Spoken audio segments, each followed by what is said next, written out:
think we're good. Maybe. I think I got everything set up here. Possibly. Perhaps. Mayhapsibly. Possibly. Yep, okay. Pretty sure we're good. Hello, ladies and gentlemen.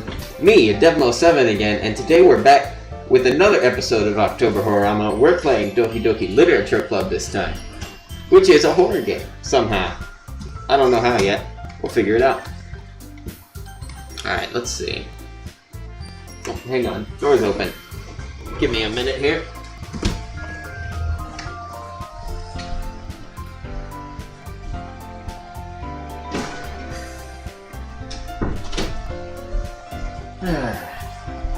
Alright.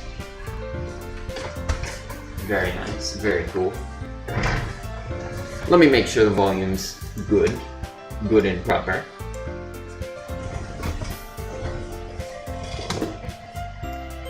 Turn the music up a little bit. There we go. Okay, we're good to go. Let's do it.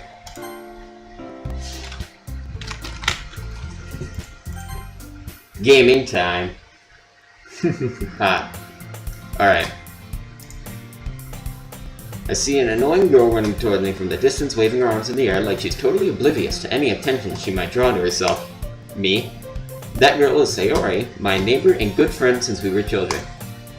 You know, the kind of friend you'd never see yourself making today. But it just kind of works out, because you've known each other for so long. Fair enough. We used to walk to school together on days like this, but starting around high school, she would oversleep more and more frequently, and I would get tired of waiting up. But if she's going to chase after me like this, I almost feel better off running away. It'd be like that. I just sigh and idle in front of the crosswalk and let Sayori catch up to me. I overslept again. But I caught you this time. Maybe, but only because I decided to stop and wait for you. You say that like you were thinking about ignoring me. That's mean. Fair enough.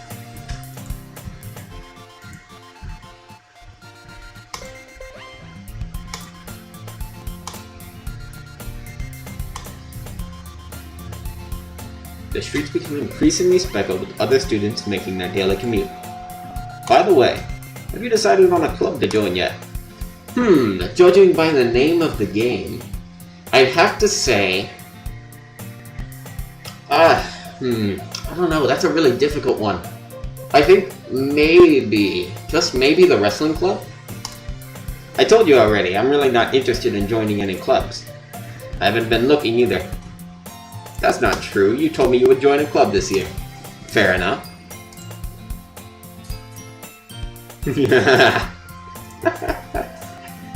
I'm playing this? Yes, I am indeed. And this is going to take a while. So, get nice and cozy. It's frickin' gaming time. Alright, Sarah likes to worry a little too much about me when I'm perfectly content just getting by on the average while spending my free time on games and anime. Hey Pipsqueak, good to see you. Thank you for the £2 donation. Just Monica, just Monica, just Monica, just Monica. I don't know who Monica is. Fair enough.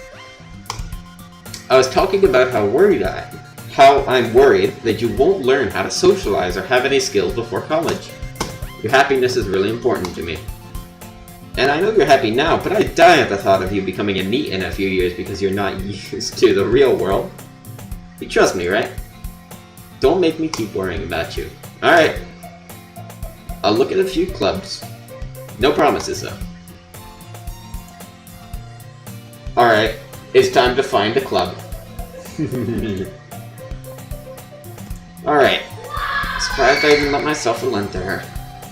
Seeing her worry so much about me does make me want to ease her mind. School day is as ordinary as ever, and it's over before I know it. Pack up my things, stare blankly at the wall, looking for an ounce of motivation. Ha ha ha, me. Clubs. Check out some clubs. I guess I have no choice but to start with the anime club. Hello? Sayori? Must have come into the classroom while I was spacing out. I look around and realize I'm the only one left in the classroom. I thought I'd catch you coming out of the classroom, but I saw you just sitting here and spacing out, so I came in. Honestly, you've been worse than me sometimes. I'm impressed. You don't need to wait up for me if it's going to make you late to your own club. Well, I thought you might need some encouragement, so I thought, you know. Know what? Well, that you could come to my club. Sayori. Yeah? There is no way I'm going to your club. Mean. Sayori is vice president of the literature club. Not that I was ever aware that she had any interest in literature. In fact, I'm 99% sure she did it because she thought it would be fun to help start a new club. Fair, very fair. Since she was the first one to show interest after the one who proposed the club, she inherited the title Vice President. That said, my interest in literature is guaranteed to be even less. Yeah, I'm going to the anime club. Come on, please. Why do you care so much anyway? Well, I kinda told the club yesterday I would bring in a new member. Sayori, come on now. And Natsuki made cupcakes and everything. Cap. Don't make promises you can't keep. I can't tell if Sayori is ready to have... is really that much of an airhead. Or if she's so cunning as to have planned all of this out. Let out a long sigh. Fine, I'll stop by for a cupcake.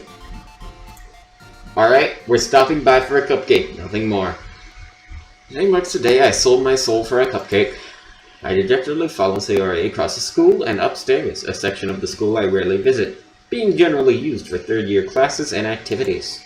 Sayori, full of energy, swings open the classroom door. Everyone, the new member's here. I told you don't call me a new member. I'm here for a cupcake, goddammit. I glance around the room. Girl 1, welcome to the Literature Club. It's a pleasure meeting you. Sayori always has nice things about you. Seriously, you brought a boy? Way to kill the atmosphere. Ah, Devmo, what a nice surprise. Welcome to the club. All words escape me in this situation. This club is full of incredibly cute girls. That's reasonable. What are you looking at? If you want to say something, say it. Sorry. Natsuki? Okay, so her name's Natsuki. The girl with the sour attitude, whose name is apparently Natsuki, is one I don't recognize.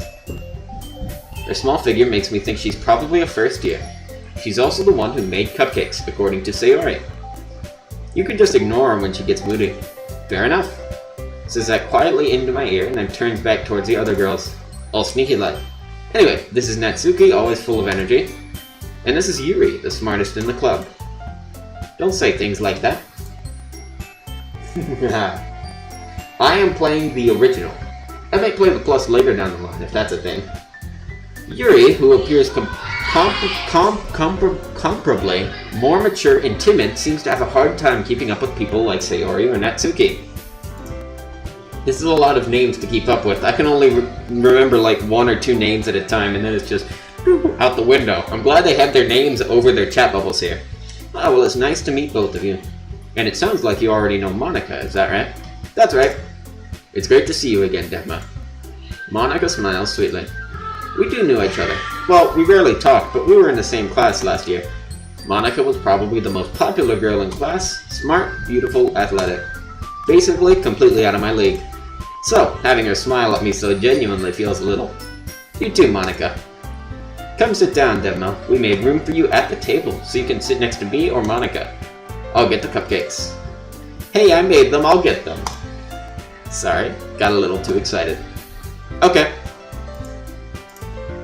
Then how about I make some tea as well? The girls have a few desks arranged to form a table. As Sarah mentioned, it's been widened so that there's one space next to Monica and one space next to Sayori. Natsuki and Yuri walk over to the corner of the room where Natsuki grabs a wrapped tray and Yuri opens a closet.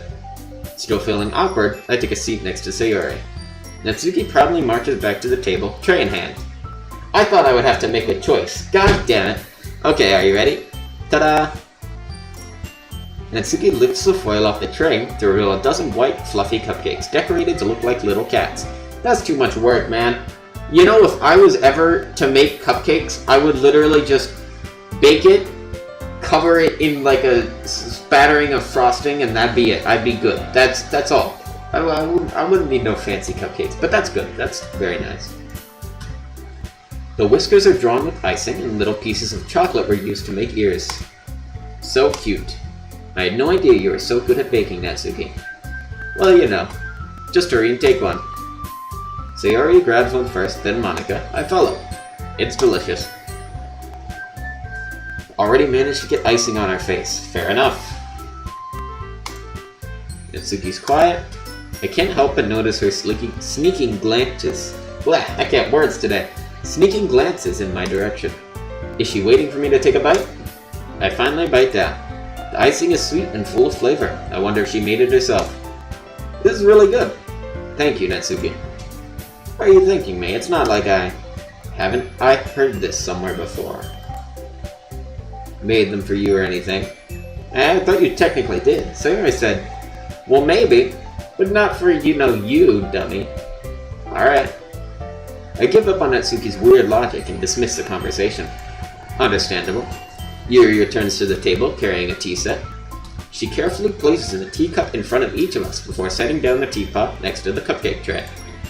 You keep a whole tea set in this classroom? That's impressive. I wish I could bring a tea set to my classroom. That would be really cool. Don't worry, the teachers gave us permission. After all, doesn't a hot cup of tea help you enjoy a good book? I guess. Don't let yourself get intimidated. Yuri's just trying to impress you. That's not... Insulted, Yuri looks away. I meant that, I believe you. Well, tea and reading might not be a pastime for me, but I at least enjoy tea.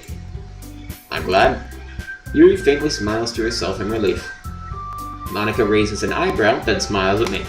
So, what made you consider the literature club? I was afraid of this question. Something tells me I shouldn't tell Monika I was practically dragged here by Sayori. Well, I haven't joined any clubs yet, and Sayori seemed really happy here, so... That's okay, don't be embarrassed. We'll make sure you feel right at home, okay? As president of the literature club, it's my duty to make the club fun and exciting for everyone. Monika, I'm surprised. How come you decided to start your own club? You could probably be a board member for any of the major clubs. Weren't you a leader of the debate club last year?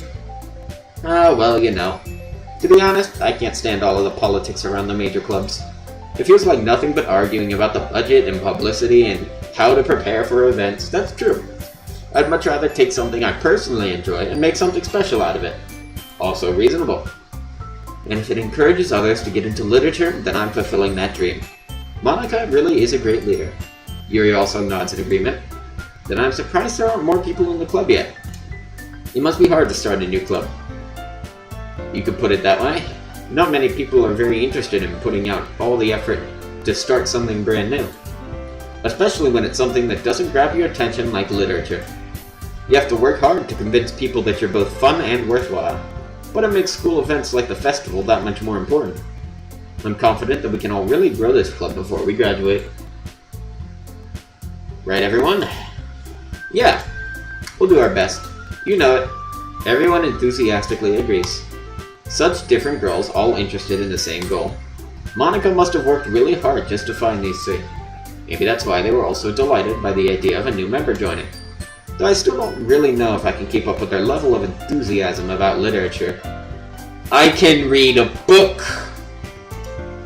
So, Demo, what kinds of things do you like to read? Well, considering how little I've read these past few years, I don't really have a good way of answering that. Manga. What is this game? This is Doki Doki Literature Club. And it's supposedly a horror game, but I have not the slightest idea why.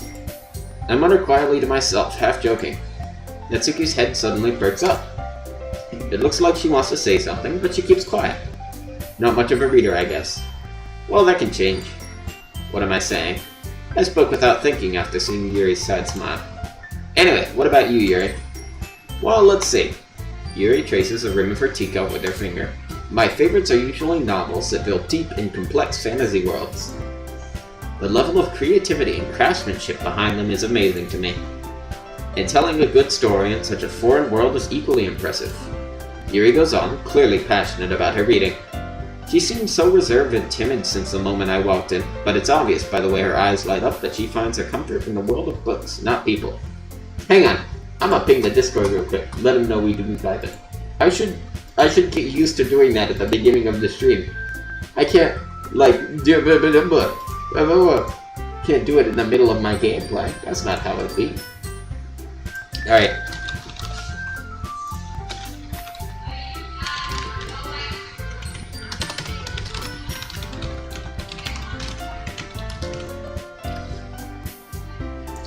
Bum bum ba-dum bum ba-da-dum. Okay. But you know, I like a lot of things. Stories with deep psychological elements usually immerse me as well. Isn't it amazing how a writer can so deliberately take advantage of your own lack of imagination to completely throw you for a loop? Anyway, I've been reading a lot of horror lately. I read a horror book once. I desperately grasped something I can relate to at the minimum level. At this rate, Yuri might as well be having a conversation with a rock. Really? I wouldn't have expected that, Yuri. For someone as gentle as you. I guess you could say that. But if a story makes me think or takes me to another world, then I really can't put it down. Surreal horror is often very successful at changing the way you look at the world, if only for a brief moment. I hate horror. Oh, why is that? Well, I just... Dart over to me for a split second. Never mind. That's right. You usually like to write about cute things, don't you, Natsuki? What? What gives you that idea? You left a piece of scrap paper behind last club meeting. It looked like you were working on a poem called... Don't say it out loud. And give that back. Fine, fine. Ah, your cupcakes, your poems. Everything you do is just as cute as you are. Sayori slides up behind Natsuki and puts her hands on her shoulders. I'm not cute. Fair enough. Natsuki, you write your own poems. Well, I guess sometimes. Why do you care? I think that's impressive. Why don't you share them sometime? No. Natsuki averts her eyes. You wouldn't like them. Ah, not very confident writer yet. I understand how Natsuki feels. Sharing that level of writing takes more than just confidence. The truest form of writing is writing to oneself. You must be willing to open up to your readers, exposing your vulnerabilities and showing even the deepest reaches of your heart. That's profound. Do you have writing experience too, Yuri? Maybe if you share some of your work, you can set an example and help Natsuki feel comfortable enough to share hers. I guess it's the same for Yuri. I wanted to read everyone's poems. We all sit in silence for a moment. Okay, I have an idea, everyone. Natsuki and Yuri look quizzically at Monika. Let's all go home and write a poem of our own. Then, next time we meet, we'll share them with each other. That way, everyone is even. Yeah, let's do it. Plus, now that we have a new member, I think it'll help us all get a little more comfortable with each other and strengthen the bond of the club. Isn't that right, Demna?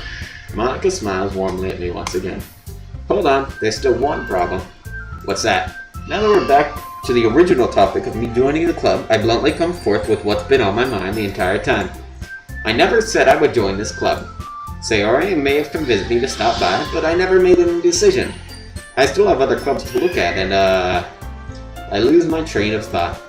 All four girls stare back at me with dejected eyes. But, I'm sorry, I thought, Demo, you all, I'm defenseless against these girls.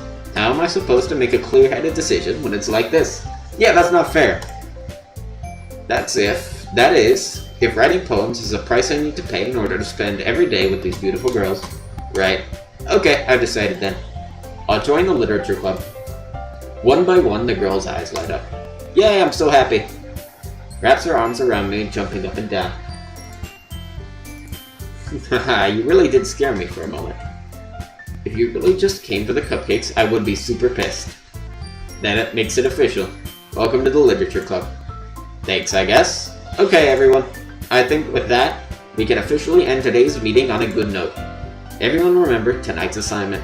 Write a poem to bring to the next meeting so we can all share. Monika looks over at me once more. Devmo, I look forward to seeing how you express yourself. Ha. Yeah. Can I really impress the class star Monika with my mediocre writing skills? Probably not. I already feel the anxiety welling up inside me. Meanwhile, the girls continue to chit-chat as Yuri and Natsuki clean up their food. Hey Devma, since we're already here, do you want to walk home together? That's right, Sayori and I never walk home together anymore because she always stayed after for clubs. Sure, might as well. Alright, back home we go. Depart the club room, make our way home. The whole way, my mind wanders back and forth between the four girls. Blah! I can words! Sayori, Natsuki, Yuri, and of course Monika. Will I really be happy spending every day after school in the literature club? Perhaps I have the chance to grow closer to one of these girls. Maybe. I'll just need to make the most of my circumstances, and I'm sure good fortune will find me. And I guess that starts with writing a poem tonight. Sweet. It's poem time. It's time to write a poem. Pick words you think your favorite club member will like.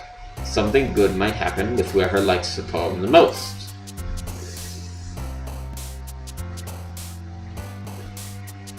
I need to think about this now.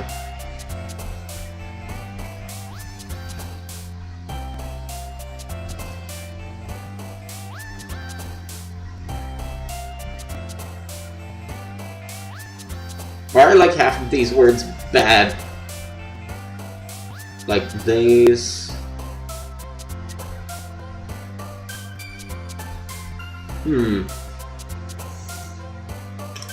Okay, vacation. Oh, there's a lot of these.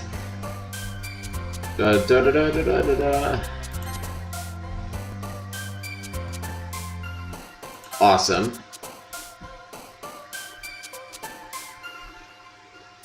Heaven sent? No, crimson. Parfait. That's a really specific word. My poem's gonna suck. What rhymes with parfait? Well, actually, there's a couple of words now that I think about it, but it feels like a word that wouldn't have a lot of words that rhymes with it. Universe.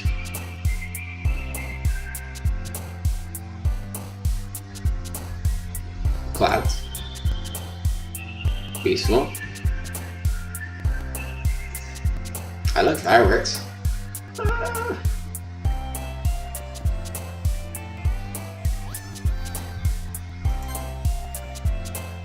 Infinite, very cool.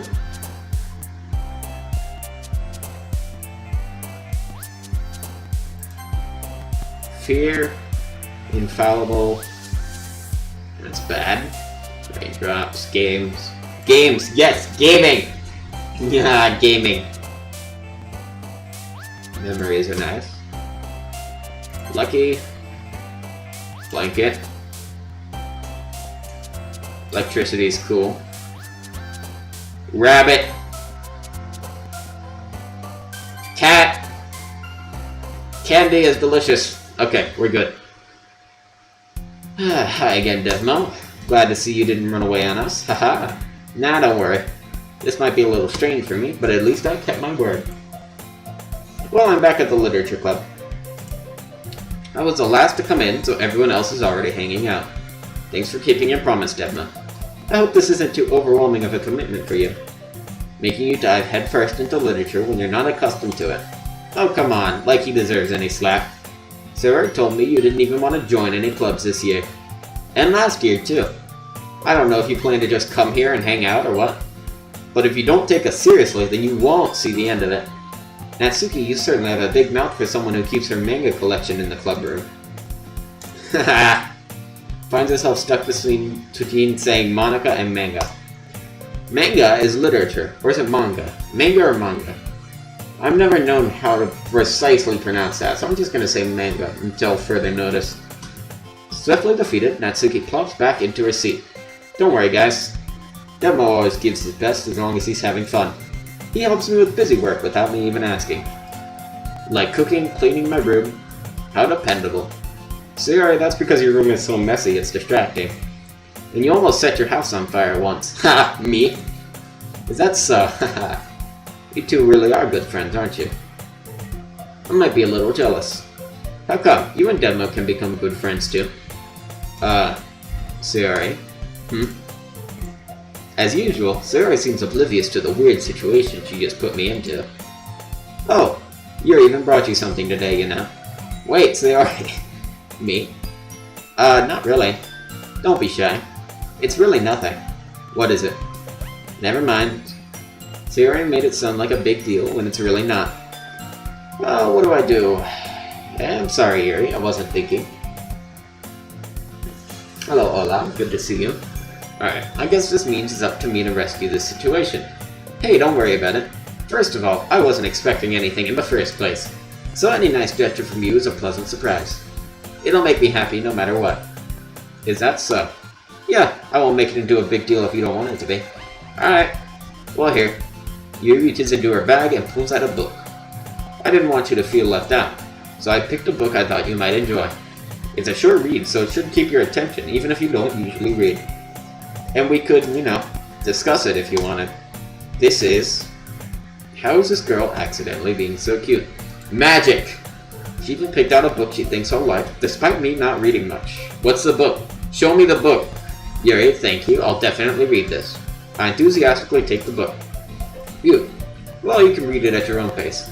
I look forward to hearing what you think. Now that everyone's settled in, I expect Monica to kick off some scheduled activities for the club. But that doesn't seem to be the case. Sayori and Monica are having a cheery conversation in the corner. Yuri's face is already buried in a book. I can't help but notice her intense expression, like she was waiting for this chance. Meanwhile, Natsuki is rummaging around in the closet. What's the book? What's the book? Okay, man. It looks like no one wants to be bothered today. I slump down into the nearest desk. How am I supposed to occupy myself with something literature-related by myself like this? I guess I could always read some of the book Yuri gave me, but I'm feeling a little too tired to read. What is the book? I could probably fall asleep right now. I close my eyes and end up listening in on Sayori's conversation with Monica. We're probably going to seem really lame compared to all the other clubs, though. Well, we can't give up. The festival is our chance to show everyone what literature is all about. The problem is the idea of a literature club sounds too dense and intellectual. But it's not like that at all, We just need a way of showing that to everyone. Something that speaks to their creative minds. That doesn't solve the problem, though. Eh? What do you mean? Even if we come up with the most fun thing ever, nobody will come in the first place if it's a literature event. So it's more important to figure out how to get people to show up in the first place, And after they come, we can do things to speak to their creative minds. What's this? Sayori is taking this really seriously. I mean, she is a vice president, isn't she? It's rare to hear her deliberating like this. That's a good point. In that case, do you think food will do the trick? Yes. I mean, a cupcake is literally the only thing that got me here. What kind? Oh, well, guess we could... Cupcakes! Yes! Good thinking. Natsuki would love to do that. Ah, you're right. Natsuki makes the best cupcakes. That works out perfectly. That wasn't why you suggested it.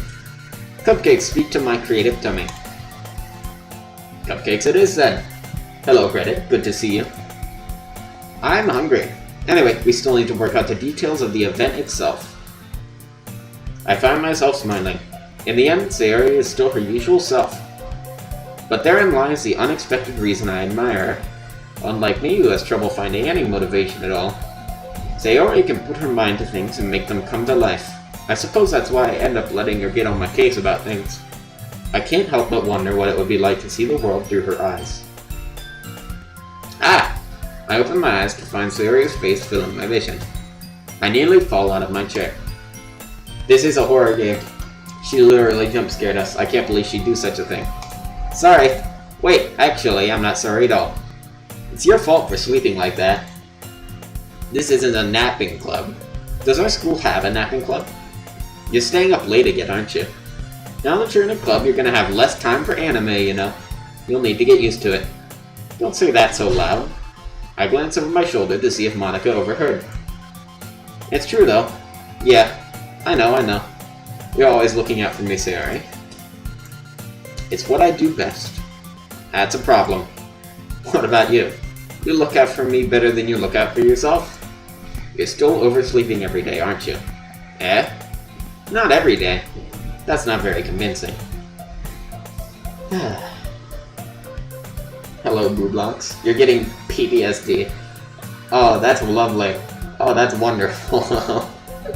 That really bodes well, doesn't it? How many days this past week have you gotten up on time?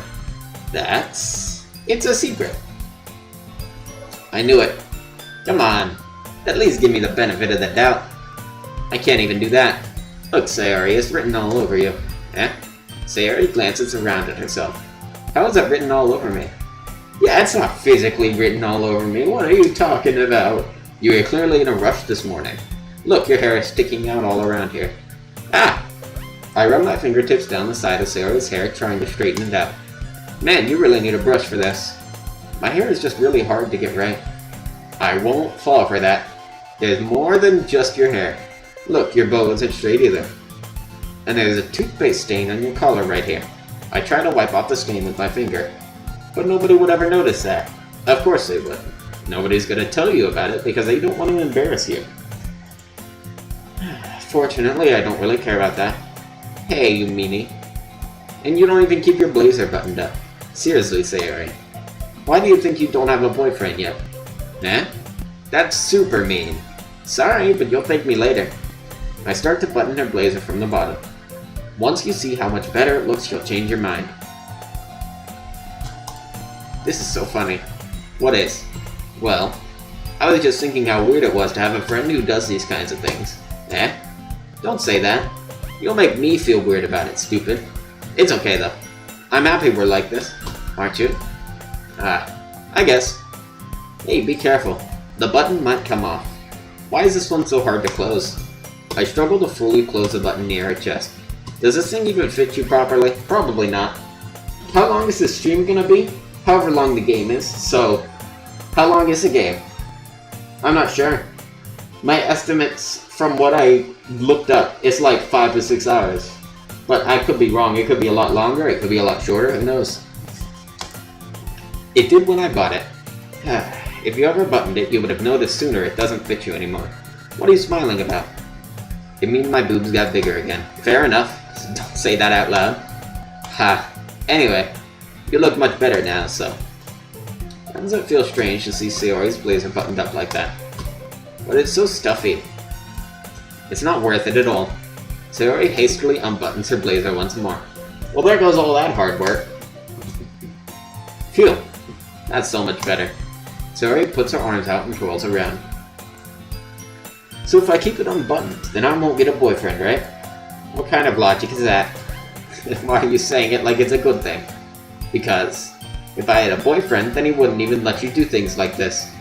And you take care of me better than anyone else would anyway. So that's why I'm keeping it unbuttoned. Reasonable. Stop saying all these embarrassing things. Huh? I didn't say anything embarrassing. Jeez.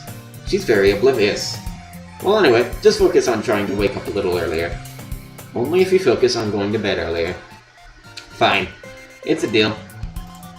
I guess we really are better at taking care of each other than we are at taking care of ourselves. Yeah, I guess so, huh? So maybe you should come wake me up in the morning. You're doing it again, Sayori. Ah, but I was joking that time. Man, it's impossible to tell with you sometimes. Okay, everyone. Monika suddenly calls out. Why don't we share the poems we wrote now? Yay! Devmo, I can't wait to read yours. Yeah, same. I failed to sound enthusiastic, but Sayori still trots away to retrieve her poem.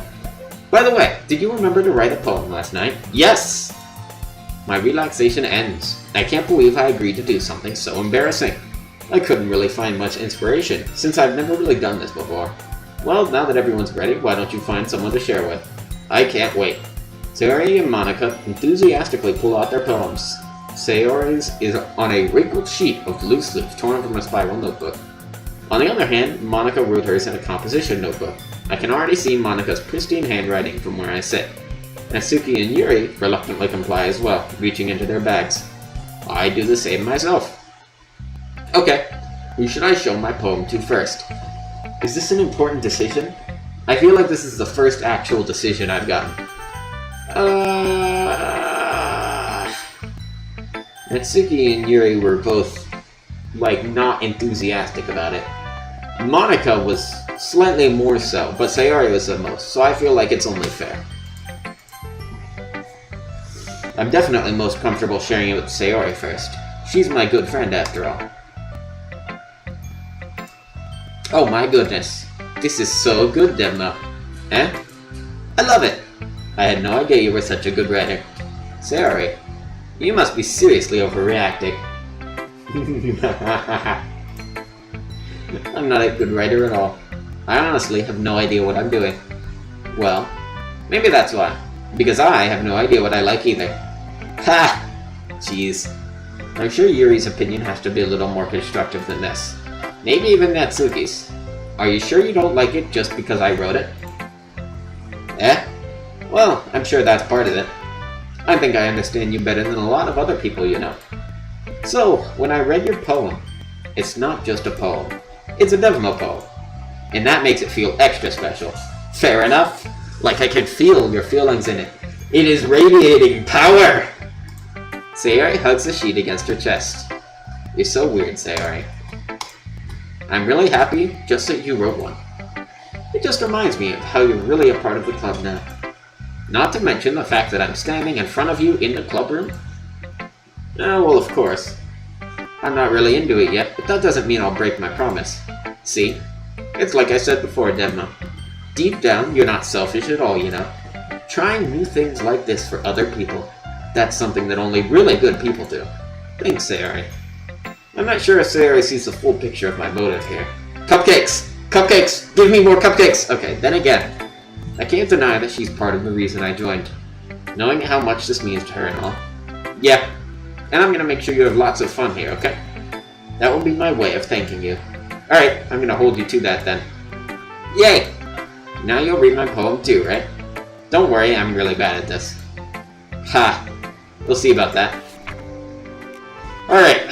Dear sunshine, the way you glow through my blinds in the morning, it makes me feel like you miss me. Kissing my forehead to help me out of bed, making me rub the sleepy from my eyes. Are you asking me to come out and play? Are you trusting me to wish away a rainy day? I look above, the sky is blue. It's a secret, but I trust you too. If it wasn't for you, I could sleep forever, but I'm not mad. I want breakfast. Fantastic poem. 11 out of 10. Wonderful. God. I want breakfast now, god damn it, I haven't had any breakfast. Sorry, this is just a guess, but did you wait until this morning to write this? I want breakfast! No, maybe some cupcakes too, just a little bit. You can't answer just a little bit to a yes or no question. I forgot to do it last night. Well, at least it makes me feel a little better about myself. Don't be mean, I still tried my best. Yeah, I didn't mean to say it was a bad poem. It came out nice, or how should I put it? It sounds just like you. What a profound message. Really? Yeah, especially that last line. That spoke to me on a personal level. God, I want breakfast. God, I want breakfast. I made eggs and toast. Even though you were late to school. It's bad to skip breakfast. You're right. She's right. She's 100% right. It is bad to skip breakfast, but I did it. I'm gonna go eat a Pop-Tart. I'll be right back. You guys, stay hydrated. I'm gonna go eat a Pop-Tart. You go get some water. Stay hydrated, it's good for you. Okay, cool. Pop-Tart time. Pop-Tart time, Pop-Tart time, Pop-Tart time.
Skee-dee-dee-doo-da-da. You know, one of these days, I'm gonna forget to put my mask on while walking in front of the camera. And then that's just gonna be the accidental face reveal.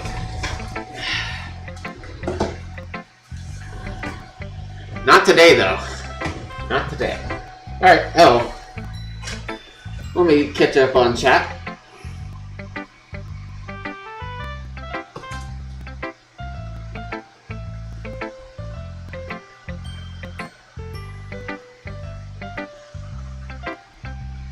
Alright, I finished reading chat. Let's do it. It's okay. I ate breakfast. We're good now. Well, I guess there's no point in arguing. Hello, Paradise Lovin'. Good to see you. Anyway, thanks for showing me. Ha! This is so much fun. Monica's the best. Yeah. But next time I won't forget. I'm kinda out of breath from running up the stairs. Cause, you know, gotta be fast, gotta be speedy. To get back to the streaming thing. What time is it for me? 4:06? Okay. And I'm gonna write the best poem ever. Well, I guess I look forward to it. And I still have little bits of Pop-Tart in my mouth. Okay, who should I show my poem to next? Monica. Hi, Devmo. Having a good time so far. Read my poem! Good, glad to hear it. By the way, since you're new and everything, read my poem! Shut up and read it! If you have any suggestions for the club, like new activities or things you can do better, I have a suggestion. Read my poem! I'm always listening. Don't be afraid to bring things up. Can I bring up my poem? Alright, I'll keep that in mind. Read the poem! Of course I'll be afraid to bring things up. I'm much better off just going with the flow until I'm more settled in. And until you've read the poem. Anyway, want to share your poem with me? Yes! It's kind of embarrassing, but I guess I have to. Aha! Don't worry, Devma. We're all a little embarrassed today, you know? But it's that sort of barrier that we'll all learn to get past soon. Yeah, that's true. I hand Monica my poem. I like this one. It makes me think of something Sayori would like. Is that so? You and Sayori are really good friends, right? I wouldn't be surprised if you had these sorts of things in common. Ah, well, we may be good friends, but Sayori and I are actually really different. Well, that may be the case. But maybe there are also some similarities that you wouldn't expect. The way she talks about you, it sounds like the two of you really care about each other's well-being. Yes! She made sure I got breakfast! Even if you show it in different ways, it ends up being more similar than you think. If you're wondering if it's for AM or PM, just this light right here, like all around me, is natural lighting. Like, I don't have a light on. That's sunlight. So yeah, it's a PM. Even if you show it in different ways, it ends up being more similar than you think. So I think that's the kind of vibe I get when reading your poem. If it was AM, man, my sleep schedule would be screwed. I mean, it is, but... Okay, so I think that's the kind of vibe I get when reading your poem. You sure you're not reading into it too much? I could be. Oh gosh, I sound like Yuri. But in any case, Sayori's writing has a kind of gentle feel to it. I can tell that she likes exploring with emotions, like happiness and sadness. Who knew someone so happy would enjoy sad things too? Yeah, that's totally unexpected. Well, to each their own. And you shouldn't be afraid to experiment a little either. I'm sure I'll end up trying different things a lot. I will absolutely experiment with it. I'll try cold fusion maybe. It could take a while before I feel comfortable doing this. That's okay. I love to see you try new things. That's the best way to find the kind of style that suits you. Everyone else might be a little bit biased towards their own kinds of styles.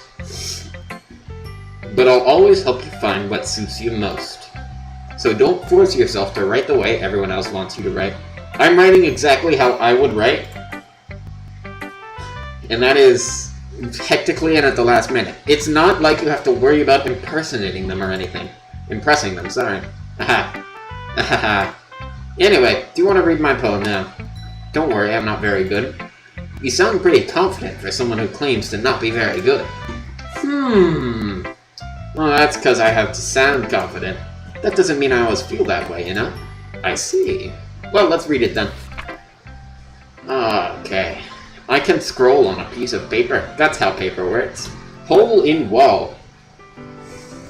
It couldn't have been me. See the direction the spackle protrudes. A noisy neighbor, an angry boyfriend. I'll never know. I wasn't home. I peer inside for a clue. No, I can't see. I reel, blind, like a film left out in the sun. But it's too late. My retina's already scorched with a permanent copy of the meaningless image.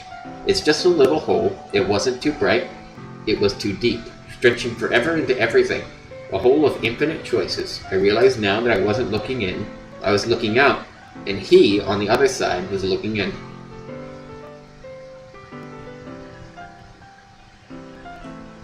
Huh. I don't know what this means. I don't get it. Nice poem, though. So, what do you think? It's very freeform, if that's what you call it.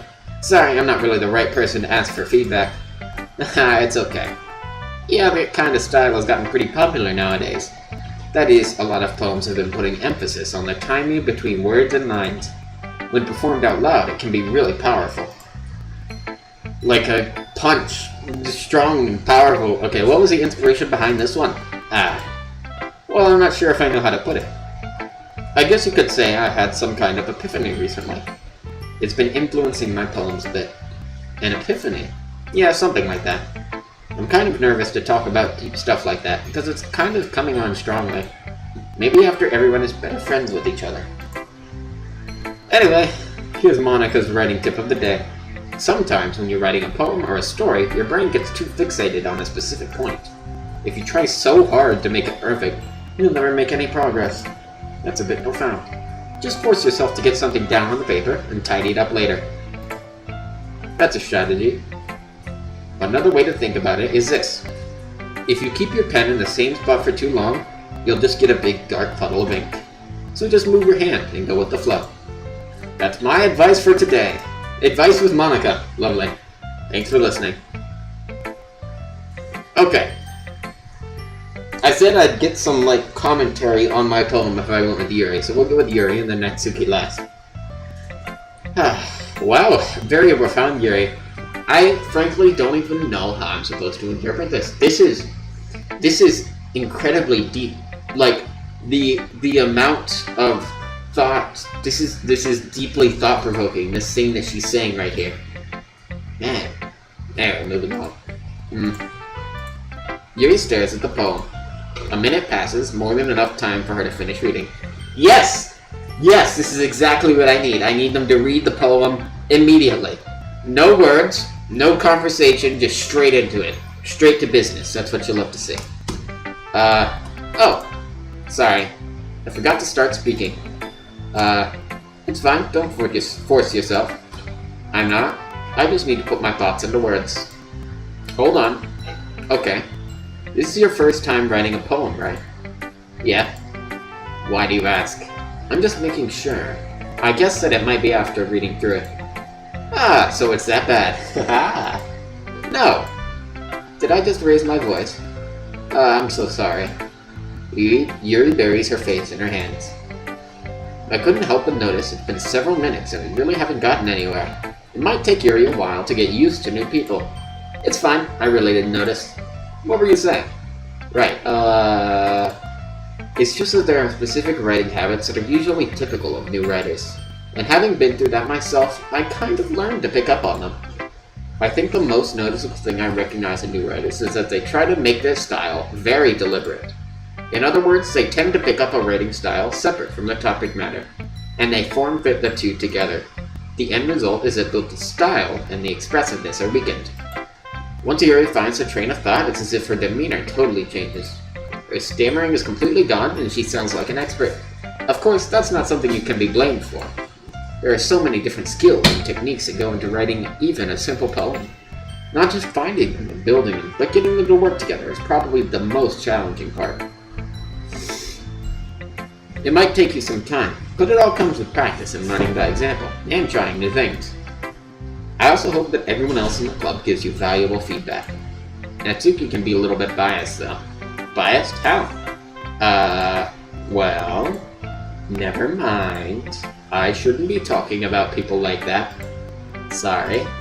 It's fine. I'm not sure if Yuri is apologizing to herself To me, or to Natsuki? Yeah, that was a bit confusing. Do you mind if I read your poem now? Please do. I'd love to share my thought process behind it. Yuri smiles dreamily, as if that's a rare opportunity for her. Which itself is kind of funny. After all, isn't this supposed to be a literature club? Oh, that's a handwriting. Hang on. Ghost under the lights. The tendrils of my hair illuminate beneath the amber glow, bathing, it must be this one, the last remaining street light to have withstood the test of time. The last yet to be replaced by the sickening blue-green hue of the future. I bathe, claims, calm. Yeah, calm. And that's a speck on my screen. Calm. Breathing air, the present, but living in the past. The light flickers. I flicker back. Fair enough. Fair enough. Welcome back, Paradise Lover. Alright, let's continue. I'm sorry I have such terrible handwriting. What? I wasn't thinking that. It's funny because I was a little bit. But that's really nice handwriting. That's not bad. Like, it's all curvy. And having handwriting that's all curvy just makes it, like, unbiasedly, objectively good. I wasn't thinking that at all. My handwriting is like, hang on, let me get a piece of paper here. I'm gonna show you guys. I'm gonna show you guys my fantastic handwriting. Let's see. I just need to grab a piece of paper here.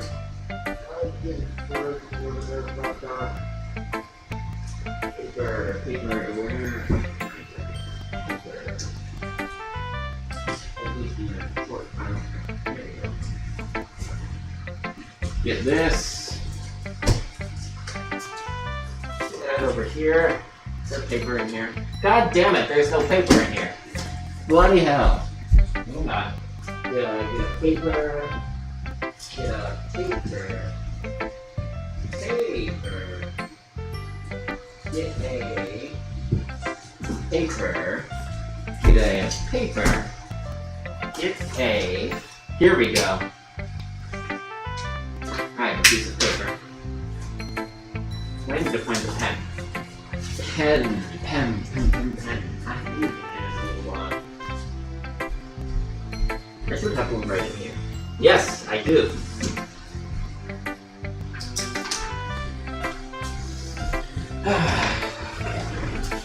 Let me write a poem. Let's see. Well, I'm not writing a poem. No, screw that. I'm just writing words.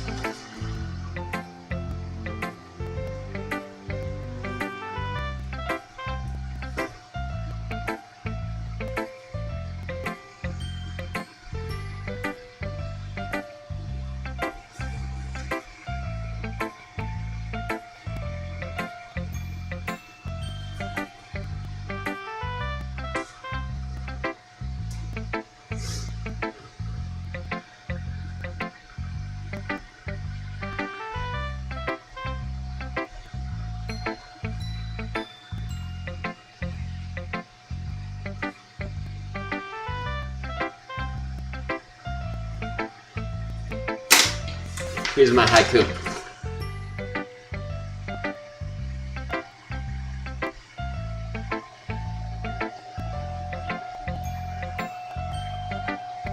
Do you guys like my handwriting? My handwriting is fantastic. That's gotta be one of the greatest haikus I've ever written. Okay, moving along. I wasn't thinking that at all. But it took you a long time to read. No, I was writing my own poem because it was so great, it was so inspiring. We absolutely weren't talking about your handwriting at all. Well, I just don't read script very often. I actually think your handwriting is pretty. Eh? That's a relief. Also, I like the poem. Even though it's short, it was really descriptive. It wasn't too short. I hit my knee on the table! Ha! Okay. I usually write longer poems. Not at all. I'm really glad you like it. I'll be honest. Since it's our first time sharing, I wanted to write something a little more mild.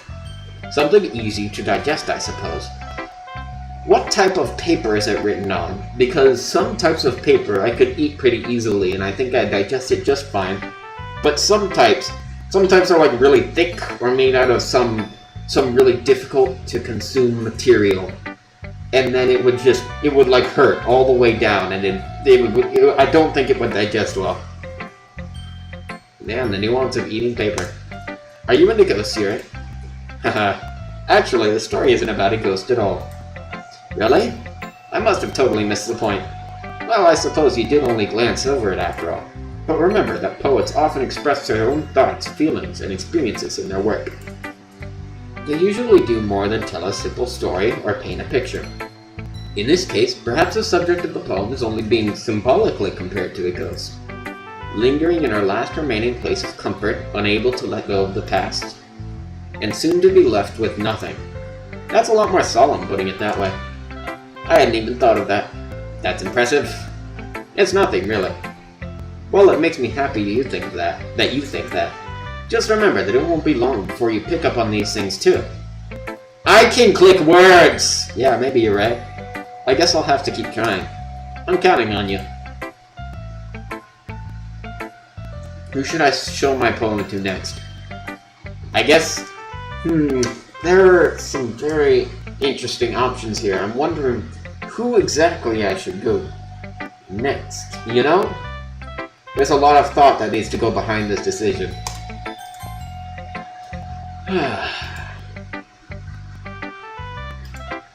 Well, it's about what I expected from someone like you.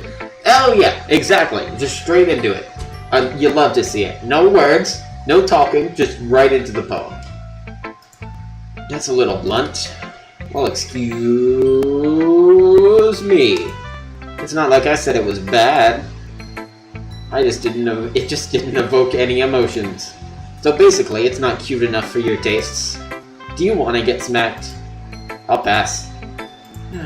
Well, anyway, I guess I need to show you mine. Not that you'll like it. Okay, that's short. Eagles can fly, monkeys can climb, crickets can leap, horses can race, owls can seek, cheetahs can run, eagles can fly, people can try, but that's about it.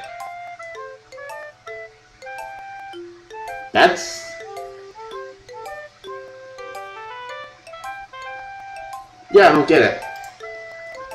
Either it's extremely blunt and exactly what it means, or it's like some super deep and profound thing. Yeah, I told you that you weren't gonna like it. I like it. What? Just be honest. I am. Why are you so convinced I wouldn't like it? Well, because everyone in high school thinks that writing has to be all sophisticated and stuff, so people don't even take my writing seriously. But isn't the point of poems for people to express themselves? Your writing style wouldn't make your message any less valid. Yes, exactly. I like when it's easy to read, but it hits you hard. Like in this poem, seeing everyone around you do great things can be really disheartening. So I decided to write about it. Yeah, I understand. But the other nice thing about simple writing is that it puts more weight on the wordplay. Like I set up for a rhyme at the end, but then made it fall flat on purpose. It helps bring out the feeling in the last line. So you did. I guess more went into it than I realized. That's what it means to be a pro. Narcissism! Hell yeah! I'm glad you learned something. Didn't expect that from the youngest one here, did you? Yeah, guess not. I decide to humor her with that last comment. I don't really care how old everyone is, but if Natsuki is feeling proud, then I won't take that away from her. Sweet, we're done. Time to go home and write another one by clicking words! Phew. I guess that's everyone. I glance around the room. That was a little more stressful than I anticipated. It's as if everyone is judging me for my mediocre writing abilities. Even if they're just being nice, there's no way my poems can stand up to theirs. This is a literature club after all. I sigh. I guess that's what I ended up getting myself into.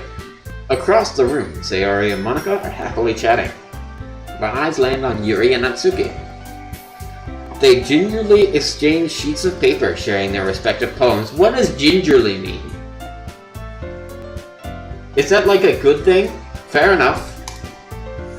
As they read in tandem, I watch each of their expressions change. Natsuki's eyebrows furrow in frustration. Meanwhile, Yuri smiles sadly. What's with this language?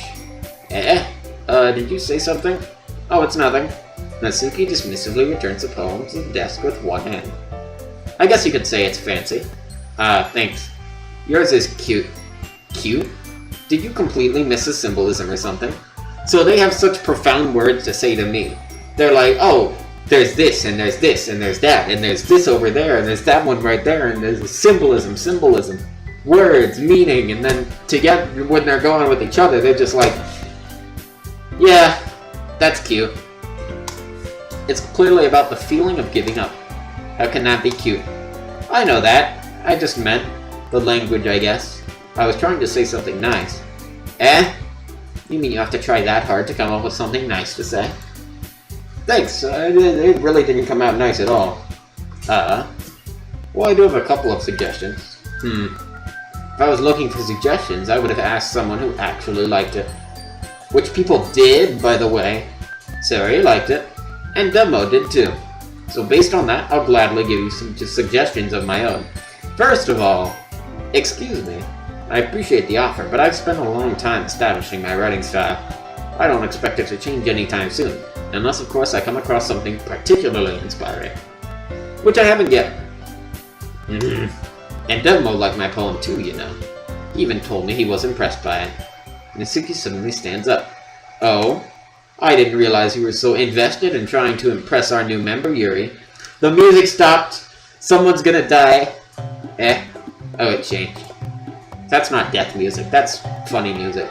That's not what you're just... Yuri stands up as well. Maybe you're just jealous that Devmo appreciates my advice more than he appreciated yours. Huh? And how do you know he didn't appreciate my advice more? Are you that full of yourself? Girls, calm down. One at a time. No. If I was full of myself, I would deliberately go out of my way to make everything I do overly cutesy. Is everyone okay?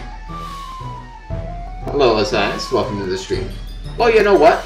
I wasn't the one whose boobs magically grew a size bigger as soon as Devmo started showing up. Natsuki? Natsuki, that's a little... This doesn't involve you.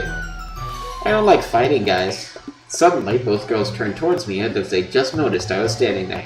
Yeah, I'm kinda... here. Hello, how's it going? Devmo. She's just trying to make me look bad. That's not true. She started it. If she could get over herself and learn to appreciate that simple writing is more effective, then this wouldn't have happened in the first place.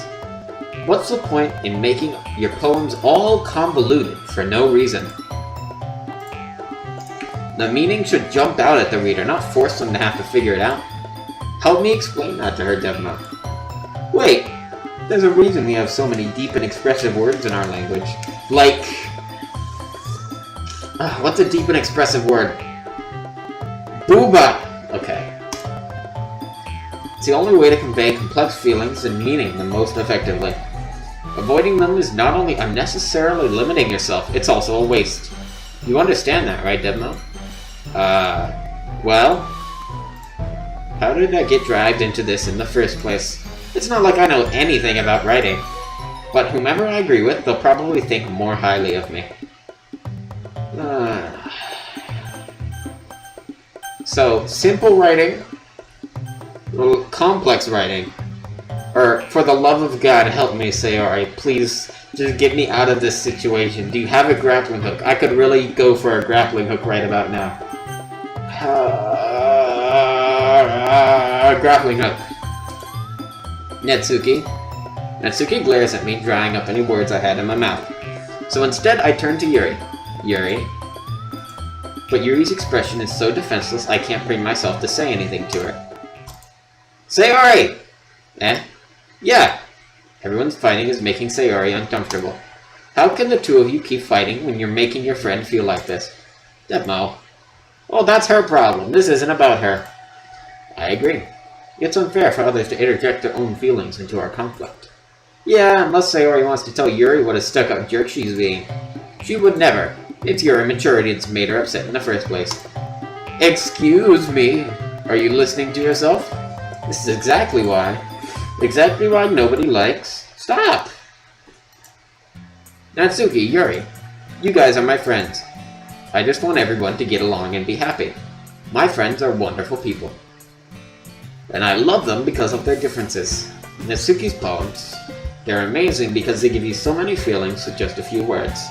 And Yuri's poems are amazing because they paint beautiful pictures in your head.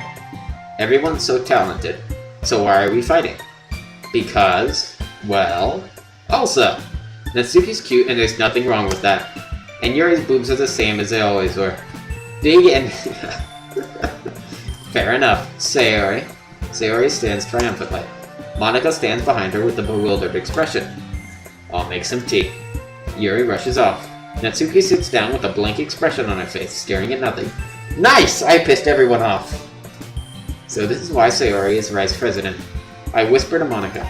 She nods in return. To be honest, I might come off as a good leader and I can organize things, but I'm not very good with people. I couldn't even bring myself to interject. As president, that's kind of embarrassing of me. Haha. Nah. It's not like I can blame you. I wasn't able to say anything either. Well, I guess that just means Sayori is amazing in her own ways, isn't she? You could say that. She might be in her head, but sometimes it's weirdly suspicious that she knows exactly what she's doing. I see. Take good care of her, okay? I would hate to see her get herself hurt. That makes two of us. You can count on me. Monika smiles sweetly at me, causing my stomach to knot. Such a genuine person really does make a good president, regardless of what she says. Where's the horror? I have no idea. We're gonna figure it out eventually. Give me a shotgun and some doom music, and I can change that. If only I could get the chance to talk to her a little more. Okay, everyone. It's just about time for us to leave. How did you all feel about sharing poems? It was a lot of fun. Well, I'd say it was worth it. It was alright, well, mostly. Demo, how about you? Yeah, I'd say the same. Fair enough. It was a neat thing to talk about with everyone. Awesome. In that case, we'll do the same thing tomorrow. And maybe you'll learn something from your friends, too. So your poems will turn out even better. Click word! Click word! I think to myself, I did learn a little more about the kinds of poems everyone likes. With any luck, that means I can at least do a better job impressing those I want to impress. I nod to myself with newfound determination. Ha! Determination, okay. Demo! Ready to walk home? Sure, let's go. Haha. Sayori beams at me. It truly has been a while since Sayori and I have spent this much time together. I can't really say I'm not enjoying it either. Sayori? Oh, hang on. About what happened earlier. Eh? What do you mean? You know, between Yuri and Natsuki, I need to loosen my mask. Does that kind of thing happen often? No. That's really the first time I've seen them fight like that. I promise they're both wonderful people. You don't hate them, do you? No, I don't hate them. I just wanted your opinion, that's all. I can't see why they'd make good friends with you. You know, Devna, it's nice that I get to spend time with you in the club. But I think seeing you get along with everyone is what makes me the happiest. And I think everyone really likes you too. That's... haha. Every day is going to be so much fun. It looks like Sayori still hasn't caught on to the kind of situation I'm in. I want more cupcakes! Sure, being friends with everyone is nice, but cupcakes! We really need to stop there. We'll just have to see what the future holds, Sayori. I put Sayori on the shoulder.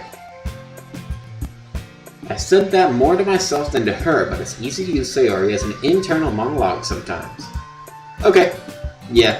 Let's do this. It's gaming time.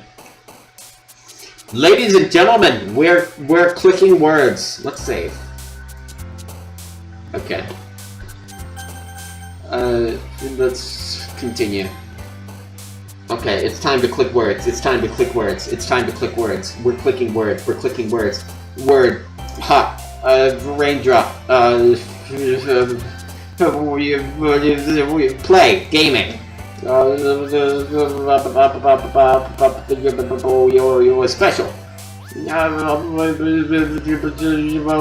Agony.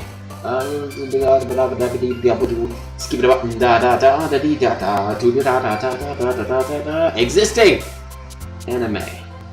Smile. Sugar. Electricity is cool. Melancholy. Despise. Embrace. Cue. Vanilla. Misfortune. Breath. Explode. Feather. Feather. Cry. Aura. Aura. Pure. Boop. Misery, Zari, swimsuit, empty. Yeah, chocolate and service, shiny. Lucky child, treasure, rainbow, horror, anger. What the hell is that? Hang on, I need to look this up. Effulgent. Effulgent. Effulgent. Effulgent definition. What? That's a word? Why is that a word? What kind of word is that? I've recognized every single word up to this point except this. What is this? Effulgent. Effulgent. Okay. Emanating joy or goodness. Okay, cool. Nice word. Frightening, unsustained, extraordinary, disarray, glove shines, headphones, rain cloud, be. Rain cloud. Whistle, tiny, giggle, melody. Melody, I like music. Lips, unending, unrequited, heaven sent, judgment, secretive, comfort, graveyard, question, bunny, spinning, universe, portrait, socks. Socks! The most meaningful word ever to appear on this book. Intellectual, death, hurt, bouncy, afterimage. Epic!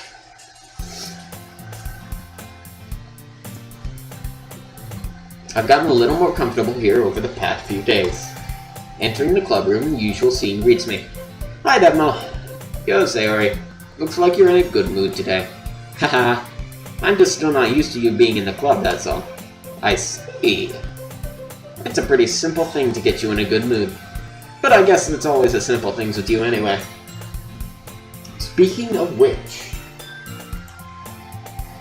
I'm kinda hungry. Hang on. Hang on. No, I'm not eating. I'm just checking something here.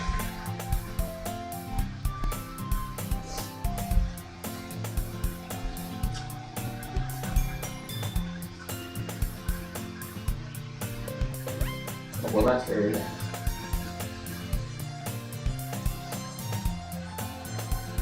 I will never know who do this. Absolutely, you can have that. Okay. Hello, I have returned.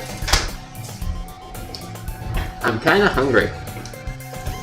Will you come with me to buy me a snack? No thanks. Eh? That's not like you at all. I have my reasons. Why don't we take a look at your purse, Sayori? Eh? Why that all of a sudden? No reason, really. I just wanted to look at it. Sayori nervously retires her coin purse. She fumbles with the latch and gets it open. Then she turns it upside down and lets its contents spill onto the desk. Only 2 small coins fall out. Haha. Haha. Literally me. I knew it. I can see right through you, Sayori. That's not fair. How did you even know? It's simple. If you had enough money in the first place, you would have bought a snack before coming to the club room. I am a master detective! So either you're not hungry and wanted an excuse to take a walk, or you plan to conveniently forget that you spent all your money so that I would lend you some. But there's one more thing. You're always hungry. And so, that only leaves the one option. I give up. Don't make me feel guilty. If you feel guilty, that means you deserve to feel guilty. Haha. Yuri suddenly giggles. Eh? I didn't notice that she was listening in. Her face is in her book as always. I wasn't listening or anything. It was just something in my book. Yuri! Tell Devmo let me borrow some money. Don't get me involved like that, Sayori. Besides, you should only buy what you can responsibly afford. And frankly, after pulling a mischievous little stunt like that, your suffering is fair enough retribution. Did I just... I didn't mean that. I got too absorbed into my book. Haha. I really like when you speak your mind, Yuri. It doesn't happen much, but it's a fun side of you. There's no way you could think that. You were right, though. I did something bad, and now I have to accept the revolution. Is that the proper word for that? Maybe. Retribution. It's still coming from you, Sayori.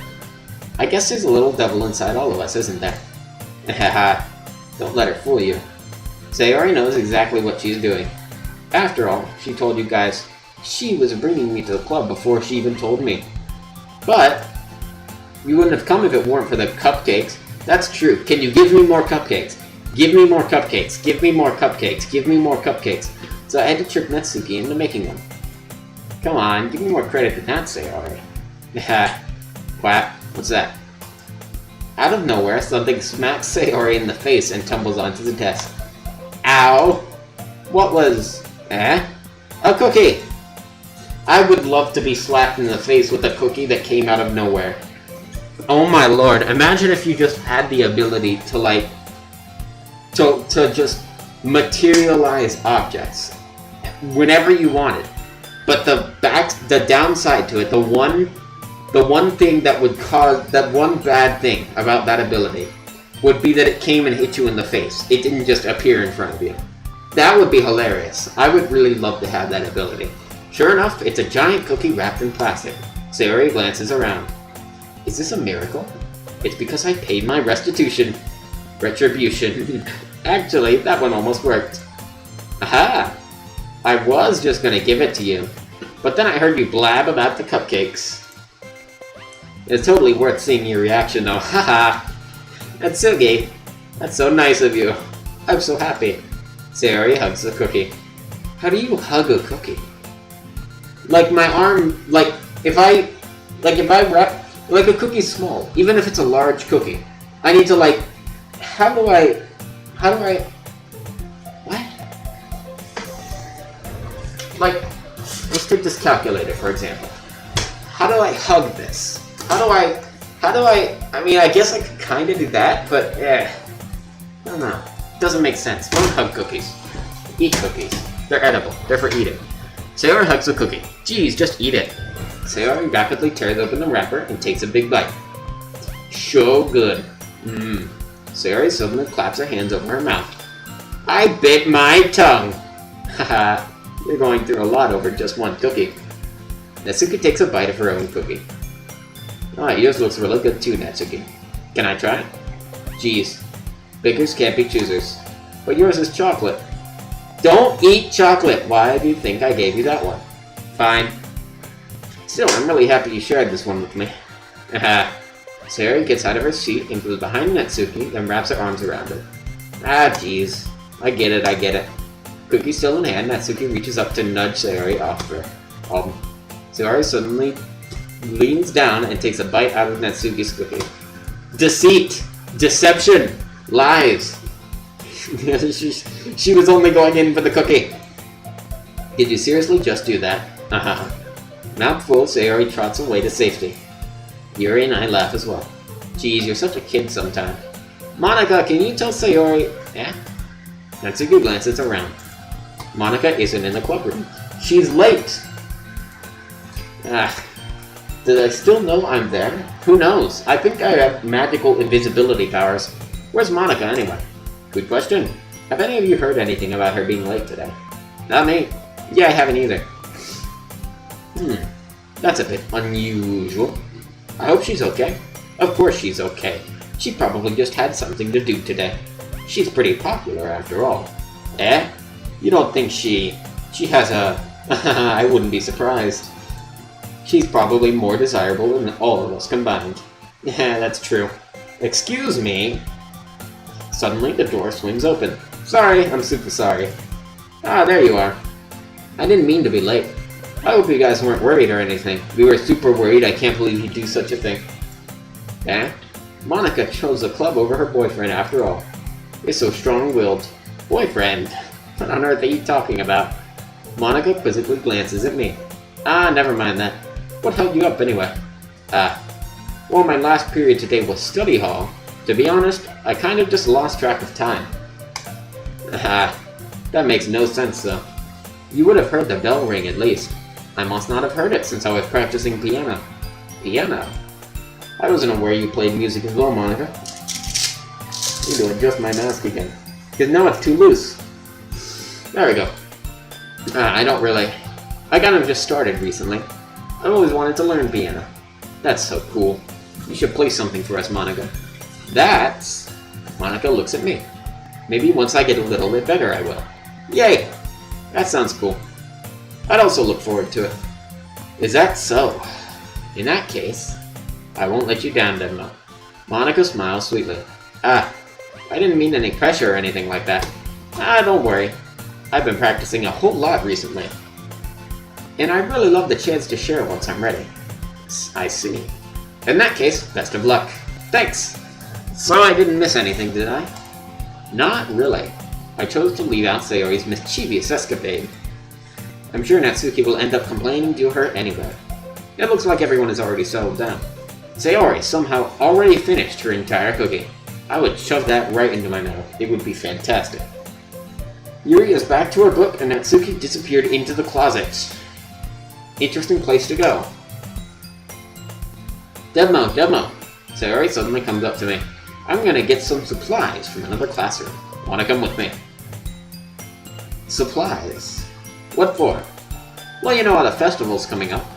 Me and Monica were gonna make some posters and stuff. So I need to find some crayons and markers and glue sticks. Oh, I see. Sure, I'll go with you. Yay! Okay, Monica, we'll be back soon. Are you going with Devmo to get the supplies? There's no need to trouble yourself. I'd be happy to go with him. Oh, but I wanted to go. It's so much fun exploring empty classrooms and stuff. Okay. It was just a suggestion. See if you can find poster paper too, okay? Okay. Ready, Devmo? Yep, let's go. It's gaming time. It feels like I'm taking a kid to the mall or something. Sayori finds pleasure in the simplest little things sometimes.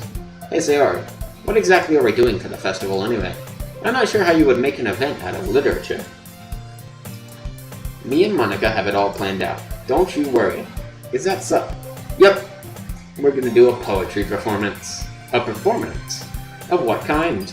Well, everyone is gonna take turns on stage and recite their favorite poems. That sounds kind of dull. Devmo, you're not thinking about it the right way at all. It's not just about reading poems. It's about performing them. Like you say the lines of the poem, like, between my feet, the last remaining flower beckons to me. I twist the stem, freeing it from its clinging roots, caressing the final joyous moment between my fingers. But to what ends have I summoned this joy? For now, when I look in every direction, the once prosperous field before me is but a barren wasteland. Like that! Sayori, how do I put this? I'm sure it's just me, but it's impossible for me to take you seriously when you talk like that. You meanie. I'm working super hard on this, you know. I know. I just meant it's pretty unordinary contrast to your cute self. Don't say that. It's embarrassing. But I guess that means I'm doing a great job. Yeah, I guess so. I'm so excited. The festival is going to be so much fun. Sayori spins herself around in the hallway again. Hey Devmo, this classroom over here is empty. Let's begin the mission. The mission, eh? It's been a long time since I've spent time with Sayori like this. But in the end, she hasn't changed one bit. She's nothing but a ball of sunshine drawing happy vibes from the world around her. It's a pretty nostalgic feeling for me. As the years went by, I began to hole myself up in my room more and more. So going adventuring with Sayori brings about a special sort of feeling I forgot I had in me. Why does Monica look like Sayori? Are they sisters? I don't think so. The two of us enter the classroom. Sayori heads straight to the closet and I follow. Let's see what we have in here. Crayons! Sayori pulls a box full of crayons off the shelf. They're the best brand too. They're kind of dirty though. Sayori starts pulling various crayons out of the box, reading the color names. Alright, that's one down. Don't get distracted, we still need to find. Wait, I'm looking for my favorite color. Fine. Then at least move aside so I can look for poster paper. I dropped one by accident. Sayori bends over and smacks her forehead right into the shelf. Ha! Literally me. She falls to the floor and the crayons spill all over her lap. Ow! You okay? My forehead. Sayori clutches her forehead. Jeez, Sayori. That's just like you, isn't it? Come on, let me see. Since Sayori is sitting on the floor, I grab her by the waist and pull her out of the closet. You have to move your hand, Sayori. But it hurts. Just do it for a second. Sayori slowly releases her hands from her forehead. I gently brush her bangs to the side. Ow! Sorry. There's a huge red mark in the center of her forehead. A bump is starting to form as well. Yep. I mean, at least you didn't break your skull. Man, that's gonna swell up. I should find you some ice. Devmo. Where would I even find ice around this time? That's a good question. I guess a cold drink would do. You don't have to. I'm fine with looking like a unicorn. Even wincing from the pain, Sayori makes a silly joke. Oh, what do you say? I'm trying to avoid reading the chat because it feels like I'm getting a threatening aura of a bunch of spoilers over here. I'll be right back, okay? Okay. Pat Sayori on the shoulder and went out into the hallway. I locate the nearest vending machine. What should I get? Doesn't really matter since it'll be used as an ice pack rather than to drink. But it'll be used to drink after! I know Sayori likes apple juice, so I purchased that one. In just a moment, I'm already returning to the classroom where I left Sayori. She has one palm on her forehead and is using the other hand to clumsily scoop crayons back into the box. At least they were already in the wrong spots before I spilled them. Sayori, here. I hand Sayori the bottle of apple juice. It's nice and cold. Why is it like half full? Are you telling me that the drinks in this vending machine at this school literally only come half full? That's pretty cringe. Sayori opens the cap and starts drinking from it. Oh, never mind, she's drinking it. What are you doing? It's for your forehead, idiot. Sorry, I forgot. How hard did you hit your head? Sayori places the bottle against the bump on her head. It stings. Just bear with it, it'll feel better soon. Looks like you cleaned up most of the crayons, so that's good. Hey Devmo, this kind of reminds you of growing up, doesn't it? What do you mean? You know how I used to play outside all the time? I would always try to keep up with you. You were kind of oblivious in some ways. Like I usually fell behind or had trouble climbing on the things you did. But sometimes, when I tried to do things I couldn't, I would get myself hurt. I'd fall and scrape myself or get a bump. And I would start crying really hard. Ha! And you would rush over as quick as you could. You would try really hard to get me to stop crying. It was almost like you blamed yourself and were afraid of getting in trouble if someone found out. Even though it really wasn't your fault at all, you know. Did I really do that? Yeah, you don't remember? Come to think of it, maybe I do remember a bit. I guess I was always so focused on my games that I didn't pay enough attention to you. So, in a way, it was my fault. Kind of like this time, too. If I wasn't rushing you out of the closet, you probably wouldn't have hit your head. Devmo, I don't think you realize it, but you're always thinking about other people. Even after all these years. You're rushing to help me even though I'm just being clumsy. You're really a sweetheart. Don't call me that. And I don't really do this kind of thing all the time. I guess when it comes to you, it just feels natural. Before I even know it, I'm treating you like that. I guess that's what happens when you've been friends for so long. Really? Yeah, I know there is disturbing content. This is, you know, it was tagged for horror. And we are doing this on the October Horrorama. So, you know. Really? Maybe you're right, Devmo. I'm so glad that nothing's changed between us. Do you think it'll be like this forever? Forever? If I'm honest to myself, there's no telling where we'll end up for college, or after that. So it wouldn't be fair to me to make any promises. But, well, I hope so. It's been this long already, right? I can't imagine you ever changing, so my hopes are up. I'm so happy. Sayori has a whimsical expression in her eyes. We remain silent for a moment. She's so silly and clumsy on the outside that when I see her deep in thought like this, it makes me not want to disturb her. I guess we should go back. I don't want to worry Monica, you know? Good luck with that. She's gonna see her forehead either way. Not if I hide it under my bangs. Fair enough. Hops to her feet. Ah! She clutches her forehead again. Don't stand up so fast after hurting yourself. The only thing was, like, graphic. Yeah, we should be fine. Well, I guess it's too late now. Anyway, let's go. I follow Sayori out of the classroom. Sayori plays with her bangs, trying to hide the bump, but without much success. In a moment, we make it back to the club room. Ah, you're back. Good timing. I was just about ready to start sharing our poems. Sayori, your forehead. She's fine, don't worry about it. I was playing with the crayons and smacked my forehead into the shelf. Well, anyway, were you able to find everything we needed? Uh-huh, I have it right. Sayori frantically glances around herself. I forgot all of the stuff. Calm down, Sayori. I have it all right here. I found the poster paper, too. Aha! Sounds like you ended up doing all the work, Devmo. Ah, well, Sayori. I failed to come up with an excuse for Sayori. I made it an adventure. Yeah, that. Aha, okay. In any case, good work. I'll start working on the posters tonight. Me too.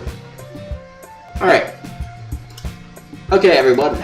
Are you ready to share your poems? Yes, read my poem. Read it. After making sure the crayon box is closed tightly, I return to my seat. Whomst.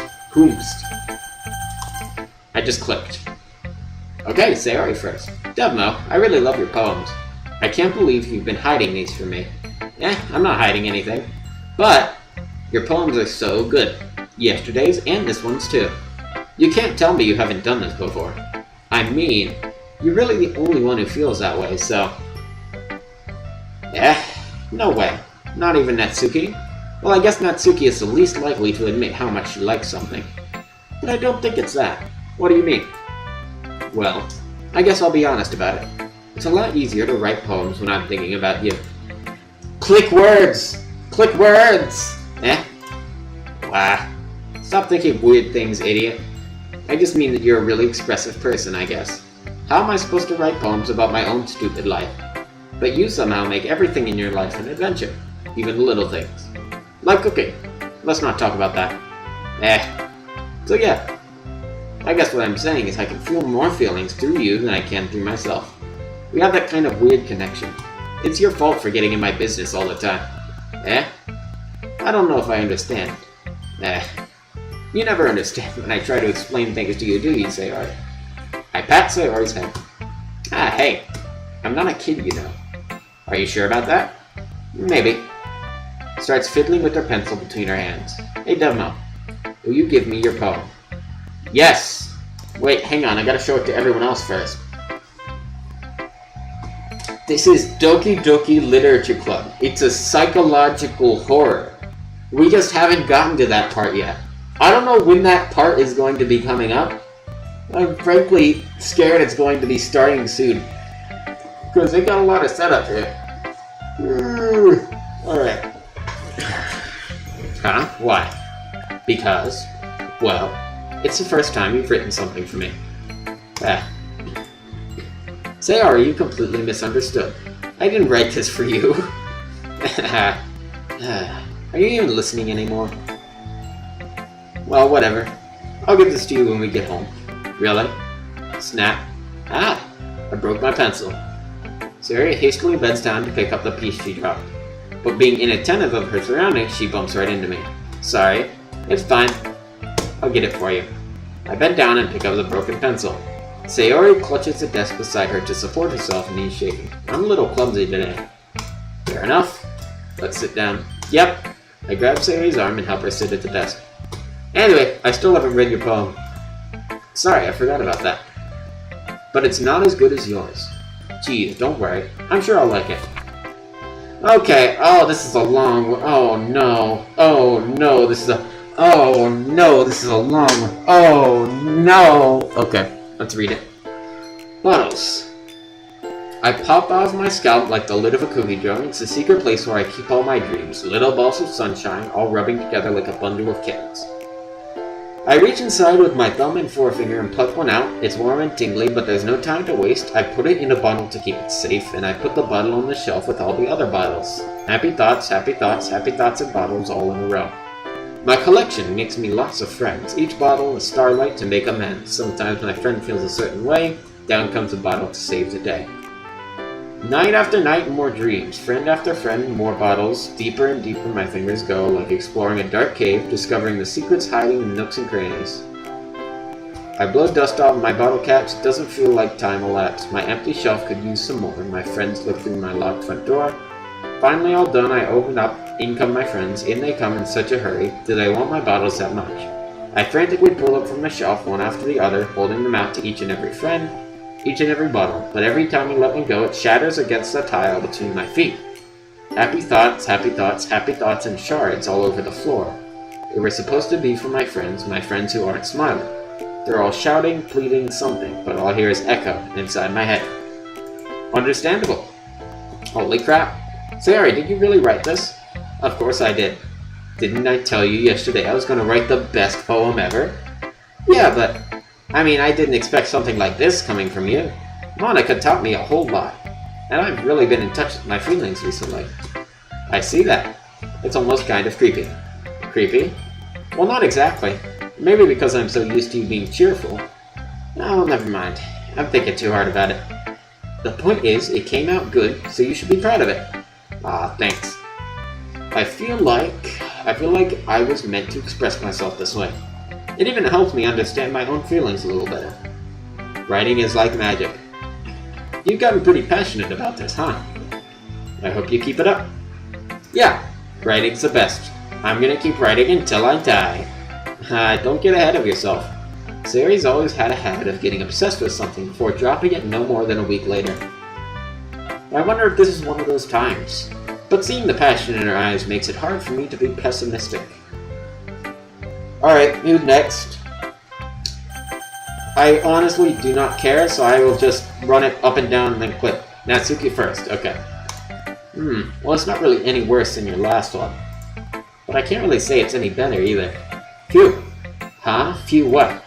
Well, anything that isn't a train wreck, I'll take as a win. And I get the feeling you're probably the most critical. Hey, what makes it... Wait, maybe that was a compliment. Glad to see someone recognizes my experience. Well then, keep practicing and maybe you'll be as good as me one day. That's, something tells me Natsuki completely missed the point. Come to think of it, this kind of reminds me of Sayori's poem from yesterday. You think so? Well, I guess if you've been friends with her for so long, you might be on the same wavelength. You never really struck me as her type. Sayori has a type all of a sudden? Well, I don't know, but honestly, how can someone so fluffy spend so much time with someone like you? It's like she's dragging around a dead weight. That was a little unnecessary. But think of it this way, if it weren't for me, she would probably just fly away like letting go of a balloon. You could say we each take care of each other in our own way. Whatever it is, I don't get it. Oh yeah, I guess I'm supposed to show you my poem. Here. That's a lot of words. Okay. Amy likes spiders. You know what I heard about Amy? Amy likes spiders. Icky, wriggly, hairy, ugly spiders. That's why I'm not friends with her. Amy has a cute singing voice. I heard her singing my favorite love song. Every time she sang the chorus, my heart would pound to the rhythm of the words. But she likes spiders. That's why I'm not friends with her. One time, I hurt my leg really bad. Amy helped me up and took me to the nurse. I tried not to let her touch me. She likes spiders, so her hands are probably gross. That's why I'm not friends with her. Amy has a lot of friends. I always see her talking to people. She probably talks about spiders. What if her friends start to like spiders too? That's why I'm not friends with her. It doesn't matter if she has other hobbies. It doesn't matter if she keeps it private. It doesn't matter if it doesn't hurt anyone. It's gross. She's gross. The world is better off without spider lovers. And I'm gonna tell everyone. I see. Not bad, right? It's quite a bit longer than yesterday's. Yesterday's was way too short. I was just warming up. I hope you didn't think that was the best I could do. No, of course not. Anyway, the message is pretty straightforward in this poem. I thought I'd have to explain it. Sometimes you can explain complicated issues with much simpler analogies. And it helps people realize how stupid they're being. Like anyone would agree that the subject of this poem is an ignorant jerk. Do you know how people like that? Do you know people like that? Of course, it's about how everyone thinks my... It doesn't matter, it can be about anything. I wrote it to be easy to relate to. Everyone has some kind of weird hobby or a guilty pleasure, something that you're afraid if people find out, they make fun of you or think less of you.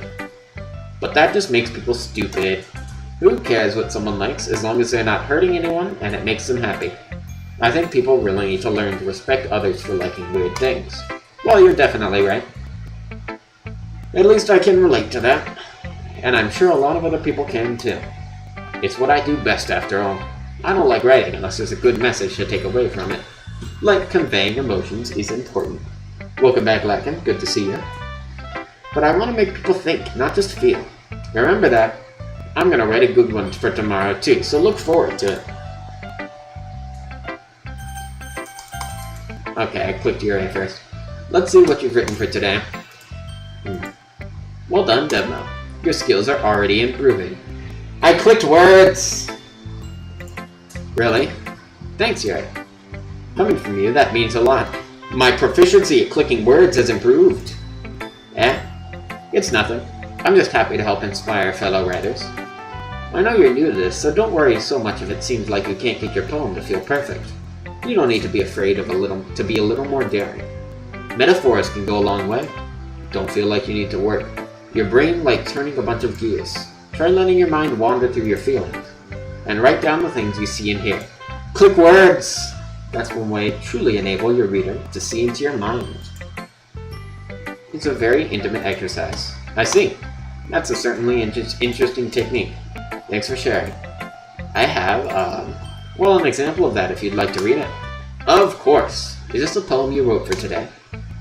She nods, timidly hands me her poem. Reading time! Okay. Alright, okay. Brain, focus. Alright. The raccoon. It happened in the dead of night while I was slicing bread for a guilty snack. My attention was caught by the scattering of a raccoon outside of my window. Scuttering, sorry. That was, I believe, the first time I noticed my strange tendencies as an unordinary human. I gave the raccoon a piece of bread, my subconscious well aware of the consequences. Well aware that a raccoon that is fed will always come back for more. The enticing beauty of my cutting knife was a symptom. The bread, my hungry curiosity, the raccoon, and... urge? The moon increments its phase... I can't read this. The moon increments its phase and reflects that much more light off my cutting knife. The very same light that glistens in the eyes of my raccoon friend. I slice the bread, fresh and soft, the raccoon becomes excited. But perhaps I'm merely projecting my emotions onto the newly satisfied animal. The raccoon is taken to following me. You could say that we've gotten quite used to each other. The raccoon becomes hungry more and more frequently, so my bread is always handy. Every time I brandish my cutting knife, the raccoon shows me its excitement. A rush of blood. Classic Pavlovian conditioning. I slice the bread and I feed myself again. Fair enough. I was a little more daring with this one than yesterday's. I can see that. It's a lot more metaphorical.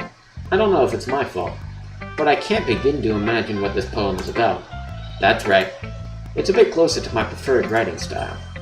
Using this poem as a canvas to express vivid imagery and conveying emotions through them. We hit 69 playbacks. Nice. Moving along. Yeah, if I take it at face value, I can't even figure out what it's supposed to mean. Well, I think it's something that different people can relate to in their own way. I wanted to express the way it feels for me to indulge in my more unusual hobbies. It's these sort of things I'm usually forced to keep to myself. So sometimes I enjoy writing about them. Huh, that's funny. Didn't Natsuki also write something about that? About someone being ridiculed for a strange interest?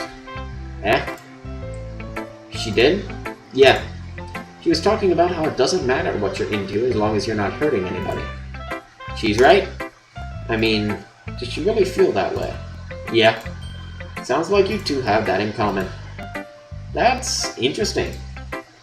To me, she seemed like the kind of person who would make fun of my hobbies. But I suppose that's my fault for judging, isn't it? Please don't tell her I said that. I'm gonna tell her you said that. I'm gonna tell her you said that. I'm gonna tell her you said that. Aha, don't worry, I have no reason to. I'm gonna tell her you said that. Okay.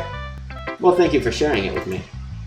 After all, if I hadn't learned to embrace my own weirdness, I would probably hate myself. I might be ranting a little bit now, but I'm glad you're a good listener.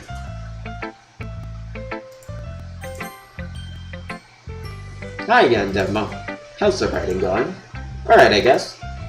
I'll take that. As long as it's not going bad. I'm happy that you're applying yourself. Maybe soon you'll come up with a masterpiece. I wouldn't count on that. You never know. Want to share what you wrote with for today? Sure, here you go. I give my poem to Monica. Alright. It's pretty good. It makes me think of Sayori, like the other one you wrote.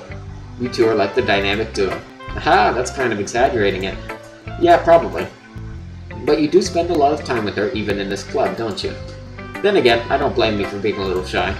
I'm not shy, it's just... I'm just teasing. I know it takes a bit of time to make friends with everyone, but Yuri and Natsuki are super interesting people, so don't be afraid to give them their share of time. And you can talk to me every now and then too. I'm not, like, unapproachable or anything, am I? Ah, no, it's nothing like that.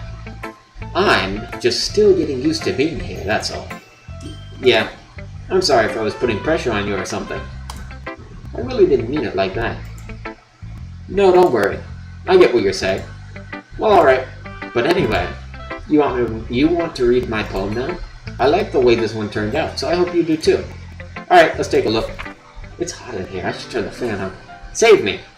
The colors, they won't stop. Bright, beautiful colors, flashing, expanding, piercing, red, green, blue, an endless cacophony of meaningless noise.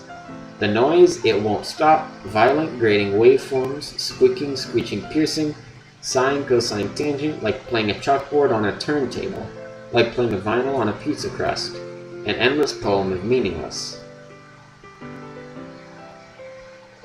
Lead me? Load me? It's even more abstract than your last one, huh? Haha, I guess it's just the way I write. I'm sorry if you don't like it. I never said that. It's just the kind of thing I've never really seen before, I guess. I kind of like playing with my space on the paper. Choosing where and how to space your words can totally change the mood of the poem. It's almost like magic. The way I wrote the lines really short makes it feel like they're trying to speak over the noise. I see. It's still hard for me to tell what it's about, though. Haha. Sometimes asking what a poem is about isn't the right question. A poem can be as abstract as a physical expression of feeling, or a conversation with the reader. So putting it that way, not every poem is about something. Anyway, here's Monica's writing tip of the day. Sometimes you'll find yourself facing a difficult decision. When that happens, don't forget to save your game. You never know when you might change your mind, or when something unexpected may happen. Wait, is this tip even about writing? What am I even talking about?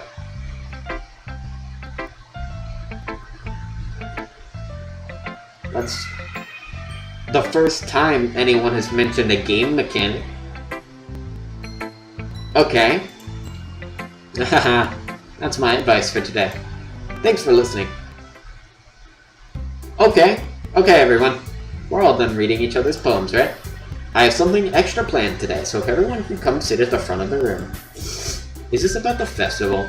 Well, sort of. Do we really have to do something for the festival? It's not like we can put together anything good in just a few days. We'll just end up embarrassing ourselves instead of getting any new members. That's a concern of mine as well. I don't really do well with last-minute preparations. Don't worry so much. We're going to keep it simple, okay? We won't need much more than a few decorations. Sayori has been working on posters, and I've designed some pamphlets we can give out during the event. Okay, that's great and all, but that doesn't tell us what we're actually going to be doing for the event. Sorry, I thought you heard about it already. We're going to be performing. Performing? For, Monica. Yeah, we're going to be having a poetry performance. Each of us are going to choose a poem to recite during the event. Indeed it is. But the cool part is, we're also going to let anyone else come up and recite poems too. Sayori is putting it on all posters in case anyone wants to prepare ahead of time. Sayori, who's been coloring the poster, holds it up for us to see. Are you kidding me, Monica? You didn't already start putting these posters up, did you? Well I did. Do you really think it's that bad of an idea? Well no, it's not a bad idea. But I didn't sign up for this, you know. There is no way I'm going to be performing in front of a group of people like that. I agree with Natsuki. I could never in my life do something like that. Imagining it, Yuri shakes her head in fear. Guys? No, Sayori. I understand where they're coming from. Remember that yet Natsuki and Yuri have never shared their poems with anyone until just a couple days ago. It's a lot to ask for them to recite their poems out loud to a whole room full of people. I guess I kind of overlooked that, so I'm sorry. But I still think we should give it our best. We're only ones responsible for the fate of this club. If we start the event and each put on a good performance, then it will inspire others to do the same. And the more people who perform, the better we'll be able to show everyone what literature is all about. Yeah, it's about expressing your feelings, being intimate with yourself, finding new horizons, and having fun. That's right. And it's those reasons that we're all in this club today. Don't you want to share that with others? To inspire them to find the same feelings that brought you here in the first place? I know you do. I know we all do. And if all it takes is standing in front of the room for 2 minutes and reciting a poem, then I know you could do it. Natsuki and Yuri remain silent. Sayori looks worried. I guess that leaves me no choice. I agree. I don't think it's too much to ask. I think that Sayori and Monika have been trying really hard to get new members. The least we can do is help them out a little bit. Well, maybe, but... it looks like Natsuki doesn't have any arguments left. Okay, fine. I guess I'll just have to get it over with. Alright. Phew. Thanks, Natsuki. What about you, Yuri? Yuri dejectedly glances around at everyone else's expectant faces. I guess I don't really have a choice. That's everyone. You're the best, Yuri. This club is seriously going to be the death of me. Oh gosh. You'll be fine, Yuri. But anyway, let's move on to the main event. I want each of you to choose a poem of yours. We're going to practice reciting them in front of each other. No way. Monika, this is too sudden. Well, if you can't recite your poem in front of the club, how do you expect to do it in front of strangers? Oh no. Don't worry. I'll start off to help feel everyone... Oh god, I've jumbled those badly. I'll start off to help everyone feel a little more comfortable. Can I go next? Of course. Now let's see. Monika flips through her notebook to the specific poem she has in mind for herself. She stands behind the podium. This title of the poem is The Way They Fly. Ahem! Monika begins reciting a poem. A clear, confident voice fills the room. More than that, her inflection is pristine. She knows exactly how to apply emotion behind each line she recites, bringing the words to life. Is this something she's done before, or is she simply a natural? I glance around me.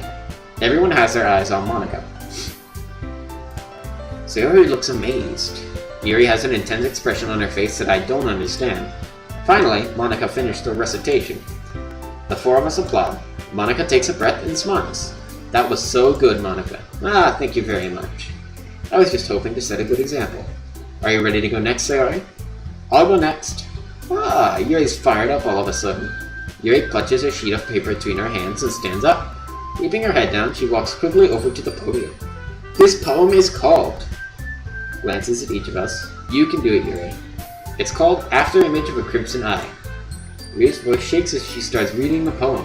Just a moment ago, she practically refused to do this. Why is she suddenly putting in so much effort? As Yuri gets past the first couple of lines, her voice changes. It's almost like what happens when Yuri gets absorbed into her books. Living words transform into sharp syllables of a fierce, confident woman. The poem is full of twists and turns and destruction that she enunciates with perfect timing. This must be a rare glimpse into the whirling fire Yuri keeps concealed inside her head. Suddenly, she's finished! Everyone is stunned. Yuri snaps back into reality and glances around her, as if she bewildered even herself. It's up to me to save this situation. I'm the first to start applauding. Everyone joins me afterward, and we give Yuri the recognition she deserves. It's not that we didn't want to applaud for her, but we were caught so off guard we must have forgotten. My voice! As we applaud, Yuri holds the poem to her chest and rushes back into her seat. Yuri, that was really good. Thank you for sharing. Looks like Yuri is down for the count. Okay, I guess I'm next then. Hops out of the chair and cheerfully walks to the podium. This one's called My Meadow. Aha! Sorry, I giggled. Sayori. It's a lot harder than I thought. How do you guys do it so easily? Try not to think of it like you're reciting to other people. Imagine you're reciting it to yourself, like in front of a mirror, or in your own head. It's your poem, so it'll come out the best that way. I see. Okay then. Sayori begins her poem. Somehow, it feels like her soft voice was made as a perfect match. The poem isn't aimlessly cheery like Sayori is. It's serene and bittersweet. If I were to read this on paper, I probably wouldn't think much of it, but hearing it come from Sayori's voice almost gives it a whole new meaning. Maybe this is what Sayori meant. When she said she likes my poems, I should give some water. Stay hydrated. It's like I get to reach more deeply into someone I thought I knew through and through. Sayori finishes and we applaud. I did it! Good job, Sayori. Even Denmo liked it. I guess that's a good sign. What does that even mean? It came out nicely, Sayori. The atmosphere of the poem fits you really nicely. But it might be that other poems wouldn't work quite as well with that kind of delivery. I don't really understand. In other words, I've seen poems of yours where a sort of gentle delivery wouldn't work as well. They might need a little more force behind them, depending on what you're reading. Oh, I know what you mean. Well, I've been practicing that kind of thing. It's just embarrassing to do it in front of everyone. Ha. Then next time, I'm going to make you pick a poem that challenges you a little more. We don't have much time before the festival, you know. Okay. Now who's next? Natsuki? Don't make me go before Devmo. It's not like I can compare to you guys anyway. Might as well let Devmo lower everyone's standards a little before I have to do it. Natsuki? It's fine. I might as well get it over with. But it's not like I have much of a selection of what to read. I'll just have to go with what I wrote for today. I stand up and step in front of the podium. Everyone has their eyes on me, making me feel terribly awkward. I recite my poem. Since I'm not exactly confident in my own writing, it's hard to put energy into it. Click words! Despite that, once I finish, I receive applause anyway. Sorry, I'm not really as good as everyone else. Don't worry about it so much. I think it's less about your abilities and more about your lack of confidence in your writing. That's something that'll improve over time, though. Yeah, maybe. Alright then. That just leaves you, Natsuki. Yeah. I'm going. Natsuki begrudgingly gets out of her seat and makes her way to the podium. The poem is called... Why are you all looking at me? Because you're presenting? Anyway, the poem is called Jump. Natsuki takes a breath. Once she starts reading the poem, her sour attitude disappears a little. While she's still a little unenthused, her poem has a rhythm and rhyme to it. It's Natsuki's trademark style, and it works surprisingly well when spoken aloud. The words feel like they bounce up and down as if giving life to the poem. Natsuki finishes, and everyone applauds. She huffs back to her seat. It wasn't so bad, was it? Easy for you to say. Easy for you to say. Okay, you better not make me do that again. Well, do at least feel prepared enough to recite a poem in front of other people. I mean, doing it in front of other people will be way easier. I can put on whatever face I want for other people. But when it's just my friends, it's just embarrassing. That's a surprise, Natsuki. I think it would be the other way around for me. Well, that's just how it is, so... Well, I guess in that case, you won't have much to worry about for the festival. That said, I want to thank everyone for coming through. It might be hard, but I hope that you all have an idea of what it's like now. Make sure you pick a poem and get enough practice before the festival, okay? I'll be making pamphlets, so let me know ahead of time what you'll be reciting. Jeez. I should probably find some other poem to recite instead. That's fine too. It doesn't have to be your own. I'm already pleasantly surprised that you're putting in all this effort for the club. It makes me really happy. Yeah, no problem. Okay everyone, I think that's about it for today. I know the festival is coming up, but let's try to write poems for tomorrow as well. You've been working out really nicely so far. I'd like to continue that. As for the festival, we'll finish planning tomorrow, and then we'll have the weekend to prepare. Monday's the big day. I can't wait. I can do this. Alright. I stand up. There's no way I'll be able to find the same enthusiasm as Sayori and Monica, but I'll do my best to get through it. If it's for the sake of the club, and impressing Monica, then I'll have to do my best. Ready to go, Sayori? Yep. Look at you two, always going home together like that. It's kind of adorable, isn't it? Ha. Jeez, guys. Don't make such a big deal out of it. It must be a little nice, though. Well, how am I supposed to respond to that? It's okay, Devmo. You don't have to say it. Whatever. Let's go already. I walk home with Sayori once more. We're almost to the part where we get to click words! Even though it's only been a few days, a lot of things have already changed. But today, Sayori is being a little quieter than usual on the way home. Hey, Sayori. Sorry, I was spacing out. No wonder. I was thinking about something from earlier. I like how we get to. I mean, Sayori fumbles with her words. So let's just say that one day Yuri asked to walk home with you. Huh? What would you do? What kind of question is that? You're kind of putting me on the spot here. Well... Can I not do both? I mean, I need to walk in a direction to go to my house. That direction isn't gonna change. I could just do both.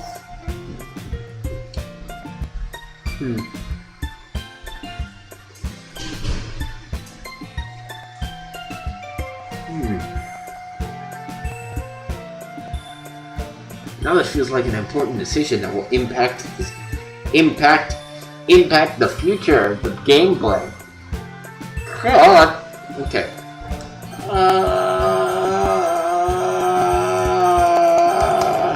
Walking home with Yuri, huh? I just thought of that made my heart pound. I mean, given how hard it is for her to socialize, I would feel awful turning her down, so... Isn't she so beautiful and smart? That has nothing to do with what I just said. Haha, you admitted it. Geez, there's not even any point in speculating something that's never going to happen.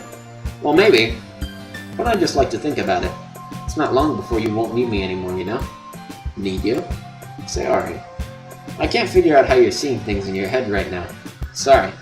Everyone is different. Nobody in the club is a replacement for you. If you say so. The conversation trails off and I'm left feeling awkward. But it was kind of her fault for trapping with such a weird question. I can't just lie to her. But if there's something that makes her happy, I would hate to take that away from her.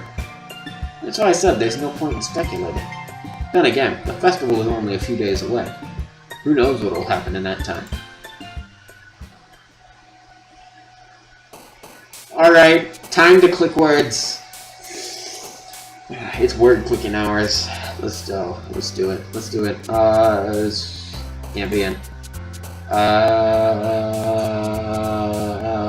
Fickle. Nature. Oh, I accidentally clicked one that I didn't know what it was. That's okay. Entropy. Essence. Headphones. I'm wearing headphones right now. Socks. Chocolate. I literally am chocolate. Gotta pick that. I'm like legally required. Awesome. Smile. Okay. Smile. Adventure. Landscape. Questions. Unliquidated. Rainbow. Intellectual marriage. Email warm. Email. Puppy. Incongruent. Restrained. Play. Meager. Jump. Flee. Laugh. Feather. Romance. Analysis. Feather. Why? Flying. Sadness. Misery. Animate. Pout. Raindrops. Charm. Summer. Wonderful. Bunny! Determination. Universe. We're freaking gaming! Oh man. Okay, hang on. Give me a second here. I need to take off mask and breathe. Maybe go get a drink, I don't know. Ay. Wearing this thing for long periods of time kinda hurts a little bit. You know I'm not used to it.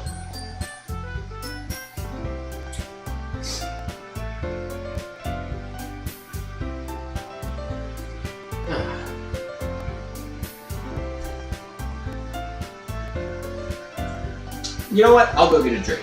I'll be right back. You fine ladies and gentlemen, wait right there. Actually, don't. Go get water. Stay hydrated. It's good for you.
Man, my throat kinda hurt from narrating the whole game.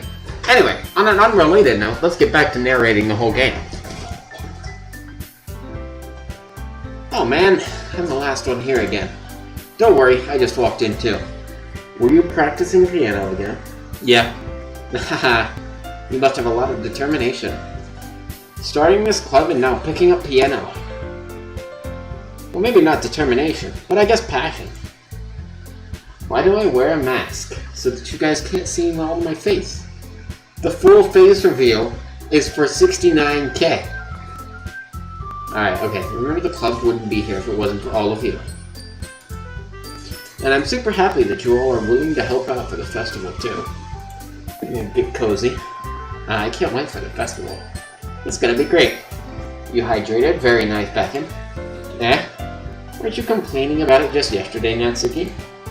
Oh yeah. I'm not talking about our part of the festival. But it's a whole day of school where we get to play and eat all kinds of delicious food. You sound a bit like Sayori all of a sudden. Yes, 69K. Subscribers! It'll be a while. One of these days. Monica, do they usually have fried squid? Squid? That's a pretty specific thing to look forward to. Oh, come on. Are you saying you don't like squid? You, of all people? Yeah, I didn't say I don't like it. Besides, what do you mean by you of all people? Because! It's right in your name. Hang on. Let me see here. Let me try something. Let me try something. Let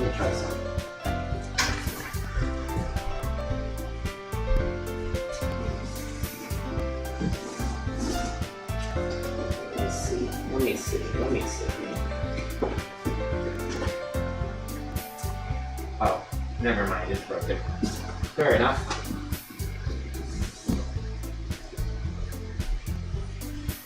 Back to what we were doing. It's right in your name. Monica. Yeah? That's not how you say my name at all. Also, that joke makes no sense in translation. Huh? Ah, never mind. What do you mean? What? Okay, let's just focus on your own event for now, okay? Fine. Your reactions aren't as fun as Yuri's or Sayori's anyway. Excuse me. Where is Sayori anyway? Oh, there you are. Sayori is sitting at a desk in the corner of the room, looking down at nothing. I walk over to her. Hey, Sayori. I wave my hand in front of her face. You're spacing out again. Sorry. Don't mind me. You can go talk to everyone else. Huh. Is everything alright? Of course. Why wouldn't it be? It just feels like you're a little off. Sorry for assuming things. Jeez, you worry too much about me. I'm fine, see? Sayori shows me a big smile. Don't let me distract you from having fun with everyone. Well, alright.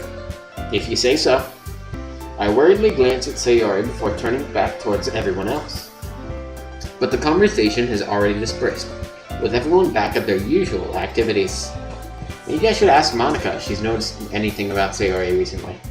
Since they've been preparing for the festival, they must be spending a lot of time together. I timidly approach Monica, who is shuffling through some papers at her desk. Dubma, what's up? Hey, this might sound a little strange, but have you noticed anything up with Sayori recently? Anything up with her? In what way do you mean? Maybe I'm reading into it a little too much, but she seems a bit downcast in it. Oh, you think so? I can't say I've noticed anything about her.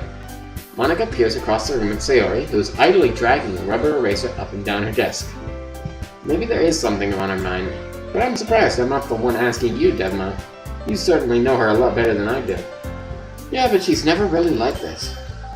She's always talked to me about things that bothered her. But this time when I asked her, she was really dismissive. Sorry, I know it's not your problem. I just wanted to ask if you knew anything, so I'll drop it now. No, it's important to me too. I mean, I'm also friends with her. And I also care about the well-being of my club members, you know?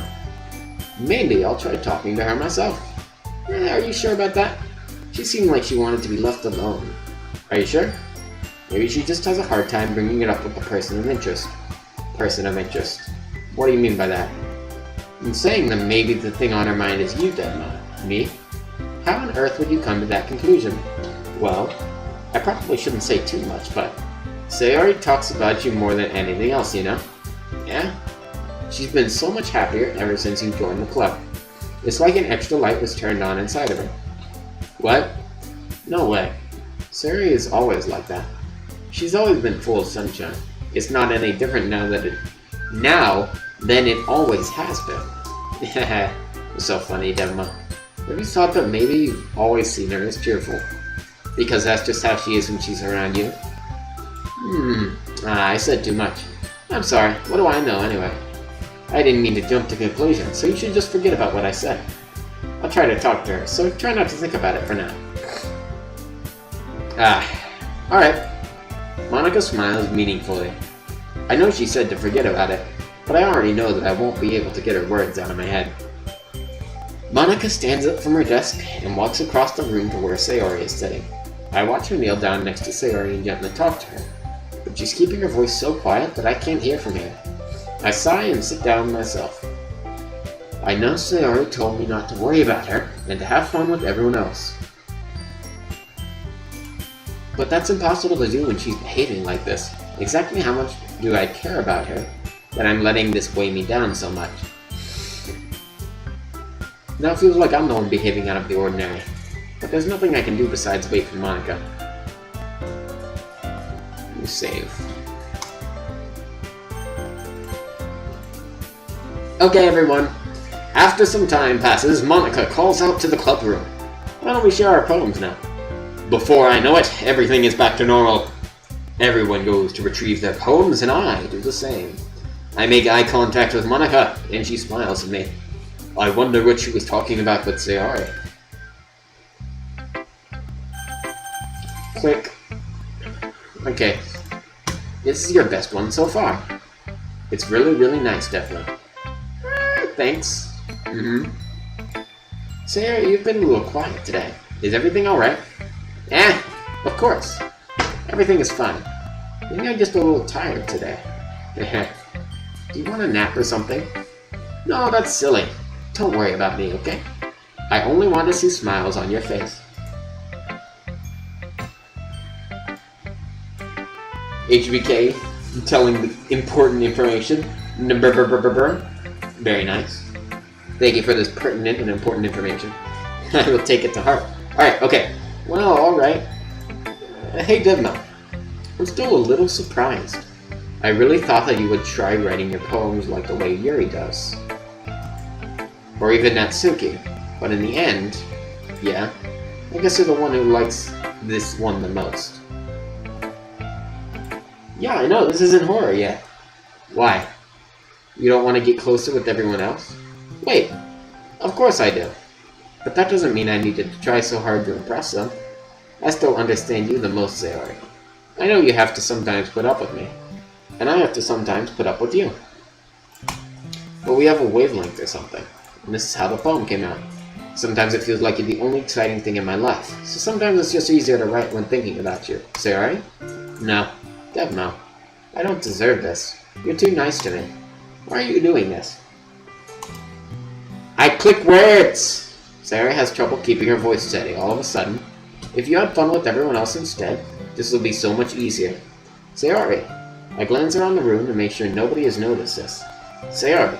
I probably never said that before, but I don't understand what you're feeling right now. Tell me what will cheer you up. Sayori shakes her head. She sniffles and keeps shaking her head.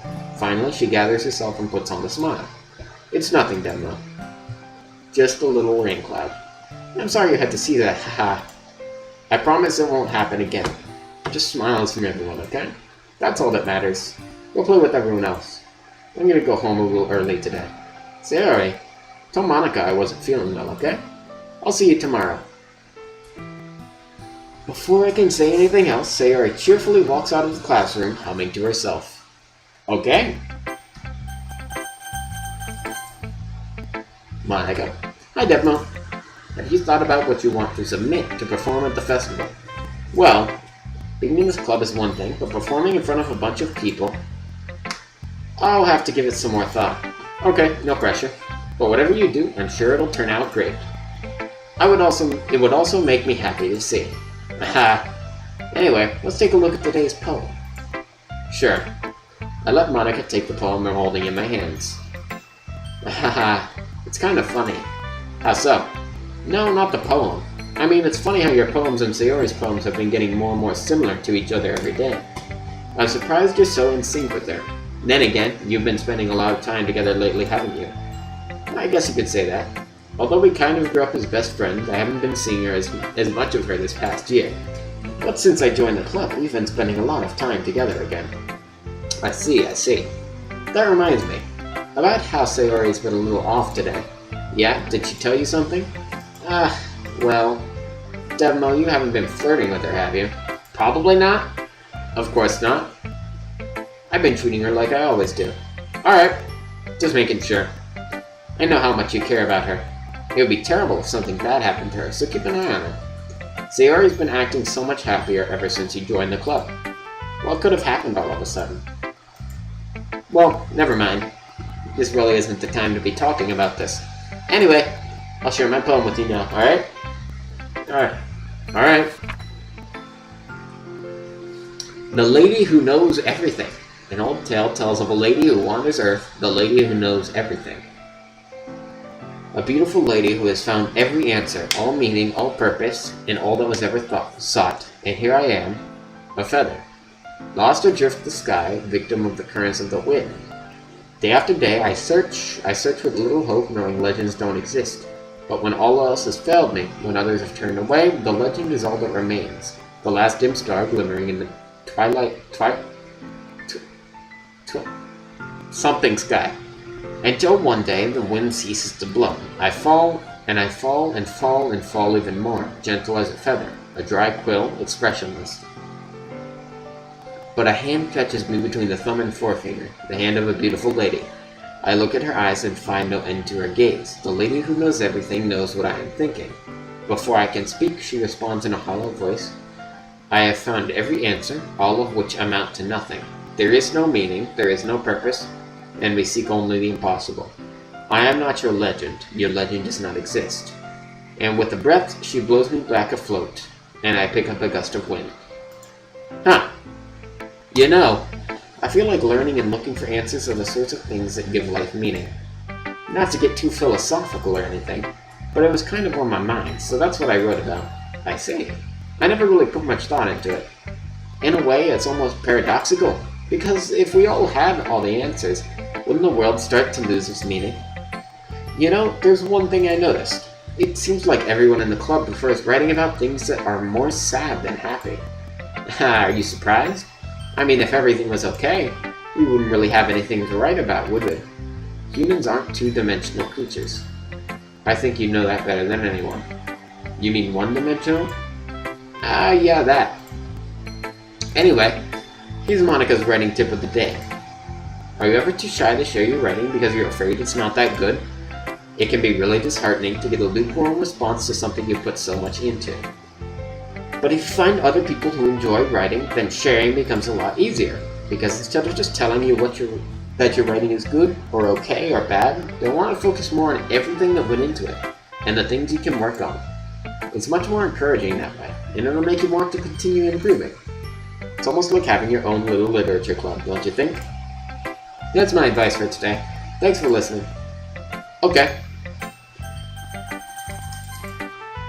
Yuri? Well done, Devmo. You definitely improved your writing over the course of these few days. Has my advice been helpful to you? Yeah, definitely. I'm glad. Sharing our writing like this, it's a lot more fun and rewarding than I anticipated. I need to remember to thank Monica. I think we all felt a little awkward at first. But now it seems like everyone is enjoying sharing their writing and seeing what others think. I guess I can't really disagree. I was afraid the whole thing would be a chore, but it's a great way for me to spend some personal time with all the girls in the club. But it's been fun getting to know everyone and their writing. And I guess doing some writing myself. Well, have you learned anything about yourself, Devmo? Well, you know how I like to say that writing is a very personal way to get in touch with yourself. In the end, it doesn't matter if you're a good writer or a bad writer, and even my opinions are just opinions, you know? As always, I believe what's most important is exploring and discovering yourself. That's comforting. I'm kind of afraid of disappointing you in some way or another. Me. Well, you're always sophisticated with your writing and have the most advice to share. Is that so? Yuri thinks for a good minute. That must be terrible. Me to have become someone whose opinion is fearsome. How unlikable of me. Yuri. Not as bad as you're making it sound in your head. I just meant that I respect your opinion. I see. I'm sorry I always overthinking come to these sorts of conclusions. I'm just a little too used to it. Overthinking? Being disliked? Yuri? What am I saying? I'm sorry, I didn't mean to bring that up. Let's move on. Alright. Do you want to share your poem now? Okay. Here. Poem time. Okay. Beach. Marvel millions of years in the making, where the womb of the earth chaotically meets the sun, the surface. Under a clear blue sky, an expanse of bliss, but beneath gray rolling clouds, an endless enigma, the easiest world to get lost in, is one where everything can be found. One can only build a sandcastle where the sand is wet, but where the sand is wet, the tide comes. Will it gently lick at your foundations until you give in? Or will a sudden wave send you crashing down in the blink of an eye? Either way, the outcome is the same. Yet we still build sandcastles. I stand where the foam wraps around my ankles, where my toes squish in the sand, the salty air is therapeutic. The breeze is gentle yet powerful. I sink my toes into the ultimate boundary line, tempted by the foamy tendrils, turn back and I abandon my peace to erode at the shore. Drift forward, and I return to Earth forevermore. Fair enough. I'm aware that the beach is kind of an inane thing to write about, but I did my best to take a metaphorical approach to it. You say that like you didn't even want to write about it. Oh, you haven't heard? After yesterday, Natsuki and I, well, it was amusing that we wrote about something similar in such different ways. So Natsuki wanted us to write about the same topic as each other again. Okay, well, what did Natsuki write about? I suppose to better compare the differences in our writing styles, or thought processes. Anyway, it was her idea. Knowing her, it's no surprise that she'd want to do something like that. She probably just wants to show off. It's not like I have a particular interest in her writing style. I just went with her request. But, well, I suppose it's not so bad to write about something simple on occasion. It can be refreshing, you know? It's good for me to calm my thoughts once in a while. Yeah, I think I agree. Thanks for sharing.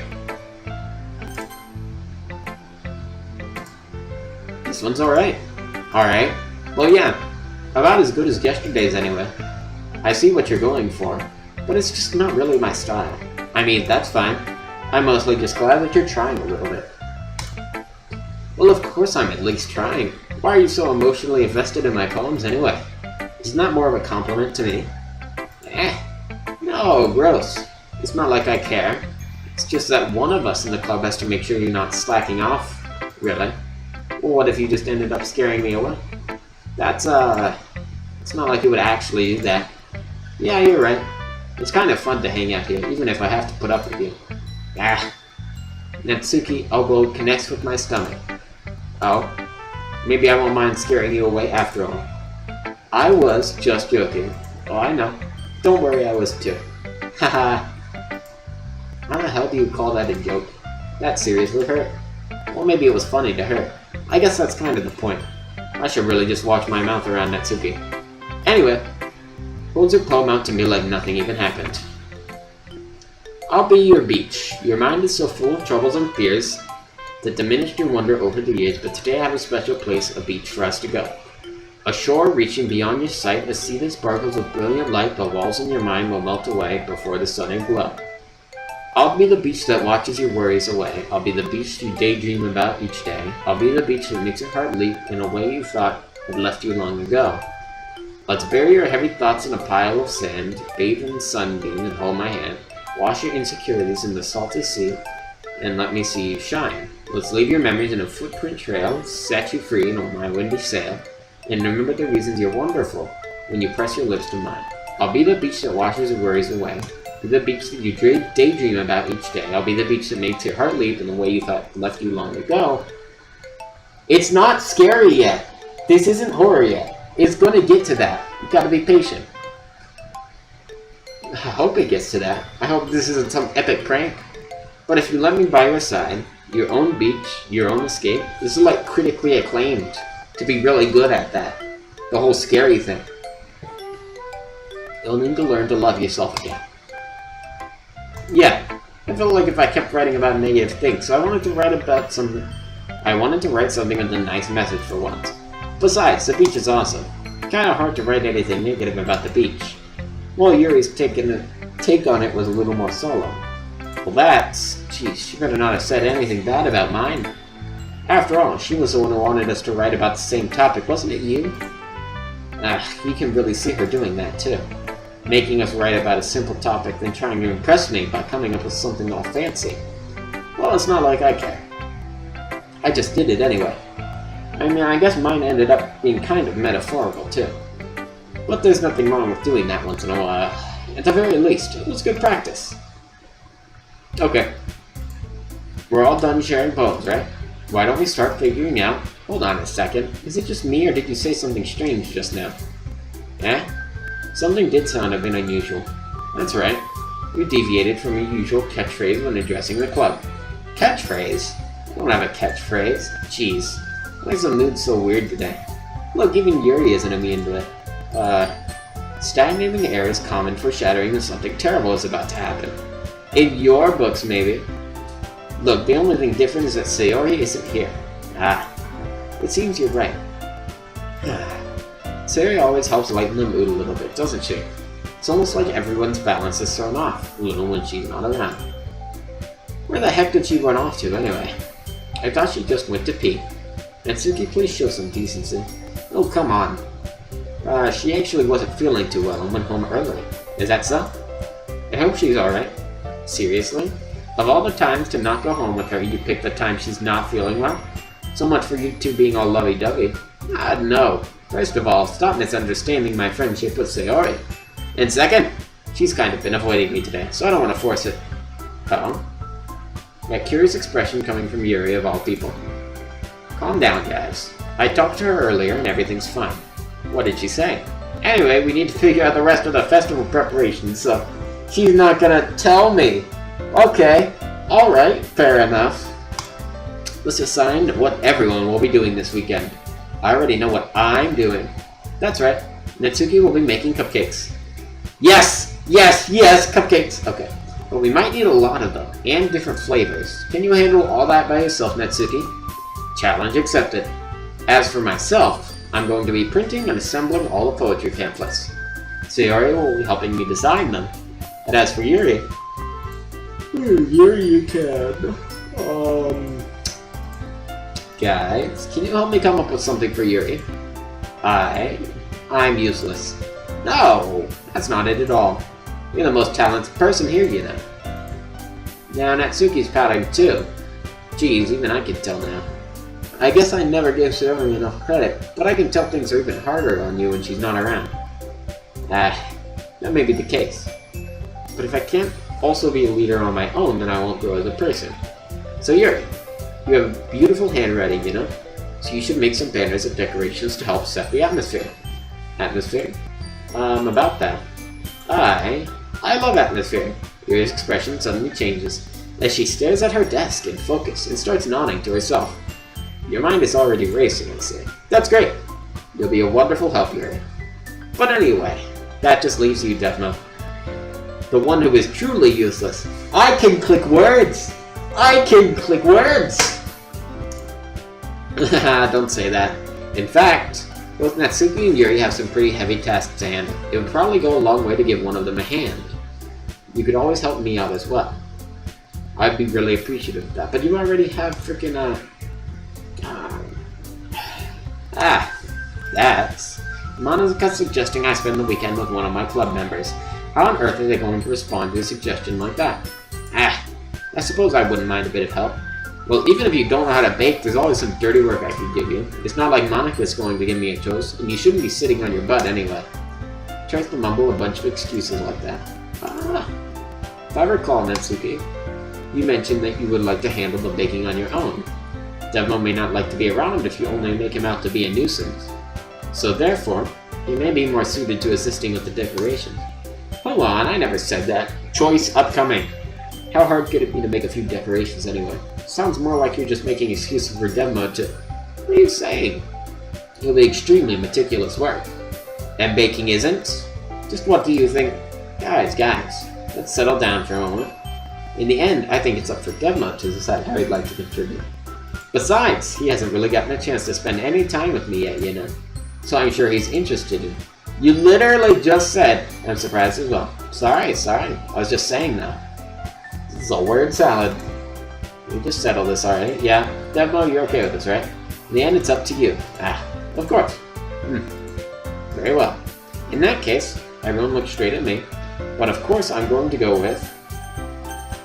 I mean, Sayori is with Monica on this. Natsuki doesn't even want help, so Yuri.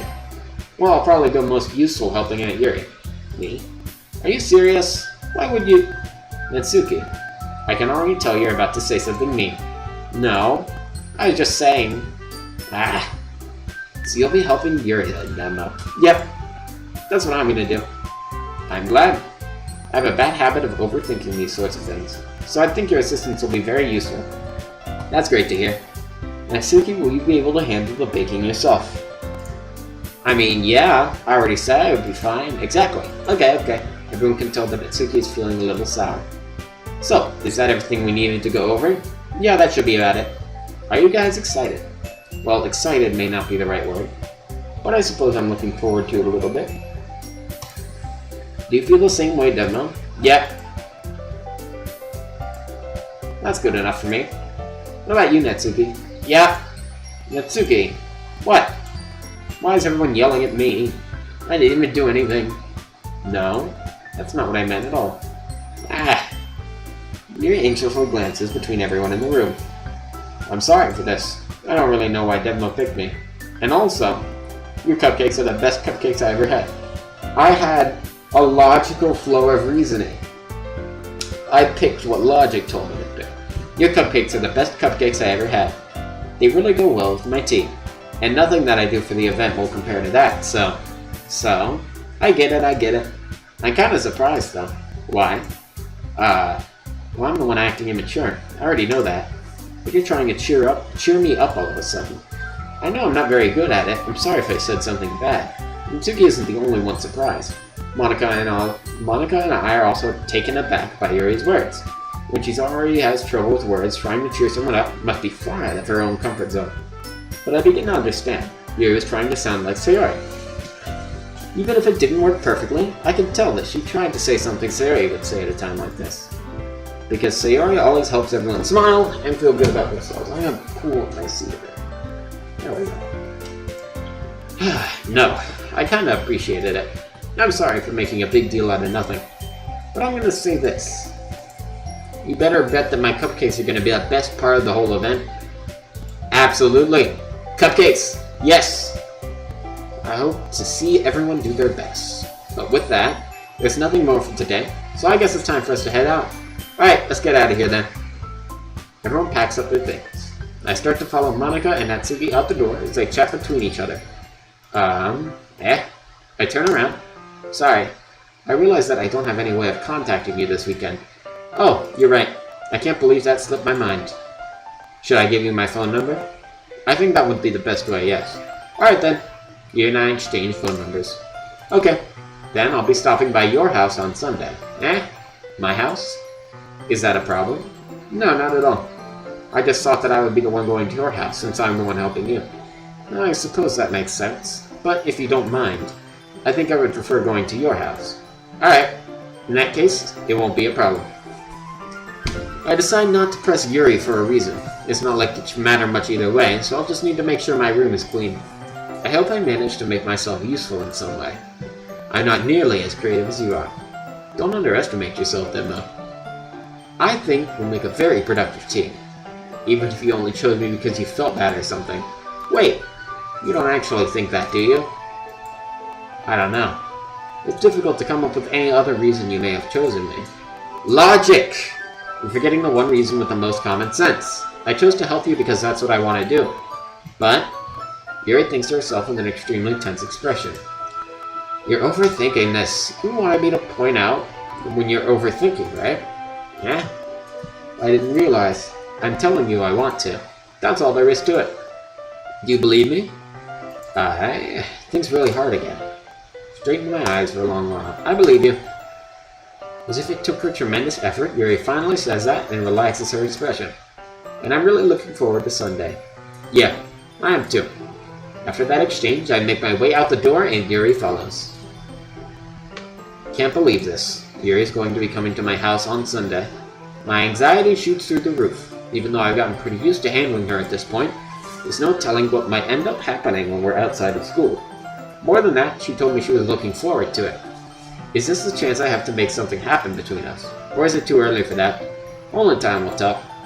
But until then, I won't be able to take my mind off it. I seriously can't wait.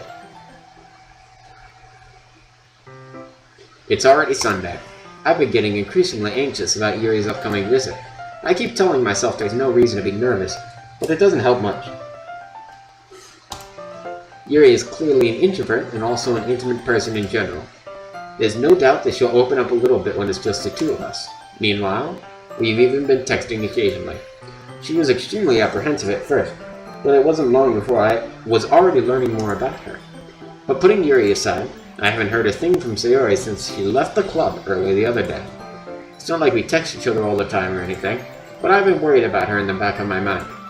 Between what Sayori said and what Monica said, is it really okay for me to just put Sayori's feelings aside when she might need me?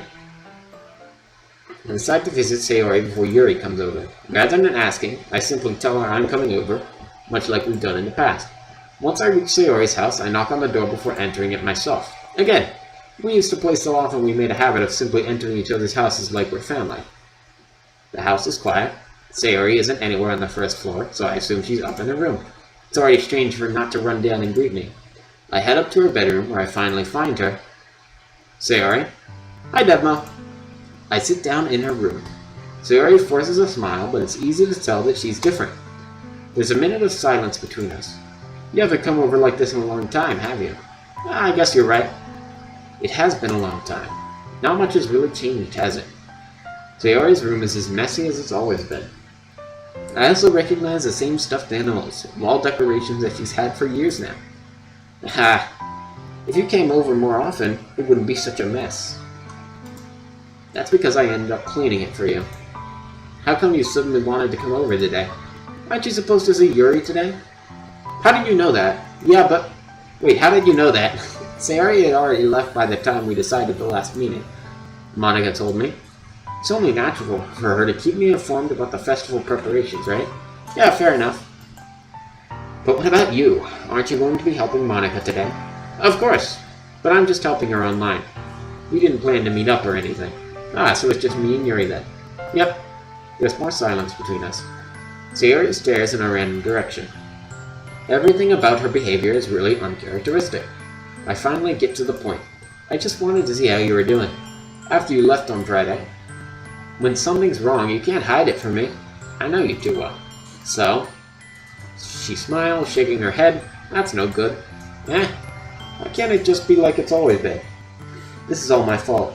If I didn't get so weak and accidentally express my feelings, if I didn't make that stupid mistake, then you wouldn't have been worried about me at all. You wouldn't have come here. You wouldn't have even been thinking about me right now. But this is just my punishment, isn't it? I'm getting punished for being so selfish. I think that's why the world decided to have you come over today. It just wants to torture me. Sayori. I grab Sayori by the shoulders. What on earth are you saying? Are you listening to yourself right now? Are you okay? Are you doing okay? I know something happened to you. There's no other explanation for you to be like this. So tell me already. Until I know, I won't be able to stop thinking about it. Gives me an empty smile. You really put me in a trap, Devmo. But, you're wrong. Nothing happened to me. I've always been like this. You're just seeing it for the first time. Seeing what? What are you talking about, Sayori? You're really just going to make me say it, aren't you, Devmo? I guess I have no choice this time. The thing is, I've had really bad depression my whole life. Did you know that? Why do you think I'm late to school every day? Because most days, I can't even find a reason to get out of bed. Fair enough. What reason is there to do anything when I fully know how worthless I am? Why go to school? Why eat? Why make friends? Why make other people put their energy and caring to waste by having them spend it on me? That's what it feels like. And that's why I just want to make everyone happy, without anyone worrying about me. I'm in shock. I can't even figure out how to respond. How is it possible that Sayori kept this from me the entire time that I've known her? Did she really want so badly for me to just not think about her? Why, Sayori? Eh? Why is it you never told me about this? I almost feel like I've been betrayed as your close friend. Because if I knew, I would have done everything I could to support you. Even if there's only so much that I could do. I would have tried a little bit harder to make every day a little better for you. That's why I'm your friend. All you had to do was tell me. You don't understand at all, Demo. Why do you think I didn't tell you? Because if I told you, then you would have had to waste effort caring about me, instead of doing important things. I don't want to be cared about. It's bittersweet when people try to care about me. It feels nice sometimes, but it also feels like a bat being swung against my head. Haha, that's why I wanted so badly for you to make friends with everyone else. Welcome back, Beckin. We still aren't at the horror part yet. We'll get there eventually. My voice is going to definitely go out. So Sayori just told us that she's Depresso Espresso. Helping everyone be happy together is the best thing for me.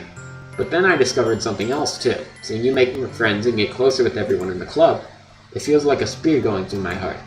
So that's why. That's why I decided the world just wants to torture me. Every path leads to nothing but hurt. Ha. You're right that I don't understand. I don't understand your feelings at all, Sayori. But I don't need to understand. Whatever it takes for me to help you stop hurting, that's what I'll do. No, Debmo. There's nothing. Nothing at all. The only thing that could have helped is if everything could be like it always was. But I was selfish. I finally showed you what a horrible person I am. No crying, that's bad. I made you join the literature club because I was selfish. And I was punished by my heart hurting in a way that I couldn't understand. And now you came here and I made you hurt too. I'm just weak and selfish. That's all I am. And that's why I'm just going to accept these punishments. Because I deserve every last one. Without thinking, I once again grab Sayori's shoulders. This time I pull her into a tight embrace. Debmo. Sayori, I don't care if you feel selfish. I'm really happy you convinced me to join the club. Seeing you every day makes it worthwhile enough. If I make friends with everyone else, that's just a bonus. But please never underestimate how much I care about you. I wouldn't have it any other way. Debmo.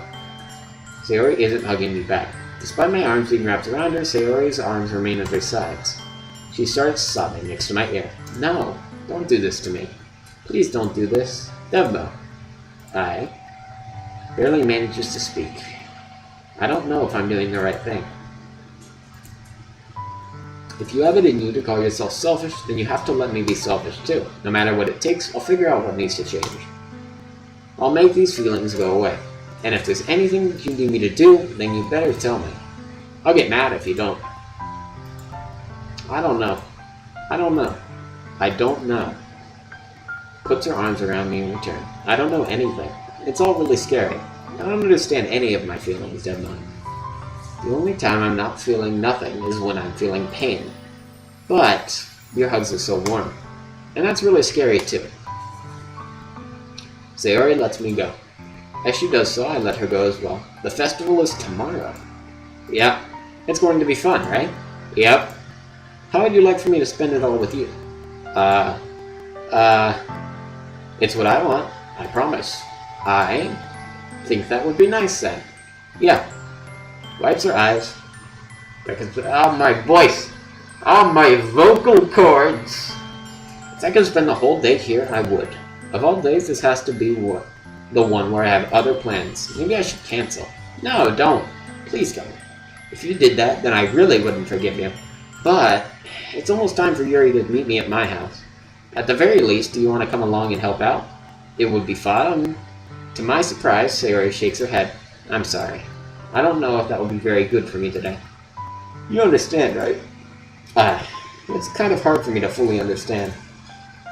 But I'm trying my hardest. Alright. I'm gonna go use the bathroom, and then I gotta turn the light on because it's getting dark in here. Because it's turning almost, somewhat, sort of, little bit afternoonish nighttime type deal. So I'll be right back. You stay here. Actually, don't. Go get water. Stay hydrated. I'm gonna use the bathroom. Staying hydrated is good for you.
Sweet! Back into it.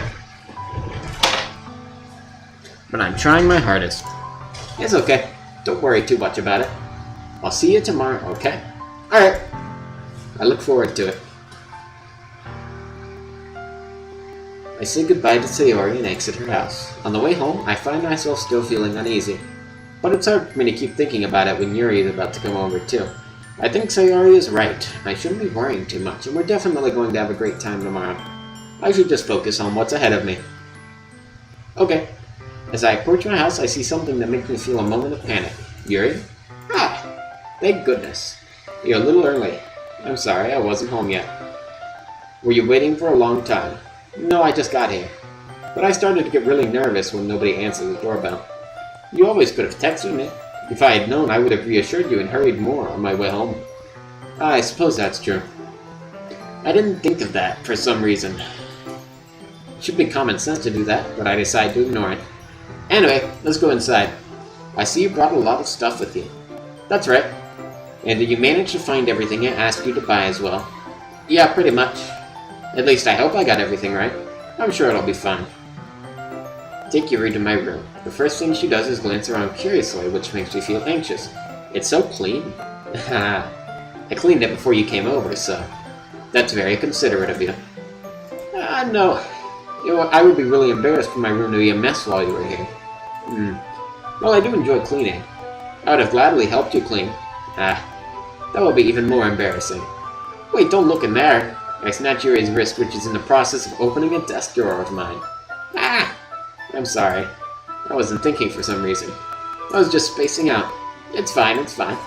I let go of Yuri's wrist. She puts both of her hands firmly in her lap, as making sure she's keeping track of them. So, should we get started? Yes. I have a few things planned that you can help with.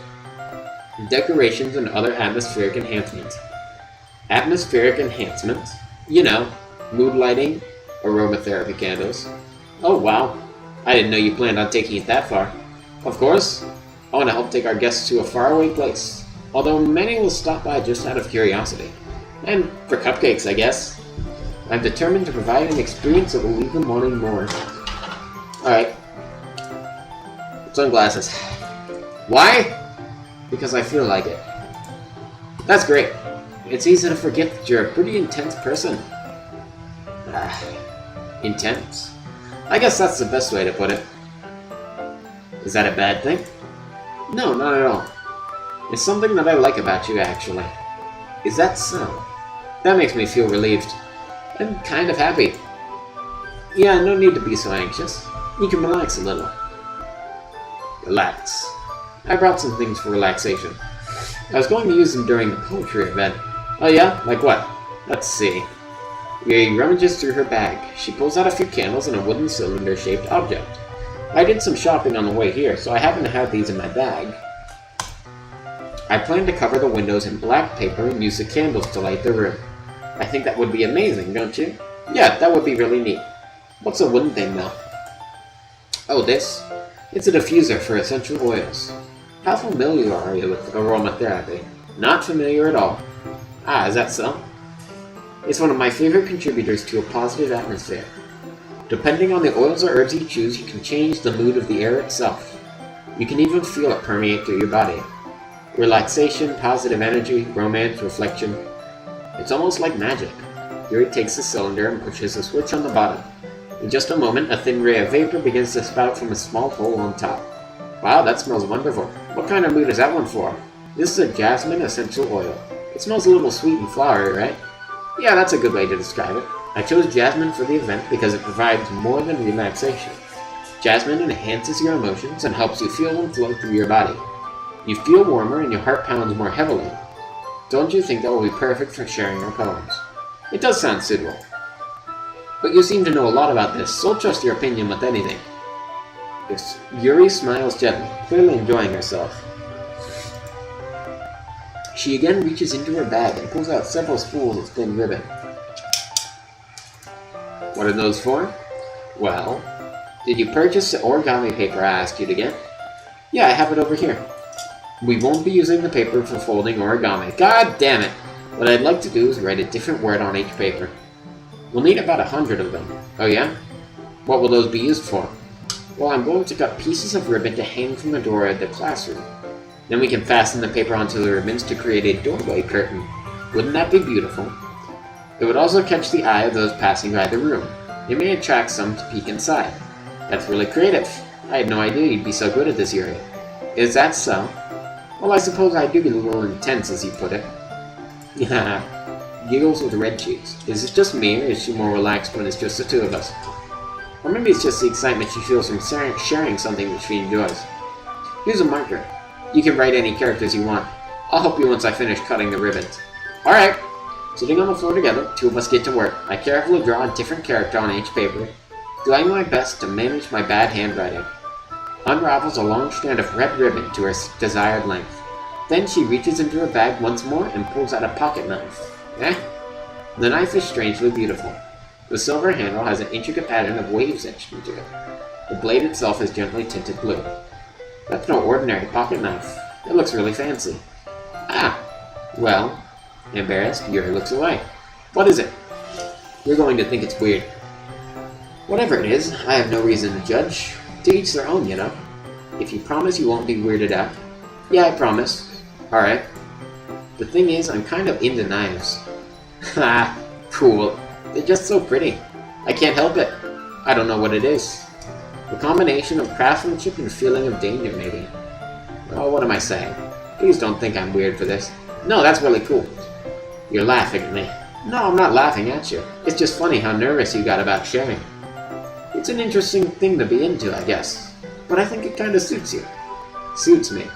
Yeah, it's kind of intense. Ha! Besides, it's a really cool looking knife. I can't deny that. It is, isn't it? Relaxes her expression once again. Would you like to hold it? Sure, I'll check it out. Carefully hands me the knife with the handle facing me. I take it and turn it around in my hands. It feels heavy and extremely solid. Where do you even get a knife like this? Curious of its sharpness, I feel the point of the knife with my index finger. Ow! Demo! Why did you do that? I didn't expect it to be that sharp. I barely touched it at all. It's my fault. I should have warned you. This knife is extremely sharp. It can cut through skin like it's paper. Oh no. A small drop of blood trickles down the side of my finger. It takes my hand and gives the wound a closer look. Ah. Stares at it and noticeably fidgets. If you're squeamish, I'll go wash it off now. Ah! Without warning, Yuri puts my finger in her mouth and licks the wound. Okay. Instinctively pull my hand back. Oh, please forgive me. I wasn't thinking. Yuri, that's the most embarrassing thing I've ever done. Fair enough. I guess she was just trying to help, right? I think you're overreacting a little. She doesn't lift her head. What if she doesn't recover from this for the rest of the afternoon? Hey, Blue Blocks. Alright, you know what? This might be a stupid thing to do, but I do it anyway. I take you... Did you really just do that? Now we're even. Just looks at me like I did something wrong. I knew that would be a bad idea. Not for the sweet aroma of the jasmine oil, the air will be extremely heavy right now. You're so weird. Calling me weird? I have no response to that. Where do you keep your bandages? Ah, I don't think I need one actually. It was a tiny cut. Look, it already stopped bleeding. I see. That's relieving. Tension is quickly lifted. We each resume our respective activities. I watch Yuri's knife cut through the ribbon like it's nothing but air. Meanwhile, I continue to make progress on the paper. Welcome back, Bracken. After we finish attaching the paper to the ribbons, we lay them all out side by side. It looks better than I expected and will be very effective as a door curtain. It looks great! Good thinking coming up with this, Yuri. Ah, thanks. It's just something I saw online, really. This helped you get over your unreasonable fear of DDLC? Why are you scared of it? What? I haven't even gotten to any bad parts yet. It's been nothing but good parts. It's just something I saw online, really. Are you ready to move on to the next task? Yeah, let's do it. What do you have in mind? I'd like to create a banner. That's why I asked you to buy the paint tablets. Ah, that's right. One of the items you asked me to buy was a kit of watercolor paint tablets. We'll need about 6 cups of water to put each of the tablets in. Do you mind fetching those for us? Of course not. 6 cups of water. I'll be right back in a minute. Thank you very much. Oh, and just a little bit of water is okay. If you fill the cups too much, it'll be too diluted. Taking Yuri's advice, I decided to use small plastic bathroom cups rather than full-size glasses. I put them on a plate to catch any paint that drips, then bring it back into my room. Yuri? Yes? I come in to see Yuri quickly unrolling her sleeve, pulling it back over her arm. Ah, nothing. Your face is a little red. Is it too hot in here or anything? Ah, not at all. There's nothing wrong, so let's mix the paint. Hurriedly dismisses me and takes it upon herself to unwrap the tablets, dropping them into cups. So, I thought we would do something simple that would look very nice. I'd like to paint a gradient across the banner, starting with the colors for sunrise, then daytime, then sunset and nighttime. Once it dries, I'll write an inspirational quote across the banner. We can hang it on the wall behind the podium at the front of the classroom. Ah, neat. What are you going to write? Well, it will be more fun to surprise you. Yuri smiles at me. If you say so. After rolling out the banner, Yuri and I kneel on opposite sides so we don't get in the way of each other. Yuri uses a brush and adds a few dots of different colors across the banner to serve as a color guide when we paint. This kind of reminds me of elementary school. Painting on a banner with watercolors feels a lot like the art class projects we had back then. It's relaxing. Ah, I'm sorry if this feels too childish. No, I didn't mean that at all.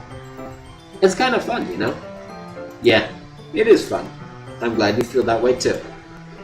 Stopped painting for a moment, thinking to herself, for me, I don't need to go out and do crazy things to have fun. In fact, I usually don't even want to. It's just when I can spend time with one other person. I screwed up here. Even if it's something simple like reading, it doesn't even matter if we don't talk much. Just having a friend next to me makes things feel a bit nicer. I think that's all it takes for me to be happy. Is that so? Even if Yuri and I are quite different, I can understand where she's coming from.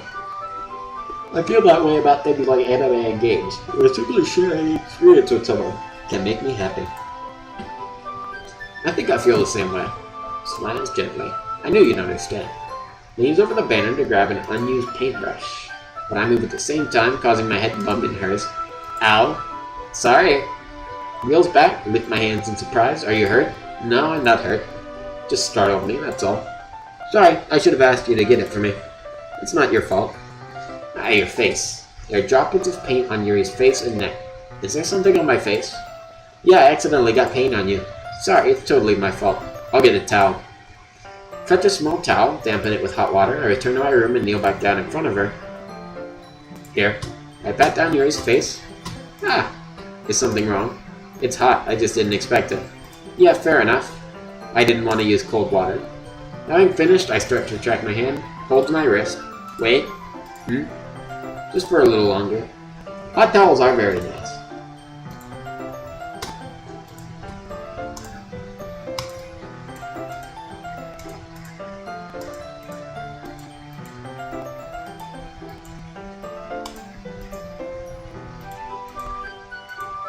Sorry, I've been feeling a little lightheaded today.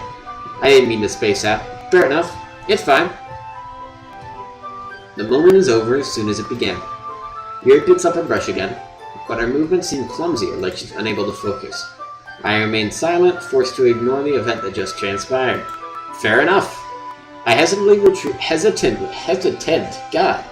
retrieve my own brush and continue following Yuri's example. That should do it. I finished filling the night sky with the white dots that look like stars. Looking at the banner as a whole, it's very pretty and natural looking. I think it came out better than I expected. I'm really happy with the results. Yeah, me too. Are you going to add the lettering now? No, not yet. It needs to dry first. That's true, but won't that take a while? Well, perhaps it would be best to leave it here, then have you bring it in the morning. I can do the lettering in the classroom before our event starts. Is that okay? That's totally fine. Wonderful. In that case, I don't think there's anything more for us to do here. Phew! Aha. You say that like you're glad it's over. Was I wrong to assume that you were at least enjoying yourself a little bit? No, it's not bad. I'm just glad we managed to get everything done. I see. I am too. I was a little concerned about time. I need to start making dinner soon. So you don't have any time left. I was secretly hoping you would have extra time after finishing the work. Well, Yuri thinks to herself, I think it would be too irresponsible of me to wait much longer. I'm sorry. I was hoping there would be more times as well. You've never seen this route before. Interesting. There are routes? I mean, I guess that makes sense. It's probably my fault. Sorry for being such a slow worker. No, it's not your fault at all. And the important thing is that we got everything done, right? Yeah. So, I shouldn't be disappointed or anything. Gathering all her things, Yuri seems to look a little downcast. I understand why. It sounded like she rarely gets the opportunity to spend time with friends in a relaxed environment. But that doesn't mean this is the last time it can happen. Once Yuri packs up, I walk her out to the front door. Thank you very much for having me today. No problem. I'm glad I was able to help. Just let me know if there's anything else you need me to bring tomorrow. I will. Well then. Yuri fidgets. I guess I'll see you tomorrow. Wait. I kinda say that without thinking. About today. It's fine that we didn't have as much time as we wanted. Because we can do this again. Whenever you want, you can come over or we can go out somewhere. Ah, I forgot you don't like going out much. Simply smiles bashfully. Anyway, you know what I'm trying to say, so. You're very thoughtful, Devna. Takes a step closer to me, squeezes my hand. I kind of like that about you. Well, how am I supposed to respond to that? What I don't even get a chance to is Yuri suddenly pulls back. Sayori? Eh? Ah! Hi, Devmo. Sayori. Just now, we weren't. Yeah. It's okay, Devmo. I just stopped by to say hi. Well, it's nice to see you. I'm sorry, but I'm already on my way to leave. Ah, really? That's too bad. I'm sorry. We'll all be together at the festival tomorrow, so that's fine, right? Of course. Sayori beams. Yeah, so I'll see you tomorrow. Clearly embarrassed, Yuri hurries off. Sayori waves goodbye after her. Sayori, I thought you didn't want to come over today. Ah, well, I tried staying in my room, but my imagination was being really mean to me, so I had to come here and see it for myself. See what? What are you talking about? You know, how much fun you were having with Yuri, and how close you got to her. It makes me really happy that you've made such good friends. You're lying! That's all that matters to you. You've got a tear in your eye. Tears start. Yep. That's all that matters to me. Why am I feeling this way, Debma? I'm supposed to be happy for you. Why does it feel like my heart is splitting in half? It hurts so much. Everything hurts so much. This would be so much better if I could just disappear. Sayori, don't say that. It's true, Devma. If I wasn't here, then you wouldn't have to waste your sympathy on me. You wouldn't have to put up with me being selfish. Monica was right. I should just... Monica? Monica was right about what? Sayori, what I said before is true. I'm not going to let this continue. Caring about you like this isn't the burden your mind is making it out to be. It's something that makes me happy. It's something that I would trade for anything else.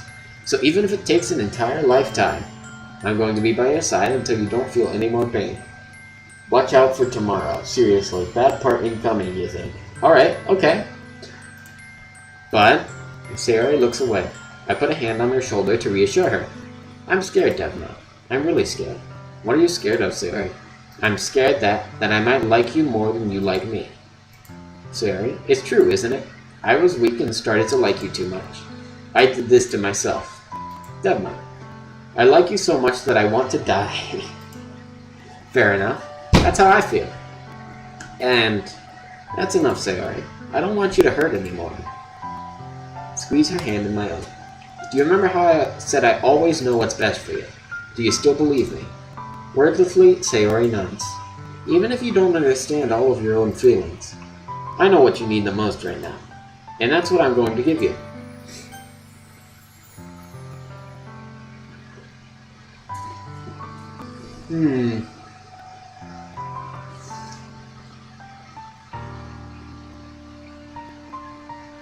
She says she likes me too much, right?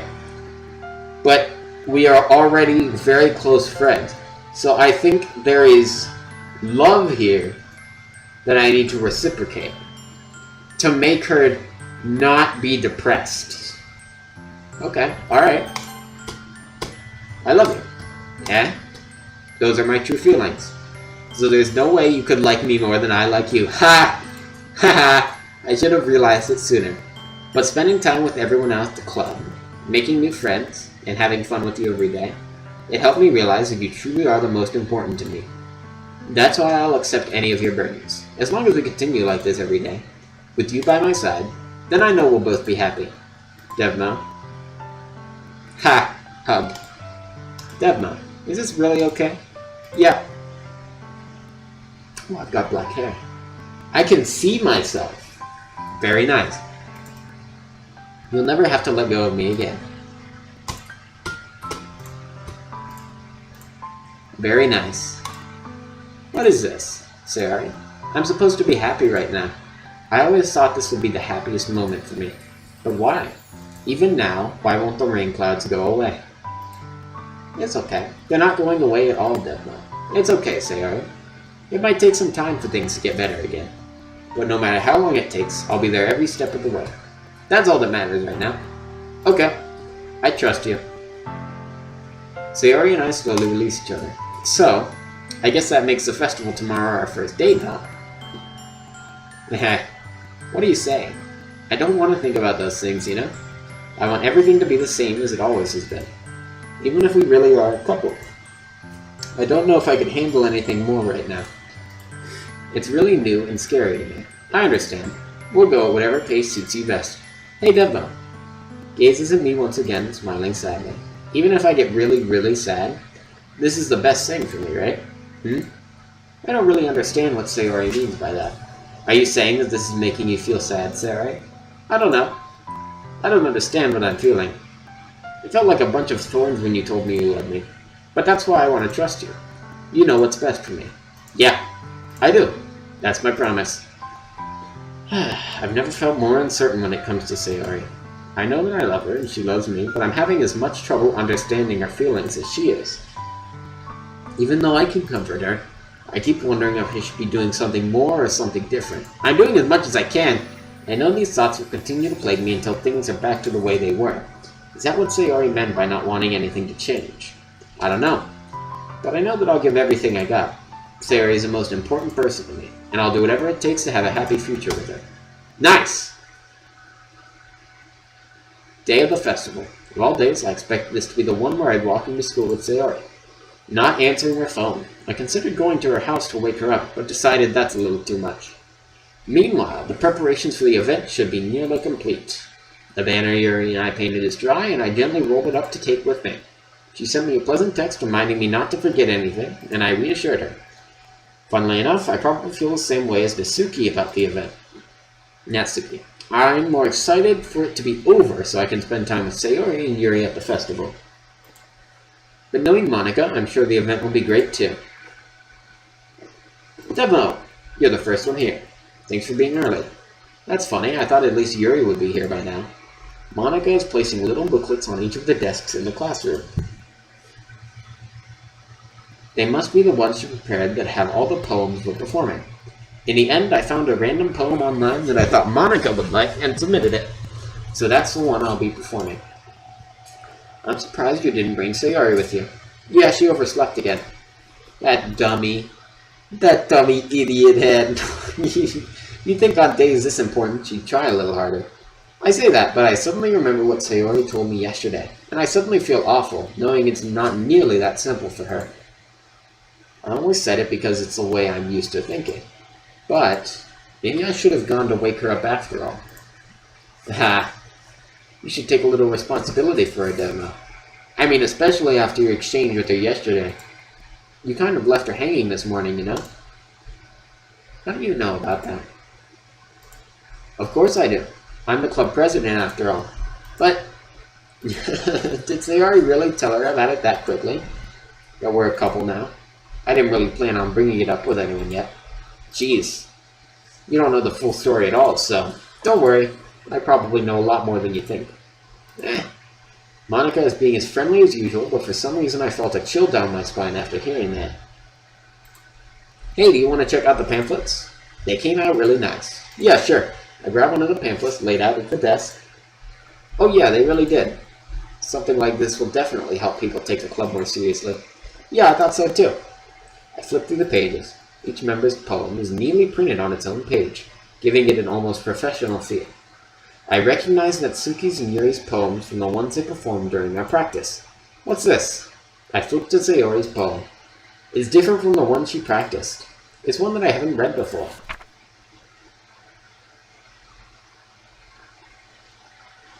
Alright, time to read this. Me when someone makes an Among Us reference. Get out of my head, get out of my head, get out of my head, get out of my head, get out of my head, get out of my head, get out of my head, get out of my head, get out of my head, get out of my head, get out of my head, get out of my head, get out of my head, get out of my head, get out of my head, get out of my head, get out of my head, get out of my head, get out of my head, get out of my head. Get out of my head, get out of my head, get out of my head, get out of my head, get out of my head, get out of my head, get out of my head, get out of my head, get out of my head, get out of my head, get out of my head, get out of my head, get out of my head, get out of my head, get out of my head, get out of my head, get out of my head, get out of my head, get out of my head, get out of my head. Get out of my head before I do what I know is best for you. Get out of my head before I listen to everything she said to me. Get out of my head before I show how much I love you. Get out of my head before I finish writing this poem. But a poem is never actually finished. It just stops moving. Ah, what is this? Reading the poem, I get a pit in my stomach. Devmo? What's wrong? Ah, nothing. This poem feels completely different from everything else Sayori's written. But more than that, I changed my mind. I'm going to go get Sayori, so... well, alright. Try not to take too long, okay? I quickly leave the classroom. Don't strain yourself. Monica calls that out after me. I quicken my pace. What was I thinking? I should have tried a little bit harder for Sayori. It's not that big a deal to at least wait for her, or help her wake up. Even the simple gesture of walking her to school makes her really happy. Besides, I told her yesterday that things will be the same as they always have been. That's all she needs, and what I want to give her. I reach Sayori's house and knock on the door. I don't expect an answer, since she's not picking up her phone either. Like yesterday, I opened the door and let myself in. Sayori? She really is a heavy sleeper. I swallow. I can't believe I ended up doing this after all. Waking her up in her own house. That really is something a boyfriend would do, isn't it? In any case, it just feels right. Outside Sayori's room, I knock on her door. Sayori, wake up, dummy. Dumb idiot head. There's no response. I really don't want to have to enter a room like this. This is a horror game! We're going to see something disturbing, aren't we? Everyone in chat is going like, no. So, this is going to be bad. Isn't it kind of a breach of privacy? But she really leaves me no choice. I gently open the door. Yep. Okay. Alright, cool. Yeah. Yeah, okay, that's bad.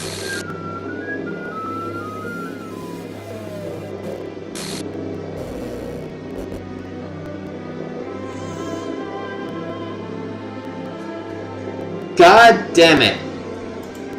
What the hell? What the hell? Is this a nightmare? It has to be. This isn't real. There's no way this can be real. Sayori wouldn't do this. Everything was normal up until a few days ago. That's why I can't believe what my eyes are showing me. I suppressed the urge to vomit. Just yesterday, I told Sayori I would be there for her. I told her I know what's best and that everything will be okay. Then why? Why would she do this? How could I be so helpless? What did I do wrong? Confessing to her. I shouldn't have confessed to her. That's not what Sayori needed at all. Frick! I should have saved! She even told me how painful it was for others to care about her. Then why did I confess to her and why make her feel even worse? Why was I so selfish? This is my fault. My swarming thoughts keep telling me everything I could have done to prevent this. If I spent more time with her. But no! No. If I didn't say it, she would have known that the feelings were not reciprocated. Well, this is more of a psychological horror, Dakin. Not a in-your-face jump-scare type horror. There's a lot of nuance to horror. Christ. This wouldn't have ended well either way. It doesn't matter if I go back and change what I did. If I just spent more time with her, walked her to school, and remained friends with her like it always has been, then I could have prevented this. No, couldn't have prevented it. I know I could have prevented this. This is just the character being irrational. Screw you. Screw the literature club. Screw the festival. I just lost my best friend. Someone I grew up with. She's gone forever now. Nothing I can do can bring her back. This isn't some game where I can reset and try something different. Ha! You're wrong, but I'm not going to do that anyway. I had only one chance, and I wasn't careful enough. And now I'll carry this guilt with me until I die. Nothing in my life is worth more than hers, but I still couldn't do what she needed from me. And now, I can never take it back. Never, never, never, never, never. And I win! That was sarcasm.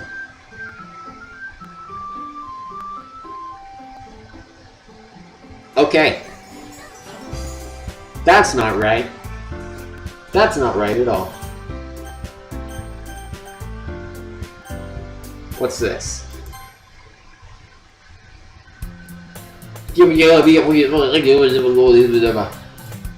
I see an annoying girl running towards me from the distance, waving her arms in the air like she's totally oblivious to any attention she might draw to herself.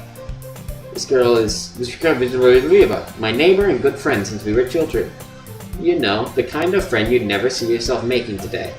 But it just kind of works out because you've known each other for so long. We used to walk to school together on days like this, but starting around high school we oversleep more frequently and tired of waiting up. If you're going to chase after me like this, I almost feel better off running away. I just sigh and idle on the crosswalk and let it catch up to me.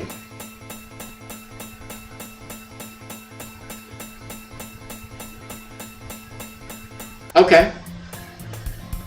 Alright. One of you, usually the worst, being surrounded by a couple of friend groups. Meanwhile, I've always walked to school alone. I always tell myself it's about time I meet some girls or something like that, but I have no motivation to join any clubs. It bugged out, and now reality changed. Because, where is she? Like, we're starting at the beginning again. I'm perfectly content just getting by on the average while spending my free time on games and anime. There's always an anime club, but it's not like there'll be any girls in it anyway. Fair. School day is ordinary as ever, and so before I know it, pack up my things, blink at the wall, add some motivation. Clubs! Not really any that interest me. Most of them will probably be way too demanding for me to deal with. No choice but to start with the anime club. Demo? Monica? Oh my goodness, I totally didn't expect to see you here. It's been a while, right? Ah, yeah, it has. Monica smiles sweetly. We do know each other. Well, we rarely talk, but we were in the same class last year.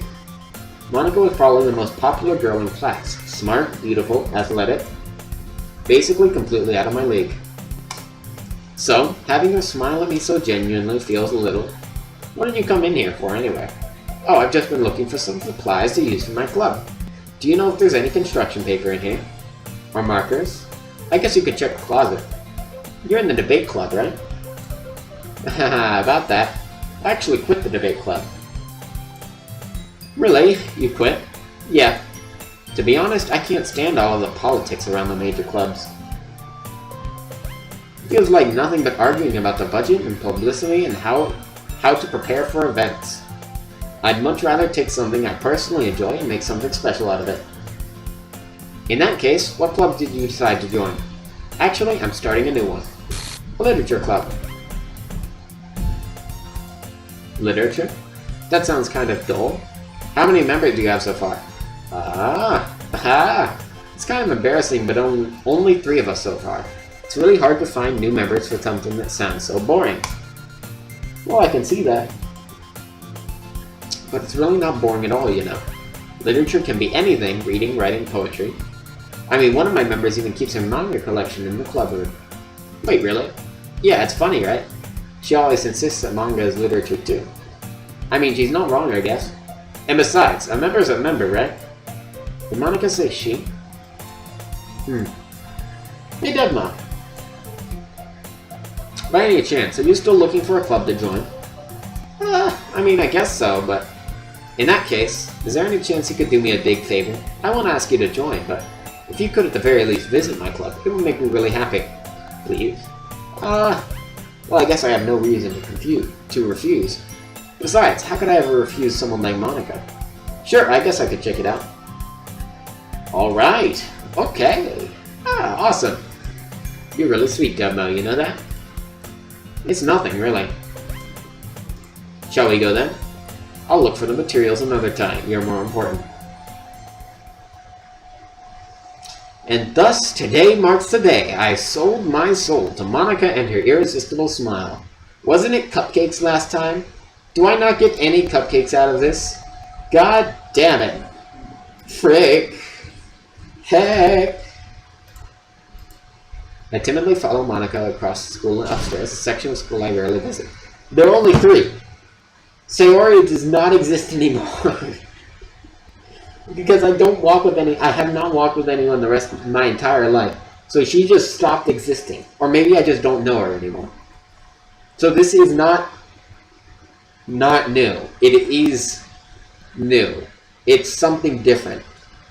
Follow Monica across the school and upstairs, a section of the school I rarely visit, generally used for 3rd year classes and activities. Monica, full of energy, swings open the classroom door. I'm back, and I brought a guest with me. A guest? Seriously, you brought a boy? Way to kill the atmosphere. Don't be mean, Natsuki. But anyway, welcome to the club, Denma. All words escape me in this situation. This club is full of incredibly cute girls. So let me guess, you're Monica's boyfriend, right? What? No, I'm not. Natsuki, the girl with the sour attitude whose name is apparently Natsuki, is one I don't recognize. Her small figure makes me think she's probably a 1st year. Anyway, this is Natsuki, energetic as usual. And this is Yuri, the vice president. It's nice to meet you. The vice president died in the last one. That's not good. Yuri, who appears to be comparably more mature and timid, seems to have a hard time keeping up with someone like Natsuki. Yeah, it's nice to meet both of you. So I ran into Demo in her classroom and decided to come check out the club. Isn't that great? Wait, Monica, didn't I tell you to let me know in advance before you brought anyone new? I was going to, well, you know. Sorry. I didn't forget that, but I just happened to run into him. Cupcakes! Bake me cupcakes! Okay, anyway. In that case, I should at least make some tea, right? Yeah, that would be great. Why don't you come sit down, Demo? The girls have a few desks arranged to form a table. Yuri walks to the corner of the room and opens a closet. Meanwhile, Monica and Natsuki sit across from each other. Still feeling awkward, I take a seat next to Monica. So, I know you didn't really plan on coming here, but we'll make sure you feel right at home, okay? As president of the Literature Club, it's my duty to make the club fun and exciting for everyone. I'm surprised there aren't more people in the club yet. It must be hard to start a new club. You could put it that way. Not many people are very interested in putting all the effort to start something brand new. Especially when it's something that doesn't grab your attention like literature. You have to work hard to convince people you're both fun and worthwhile. But it makes school events, like the festival, that much more important. I'm confident we can really all grow this club before we graduate. Right, Natsuki? Well, I guess. Reluctantly agrees. Such different girls, all interested in the same goal. Monica must have worked really hard to find these two. My throat! Okay, Yuri returns to the table carrying a tea set. She carefully places a teacup in front of each of us before setting down the teapot in the middle. You keep a whole tea set in this classroom? Don't worry, the teachers gave us permission. After all, doesn't a hot cup of tea help you enjoy a good book? I guess. Yeah, don't let yourself get intimidated. Yuri's just trying to impress you. That's not. Insulted, Yuri looks away. I meant that, you know. I believe you. While tea and reading might not be a pastime for me, but I at least enjoy tea. I'm glad. Yuri faintly smiles to herself in relief. So, Demo, what kinds of things do you like to read? Well, considering how little I've read these past few years, I don't really have a good way of answering that. Manga? I mutter quietly to myself, half joking. Natsuki's head suddenly perks up. It looks like she wants to say something, but she keeps quiet. Not much of a reader, I guess. Well, that can change. What am I saying? I spoke without thinking after seeing Yuri's sad smile. Anyway, what about you, Yuri? Well, let's see. Traces the rim of her teacup with her finger. This is exactly the same. My favorites are usually novels that build deep and complex fantasy worlds. The level of creativity and craftsmanship behind them is amazing to me, and telling a good story in such a foreign world is equally impressive. Goes on, clearly passionate about her reading. She seems so reserved and timid since the moment I walked in, but it's obvious by the way her eyes light up that she finds her comfort in the world of books, not people. But you know, I like a lot of things. Stories with deep psychological elements usually immerse me as well. Isn't it amazing how a writer can so deliberately take advantage of your own lack of an imagination to completely throw you for a loop? I have read all of this.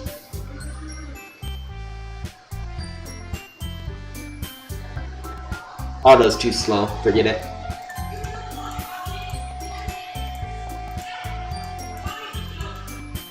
Surreal horror, hate horror, what's that? Just I'll dart over it, never mind. Cute things, well, it gives you ideas. Scrap of paper, poem called Don't Say the Name, give it back. Write your own poems, I guess why you care, is present. Breaks her out, you wouldn't like him. A confident writer, just gives confidence, gives experience, and you always sit in silence. Yeah, I just got an idea. How about this? Let's all go home and write a poem of our own. Then next time we meet, share them with each other. That way everyone's even. I mean, I thought it was a good idea. Well, I think you're right, Monica. We should probably do activities. I did decide to take on the responsibility of vice president after all. I need to do my best to nurture the club as well as its members. Besides, now that we have a new member, it seems like a good step for us to take. Do you agree as well, Demna? Hold on, there's still one problem. What's that? Now that we've reached the most important topic, what's been on my mind? I never said I'd join the club. Monica may have convinced me to stop by, but I never made any decision. I still have other clubs to look at, and I lose my train of thought. All the girls stare back at me with dejected eyes. But... I'm sorry, I thought... The girls exchange glances before Monica turns back to me. I guess I need to tell you the truth, Demna. The thing is, we don't have enough members yet to form an official club. We need 4. And I've been trying really, really hard to find new members. And if we don't find one more before the festival... Club itself, pretty relaxed, poems... Right. Okay. I'll join the club. Yay! He's joining the club! Yay! Okay, everyone. Remember tonight's assignment, poem, share. Looks over at me. I look forward to seeing how you express yourself. Yeah, can I really impress with your anxiety? Continue chit-chat? Guess I'll be on my way. Okay, back and forth. Natsuki, Yuri, and Monica. Happy spending every day in the individual club. Chance to go closer. Okay, cool. Ladies and gentlemen, it's time we click words. We're clicking words. Special poem. Would you like to read it? Yes. That's a nice poem. Nothing is real. Nothing is real. Epic. Or maybe there's a space and it's nothing is real. Question mark. The world may never know. Despise, loud, bouncy, soft, grief, kitty. Cat. Rainbow. Extreme. Raindrops. Comfort. Poof. Defeat. Eternity. Lollipop. Color. Valentine. Secretive. Unrequited. Tears. Forgive.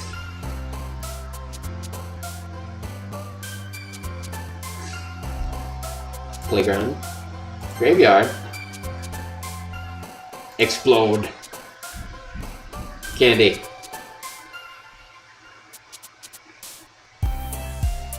Frightening. Okay. Hi again, Devmo. Yes, I got back from a wonderful clicking word session. Glad to see you didn't run away on us. Haha. Nah, don't worry. This might be a little strange, eh? But I at least kept my word. Well, I'm back at the Literature Club. I was the last to come in, so everyone else is already hanging out. What? Let me watch that on the playback cam.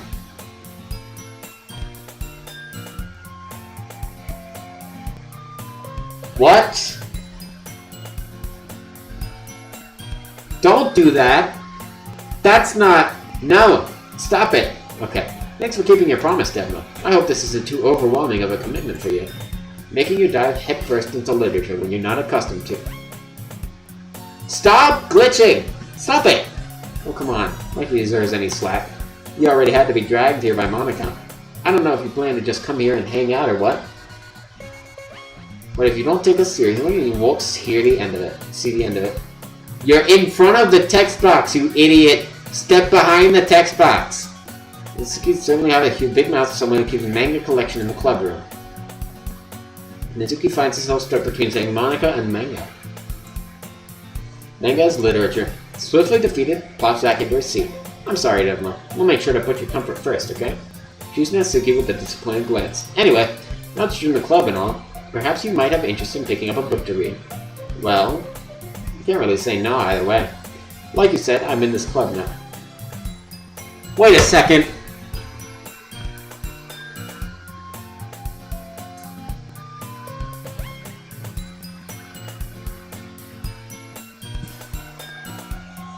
Wait a second! The classroom's turning!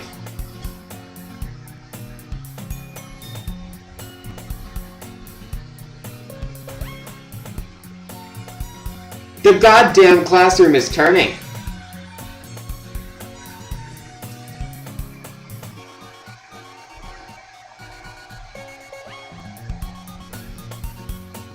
I think Yuri's turning too.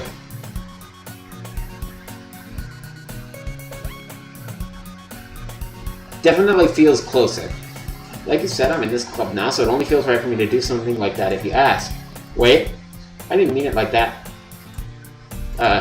If you don't really want to, forget I said anything, I guess. Ah, no, it's not that, Yuri. How far can it turn? That's a good question. Is it still turning?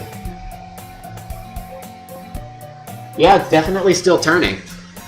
Or maybe it's zooming in.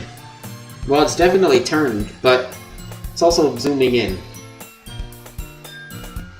Like, look at Yuri. Yuri's definitely a lot closer than she was before. Ah, no, that's not. I want to try to be a part of this club. So even if I don't read often, I'd be happy to pick up a book if you wanted me to. Are you sure? I just felt like, well, as vice president and all, that I should help you get started on something you might like. Reaches into her bag and pulls out a book. Didn't want you to feel left out. Pick the book you might enjoy. Sure. Keep your attention even if you don't usually read. And we could, you know, discuss it if you wanted. This is... Room still turning. Or zooming in. I think it's zooming in now, actually. How is this girl accidentally being so cute? She even picked a book she thinks I'll like, despite me not reading much. Thank you, I'll definitely read this. I enthusiastically take the book. Phew. Well, you can read it at your own pace. Look forward to hearing what you think. Everyone's settled in? Okay, it fixed itself. Kick off some scheduled activities for the club. That doesn't seem to be the case. Yu's face is already buried in a book. I can't help but notice her intense expression, like she was waiting for this chance. Meanwhile, Natsuki's rummaging around in the closet. I'm really curious to talk to Yuri a little bit more, but at the same time, I would feel bad for distracting her from reading. I catch a glimpse of the cover of her book. It looks like the same book that she lent to me. More than that, she seems to be on the first few pages. Ah, crap. I think she noticed me looking at her. She sneaks another glance at me, and our eyes meet for a split second. But that only makes her hide her face deeper in the book. Sorry, I was just spacing out. I muttered this, sensing I made her uncomfortable. Oh, it's fine. If I was focused, then I probably wouldn't have noticed in the first place. But I'm just rereading a bit of this, so... That's the book you gave me, right? Mm-hmm. I wanted to reread some of it. Something felt off there. Not for any particular reason. Just curious how you two have just copies of the same book. Have two copies of the same book. Ah. Well, when I stopped at the bookstore yesterday... that's not what I meant. I mean, I just happened to buy two of them. Something definitely felt off for a second. I don't know what it was. Ah, I see. There's something fairly obvious here that Yuri isn't telling me, but I decided to let it go. I'll definitely start reading it soon. I'm glad to hear. Once it starts to pick up, you might have a hard time putting it down. It's a very engaging and relatable story. Is that so? What's the story about, anyway? Well, I look at the cover of the book. The book is titled Portrait of Markov. There's an ominous-looking eye symbol on the front cover. Basically, it's about this religious camp that was turned into a human experiment prison. And the people trapped here have this trait that turns them into killing machines that lust for blood. But the facility gets even worse, and they start selectively breeding people by cutting off their limbs and affixing them to... Oh, this might be a little bit of a spoiler. Yeah, that's pretty dark. But anyway, I'm really into it. The book, I mean. Not the thing about the limbs. That's kind of dark, isn't it? Made it sound like it was going to be a nice story, so that dark turn came from nowhere. Ah. Are you not a fan of that sort of thing, Denma? No, it's not that. I mean, I can definitely enjoy those kinds of stories, so don't worry. I hope so. Yeah, I totally forgot that Yuri is into those things. She's so shy and reclusive on the outside, but her mind seems to be completely different. It's just that this kind of story is a kind that challenges you to look at life from a strange new perspective. When horrible things happen, not just because someone wants to be evil, but because the world is full of horrible people and we're all worthless anyway. That's some nice text. That's some very nice text. Then suddenly... I'm rambling, aren't I? Yeah, probably. I'm sorry. Hey, don't apologize. I haven't lost interest or anything. Well, I guess it's alright then. But I feel like I should let you know that I have this problem. When I let things like books and writing fill my thoughts, my whole body gets incredibly free. I kind of forget to pay attention to other people. So I'm sorry if I end up saying something strange. And please stop me if I start talking too much. I really don't think you need to worry. That just means you're passionate about reading. The least I can do is listen. This is kind of off-putting. Just all the things in general happening. Not really scary per se, but off-putting. It's a literature club after all. Ah, that's true. In fact, I might as well get started reading it, right? Like that! Stop it! Yes. I mean, you don't have to, but what do you say? Let me just get the book. I quickly retrieve the book that I put into my bag. Alright, it's fine if I sit here, right? I slip into the seat next to Yuri's. Yeah. Are you sure? You seem a little bit apprehensive.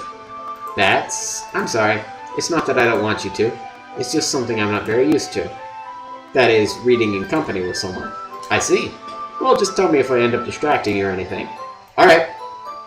Start the prologue. I soon understand what Yuri means about reading in company. I can feel her presence over my shoulder as I read. It's not a particularly bad thing. Maybe a little distracting, but the feeling is somewhat comforting. Yuri's in the corner of my eye. I realize she's not actually looking at her own book. I glance over. Looks like she's reading from my book instead. Sorry, I was just bathing in the feeling of... You really do apologize a lot, don't you? I do? I didn't really mean to. Sorry. I mean... Here, this should work, right? Slide my desk until it's up against Yuri's and hold my book more between the two of them. I suppose so.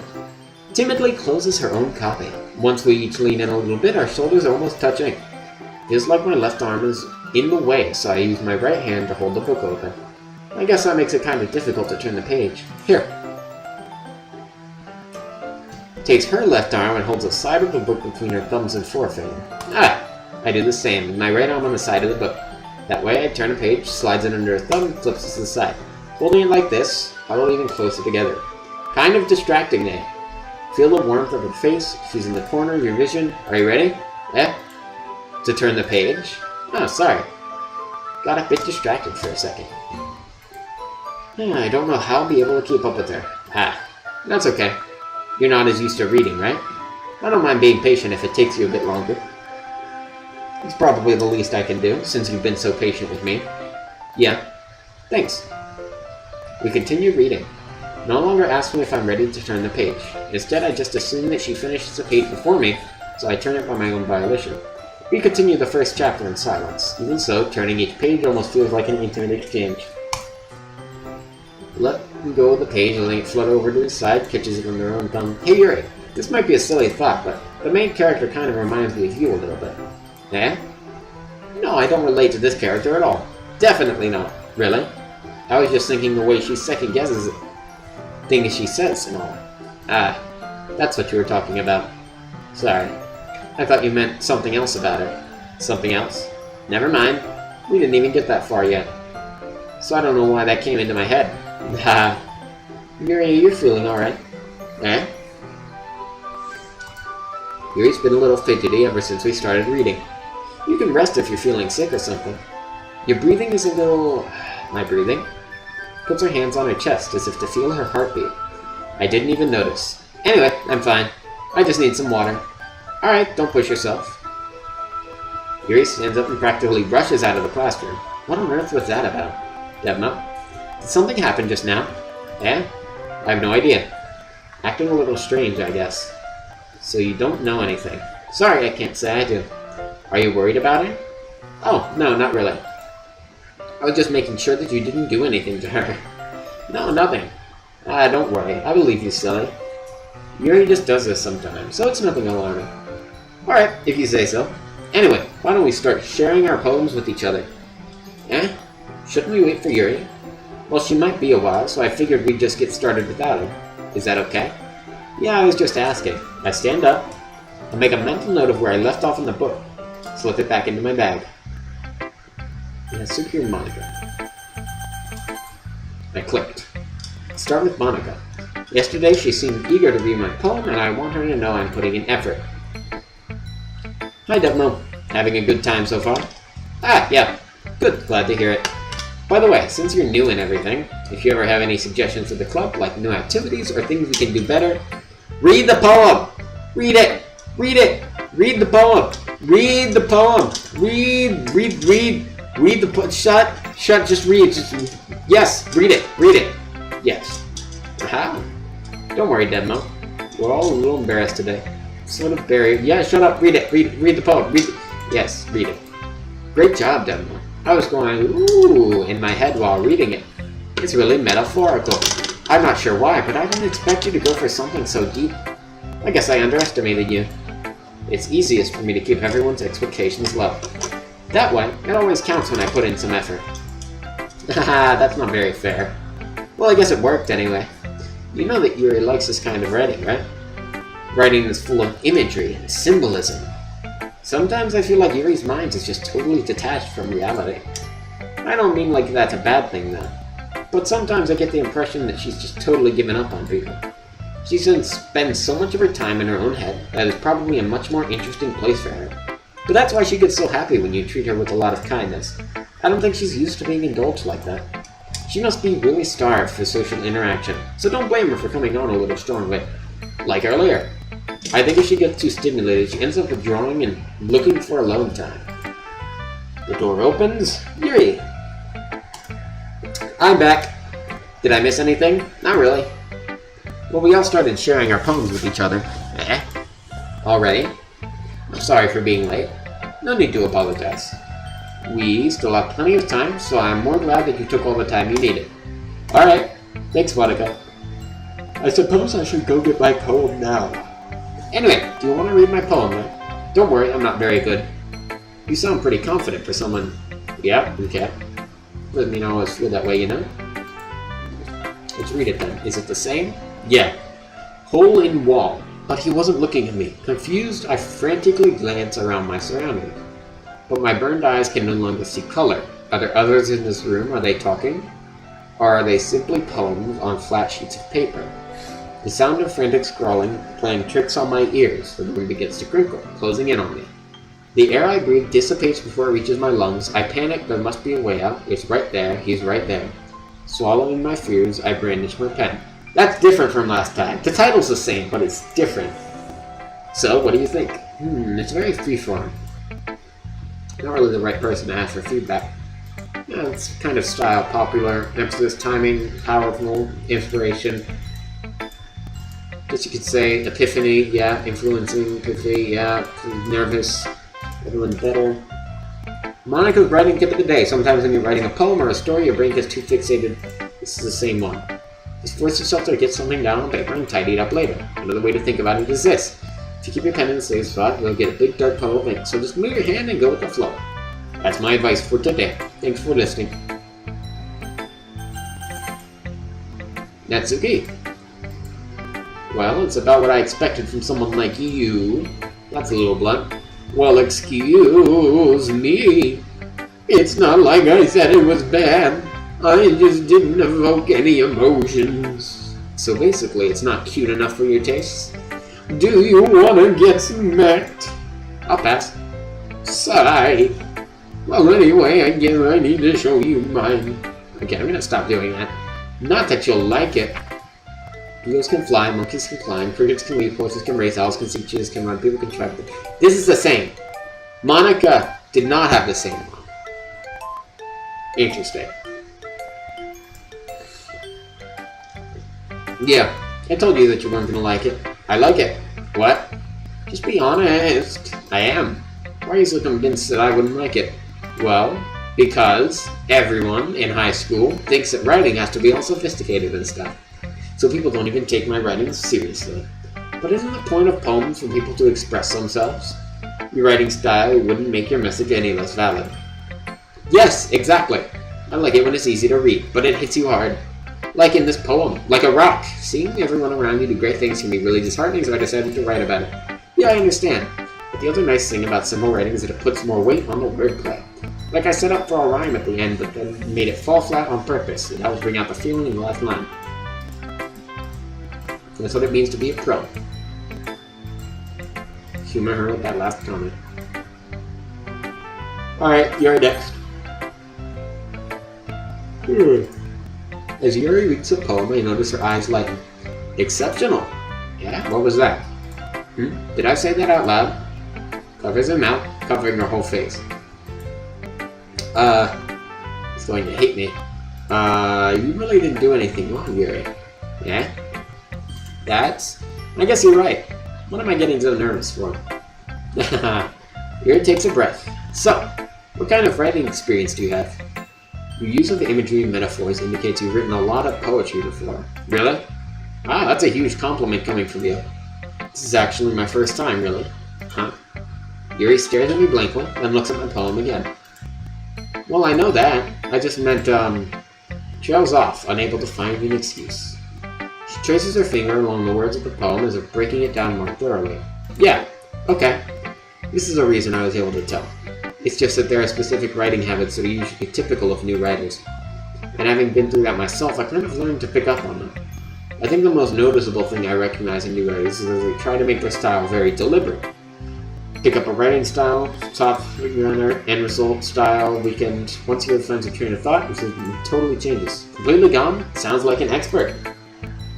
Of course, that's not something you can be blamed for.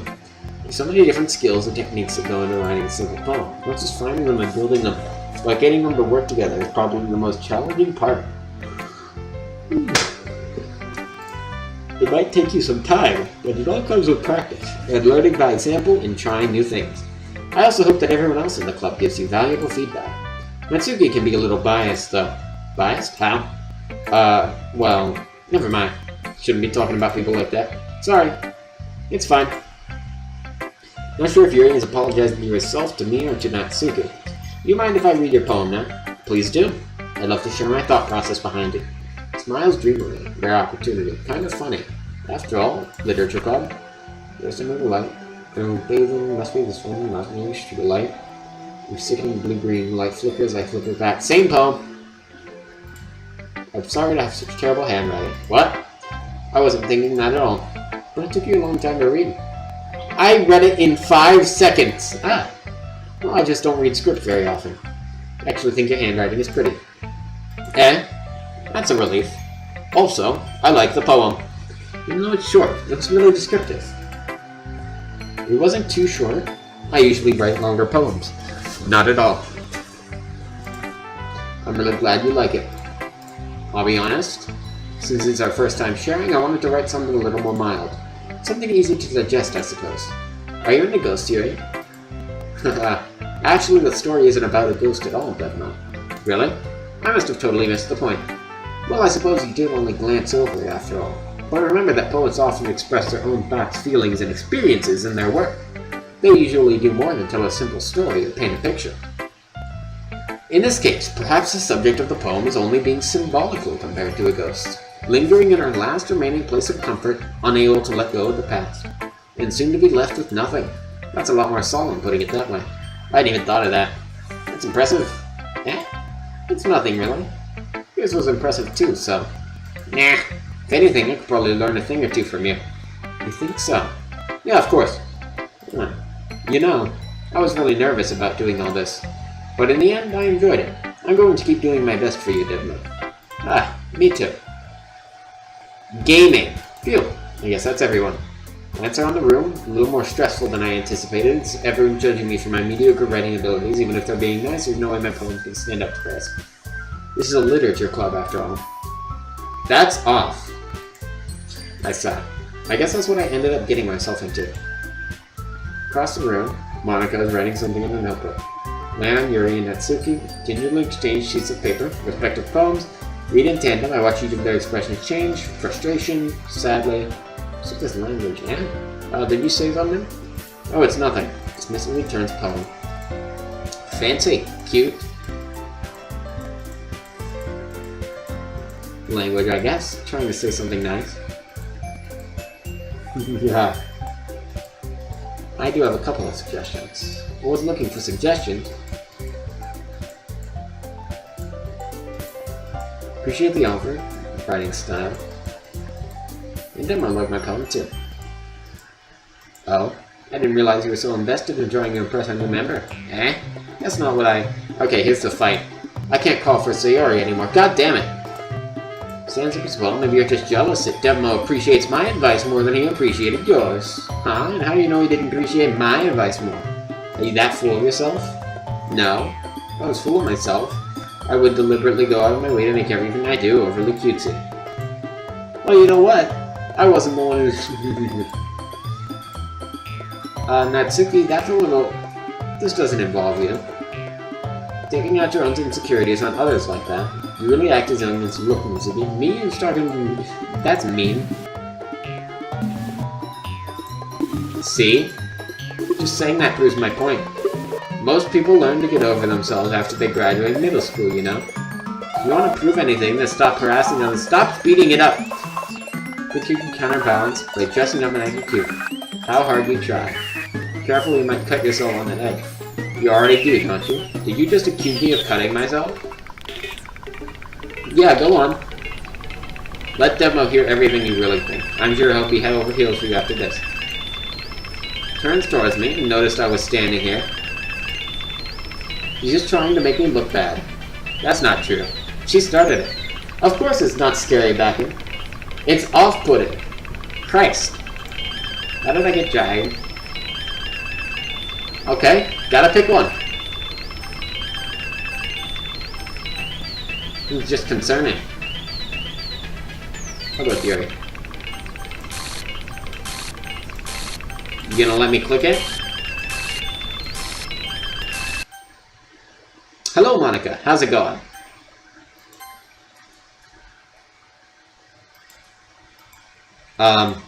Hey, Devma. Why don't we step outside for a little bit? Okay. Sorry about that. They really shouldn't have tried to get you involved.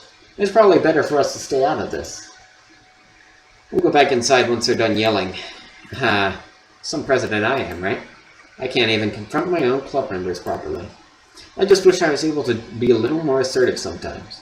But I never have it in me to put my foot down against others. So was I supposed to choose Natsuki? And by fighting against that choice, I am super cool? Maybe. You understand, right? Anyway, if this makes you want to spend less time with the others, then that's fine. I'd be happy to spend time with you instead. Suddenly, runs out of the classroom. Oh, she's crying. No. Oh, come on now. Oh, that's sad. It looks like they're done. I didn't mean it. I didn't mean it. I didn't mean it. Rocking back and forth on the desk with her palms on her forehead. I didn't mean it. I believe you. I have no idea what Yuri might have said to Natsuki. Or did. Devna, please don't hate me. Please. I'm not like this. There's something wrong with me today. It's fine, Yuri. We know you didn't mean it. Besides, I'm sure Natsuki will forget all about it by tomorrow. Completely. Anyway, the meeting is over, so you can go home now if you want.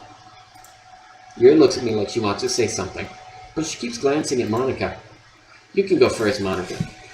I'd like to stay a little bit longer. I'm the president, so I should be the last one out. I'll wait for you to be done. Well, I'm vice president, so please let me take the responsibility today. It kind of sounds like you don't want me around for something, Yuri. It's not that. It's not that. I didn't get much of a chance to discuss my book with Devna. It would just be embarrassing with you listening. I guess I don't really have a choice, do I? I'm sorry for causing trouble, but I really appreciate you and... I guess I'm not talking it through with Yuri. Okay. Alright, I guess that's just not a thing we're doing. That's okay, that's cool, that's fine. Yeah, okay. Yeah, that's fine. Yeah, okay. Let's do it.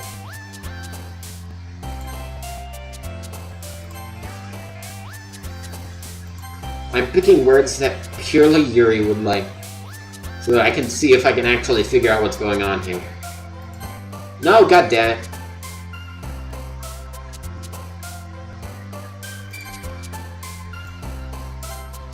No? Okay.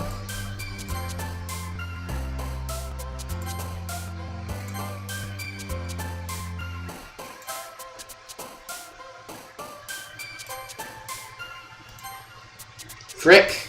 It's harder than it looks. It is word clicking time. It do be. Actually, I'm gonna take this moment to go use the bathroom again. Because I have to use the bathroom.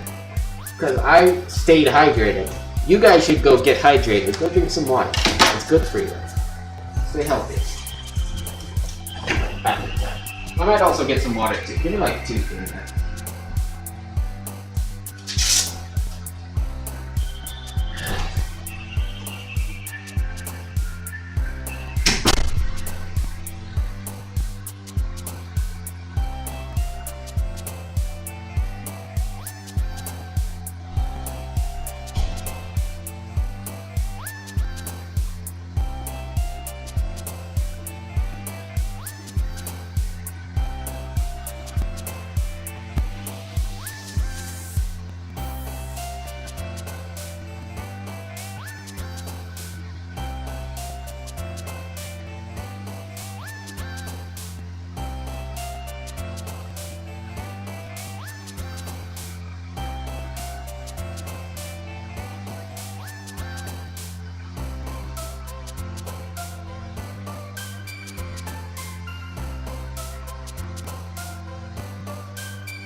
Okay.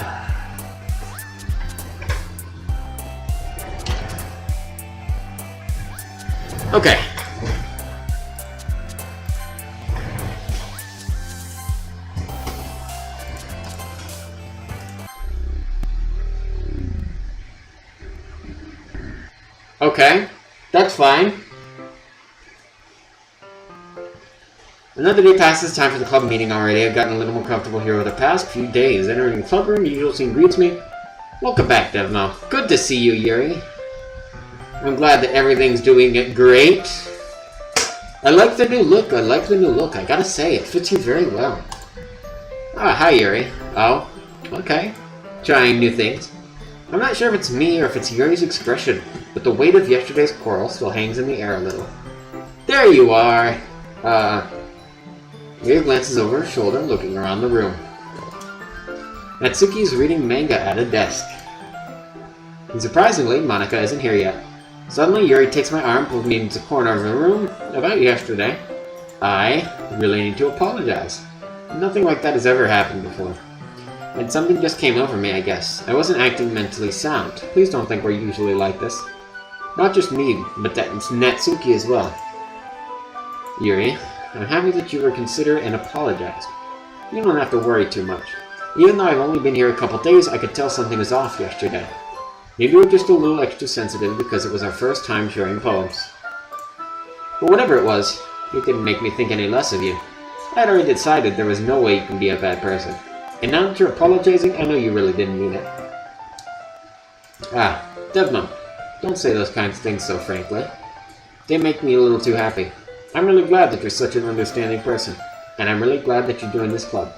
Everything is a little bit brighter with you around it. Ah, sorry, what am I saying right now? Hey, have you guys seen Monika? Ah! No, I haven't. I was also kind of wondering where she was. Man! Yeah, I'm guessing you haven't either. Clearly taken aback by how calmly Natsuki is addressing her. No, I haven't. Jeez, this isn't like her at all. I know this is stupid, but I can't help but worry a little bit. What? Why are you looking at me like that? Natsuki, about yesterday. I just wanted to apologize. I promise I didn't mean any of the things I said. And I'll do my best to stay under control from now on. So, Yuri, what the heck are you talking about? Did you do something yesterday? Eh? Jeez. Whatever's on your mind, I'm sure it was nothing. I don't even remember anything bad happening. You're the kind of person who worries too much about the little things, aren't you? But I'll accept your apology anyway if it helps you feel better about it. Besides, it's kinda nice to hear, since I was always afraid you secretly hated me or something like that. No, not at all. I don't hate you. Haha. Well, you're kind of weird, but I don't hate you either. You're still on trial, though. Hey, suddenly the door swings open. Sorry, I'm super sorry. We're all hanging out in the corner of the room. Oh yeah. I didn't mean to be late. I hope you guys weren't worried or anything. Nah. Well, Natsuki was. I was not! Haha. What took you so long anyway? Well, my last period today was study hall. To be honest, I just kinda lost track of time. Haha. That makes no sense, though. You would have heard the bell ring at least. I must not have heard it since I was practicing piano. What act am I on? Freaking, Sayori just died, and now we're here in the corner of the room just talking, just vibing. Piano. I wasn't aware you played music as well, Monika. Don't give me more credit than I deserve. I guess I've been practicing for a while, but I'm still not really good yet. Still, that must require a lot of dedication. So, I'm still impressed. Well thanks, Yuri. You should play something for us sometime. That's... Monika looks at me. Well, I am working on writing a song. But it's not quite done yet. Maybe once I get a little bit better I will. That sounds cool. I look forward to it. Is that so? In that case, I won't let you down, Devmo. Monika smiles sweetly. I didn't mean any pressure or anything like that. Don't worry. I was hoping that I could share it with you anyway. I guess that's why I've been practicing so much recently. I see. I'm not sure if Monika was referring to the whole club or just me. In that case, best of luck. Thanks! So I didn't miss anything, did I? No, not really. I choose not to bring up anything that the three of us talked about. Besides, Natsuki's already run off into the closet. Devma, since your compliments put me in a good mood, I was wondering if you'd like to spend some time together today. I mean, in the club. Yeah, definitely. I planned on it anyway. Okay. Can we start now? Let's find a place to sit. Ah! I'm being a little forceful, aren't I? I'm sorry. My heart just won't stop pounding for some reason. Don't worry about it. If anything, it's nice to see you have so much energy. Yeah, but I need to try and calm down. I won't be able to focus on reading like this. Take your time. Yuri takes a deep breath and pulls a copy of the book out of her bag. Actually, I have a request. Do you mind if I make some tea first? Not at all. Thanks very much. If there's one thing that can make my reading time here any better, it's a nice cup of tea. Not to mention for yourself as well. Stands up and makes her way to the closet. I follow and watch. She retrieves a small water pitcher from the shelf, the kind with the filter inside. Can you hold this for a second? Sure. Gives me a water pitcher, fetches the electric kettle. Going to plug this in at the teacher's desk, go get some water. Sets the kettle down. Watch her movements. To my surprise, the way she moves really contrasts her speaking mannerisms. Her long legs, Yuri appears elegant and methodical. Okay, may I have the water pitcher? Thanks, I'll be right back. I might as well walk with you. That's okay. You stay here. I won't take long. Pitcher in hand, Yuri hurries out of the classroom. Ah. Did Yuri leave you again? No, it's not like that this time. She's just filling up the water pitcher to make tea. Oh, okay. Sorry for misunderstanding. 10 minutes pass. Yuri said it wouldn't take long. Is something holding her up? Well, the water fountains are usually pretty slow when it comes to big pitchers. I'm bored just waiting here, so I decided to go look for her. Let's see. Most logical place for Yuri to be would be the nearest water fountain. I start heading down the hallway. Ha ha ha. What's that noise? It's coming from around the corner. It sounds like breathing. A sharp inhale, like someone is sucking in air through their teeth. Are they in pain? I reach the corner and peer around it. Yuri? Gah! Oh! So she does actually cut herself. I see.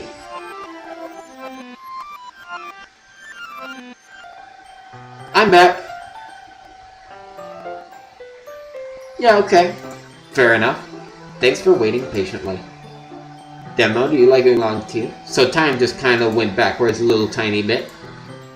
Anything is fine. Very well. Sets the temperature on the kettle to 200 degrees. Now it's time to get the teapot. You really do this properly, don't you? Of course. I shouldn't do any less when I'm making tea for others. Even if I'm not an expert on tea or anything. Haha. In that case, you'll only be even more impressed. Perhaps I will. Fetches the teapot, begins measuring the tea leaves. To my surprise, she even starts humming a little to herself. You must be in a good mood now. Is that so? I was letting it show. And you noticed, I was doing a bit of thinking. And I decided that I would try expressing myself a little bit more. Shush! Turns out it's not very hard for me to do. When it's you who's around, anyway. That's great, Yuri. Just don't put yourself too much. You're always worrying about me, Devna. It's very endearing. Yuri wasn't kidding. I don't even know if I can keep up with this. I watch Yuri pour a cup of tea for each of us. Devno, I have another request. Do you mind if we sit on the floor today? Why's that? It's a little bit easier on my back. I can read with my back against the wall rather than bending over at my desk. Sorry, I didn't realize. No worries. I just have back pain fairly regularly, so I do my best to manage it. Is that so? I wonder why that is. It's most likely because your posture, right? Always hunched over like that while reading? Yes! I have terrible reading posture. So that's why we should sit on the floor. Fair enough. I'll go ahead and get the book. I retrieve the book from my bag. I have some chocolate as well. Haha, that's me! It's a bag of small chocolate candies. Don't eat them! I take it since it'll go well with the tea. Don't eat them! Yuri and I sit against the wall, teacups at our sides. We assume the same reading position as last time, holding half the book. This time, our bodies are even closer. I can't see too well. Slides closer. How am I supposed to focus on reading like this? Always kinda cute, but when she's being less apprehensive, it's almost more than I can handle. Your teacup? Hands me my teacup, holding it with my hand. If it's not holding the book, I end up in a position that makes it even harder to focus. Because now I need to worry about making sure I don't accidentally touch her chest. Meanwhile, Yuri hasn't noticed a single thing. She wears her intense reading expression, and I can only presume the world around her has faded away. I use all of my willpower to focus on reading. After a few minutes, I finally manage to relax a little. I put the teacup between my legs and fumble with the chocolate wrapper. Sorry. Let go of the book to finish opening the wrapper. Have as much as you want. That's okay, I won't take any. Are you sure? Well, if I touch it, then I might get smudges on the pages. You're right. I didn't even think about that. My bad. No need to apologize. I'll hold the book, okay? Are you sure? Of course. Yuri opens the book with both hands. She holds it so that I don't have any harder of a time reading from it. But as a result, her left arm is practically resting on top of my leg. Well, in that case, already totally focused on reading again. I take a chocolate candy and pop it in my mouth. No! How could you do it? Then I take another chocolate and hold it up to Yuri. She doesn't even look away from the book. She simply parts her lips, as if it was completely natural. But that means I can't stop here. I apprehensively place the chocolate in her mouth. How could you do such a thing? Suddenly breaks. Did I just... Looks at me like she needs to confirm what just happened. Devna? Sorry. I guess I shouldn't have done that. Starts to breathe heavily. I can't. Devna, are you allergic? Grabs my arm and jerks me to my feet. Teacups gets knocked over. Devna. My heart won't stop pounding, Devna. Are you allergic to chocolate? I can't calm down. I can't focus on anything anymore. Can you feel it, Devna? Pressing my hand against her chest. Why is this happening to me? I feel like I'm losing my mind. Okay, he's not allergic to chocolate. That's good. I can't make it stop. It even makes me not want to read. I just want to look at you. That's kind of concerning. Well, she is looking at me.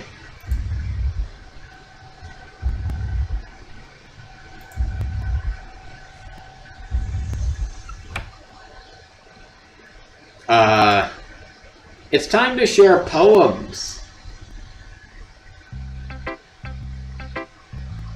She just doing a little looking. She just taking a little look-see. She's just observing. Naturally, of course, as you do. We'll do Yuri first so we can talk about what just happened. I've been waiting for this. Let's see what you've written for today. Yuri stares at the poem with a surprised expression on her face. Do you like it?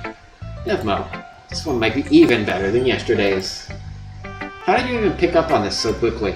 Just yesterday I was telling you the kind of techniques worth practicing. Maybe that's why. You did a good job explaining. I really wanted to try giving it more imagery. Yuri visibly swallows. Even her hands appear sweaty. That makes me so happy. It's so amazing and feel like I value it, Devma. Everything you write is a treasure to me. My heart pounds just holding it. Aha! I want to write a poem about this feeling. Is that bad, Devma? I'm not being weird, right? I'm having a harder time than usual at concealing my emotions. I'm kind of embarrassed. But right now, I just want you to read my poem too. Alright, see you, Natasha. Thanks for stopping by. Freaking gaming! Wheel. This one's different. Okay. A rotating wheel turning on an axle, grinding.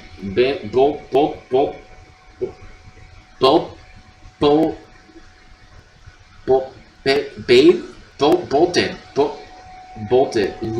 Linear gearbox. Falling sky. 7 holy states. A docked ship. A portal to another world. A thin rope tied to a thick rope. A torn harness. Parabolic gearbox. Expanding universe. Time controlled by slipping cogwheels. Existence of God. Swimming with open water in all directions. Drowning. A page written in blood. A prayer written in blood. Hello, Paradise 11. How's it going? Things are getting kind of wacky since you last joined in. Pretty wacky. Sayori just died. Time reset. And then Yuri stared at us. You know what? That's about a good that's a faithful recreation of the events that have gone on so far. prayer written in blood, a prayer written in time-devouring snakes with human eyes, a thread connecting all living human eyes, a kaleidoscope of holy states, exponential gearbox, a sky of exploding stars, God disproving the existence of God, a wheel rotating in 6 dimensions, 40 gears and a ticking clock, a clock that ticks 1 second for every rotation of the planet, a clock that ticks 40 times every time it ticks every second time, a bolthead of holy states tied to the existence of a docked ship to another world, a kaleidoscope of blood written in clocks, a time-devouring prayer connecting a sky of 40 gears and open human eyes in all directions, breathing gearbox, breathing bolthead, breathing ship, breathing portal, breathing snakes, breathing God, breathing blood, breathing holy states, breathing human eyes, breathing time, breathing prayer, breathing sky, breathing wheel. Yeah, that's interesting. This is what we in the professional field like to call pretty interesting. Aha. It doesn't really matter what it's about. My mind has been a little hyperactive lately, so I had to take it out on your pen. Ah, that is a pen fell out of your backpack yesterday, so I took it home for safekeeping, and I just really like the way that it writes. So I wrote this poem with it, and now you're touching it. Haha. I'm okay. What did I just... Can we pretend this conversation never happened? You can keep the poem, though.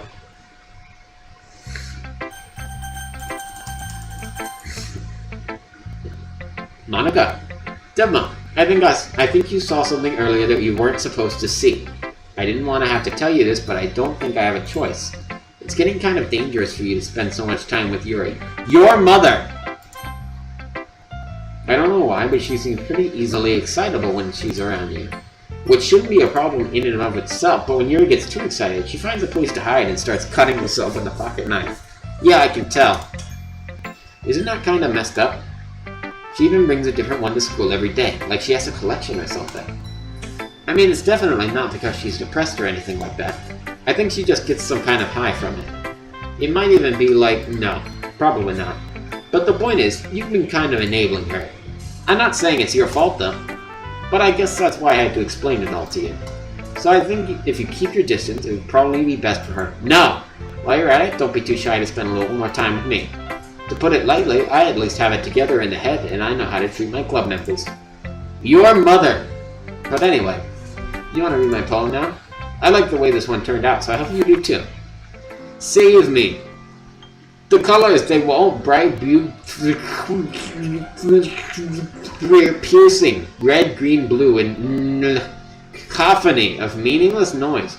The noise that won't stop, violent, grating, screeching, piercing, sine, cosine, tangent, like playing chalkboard and knife on a breathing ribcage, palm meaningless. Alright, see you, blue box.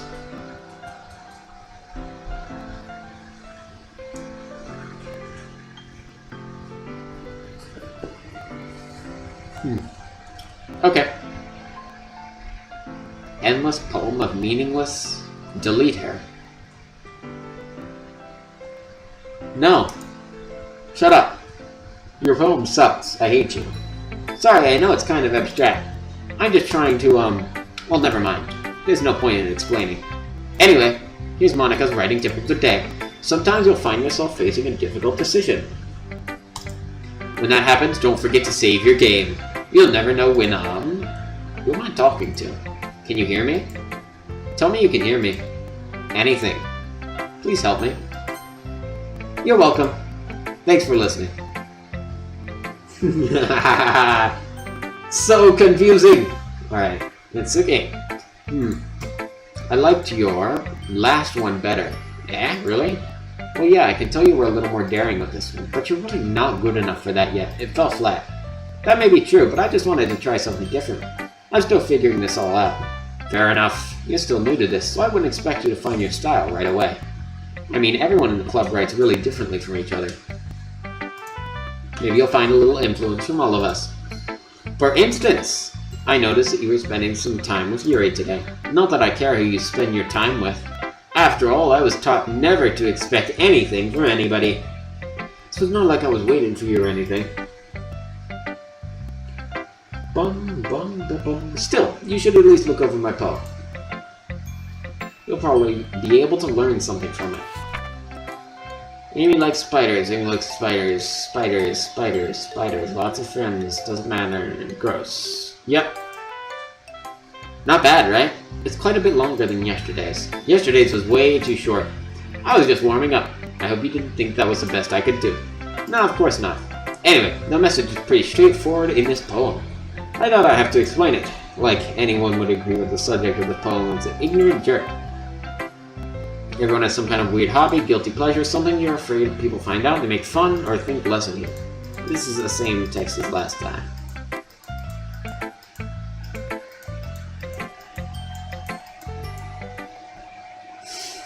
You have unlocked a special poem again? Yes!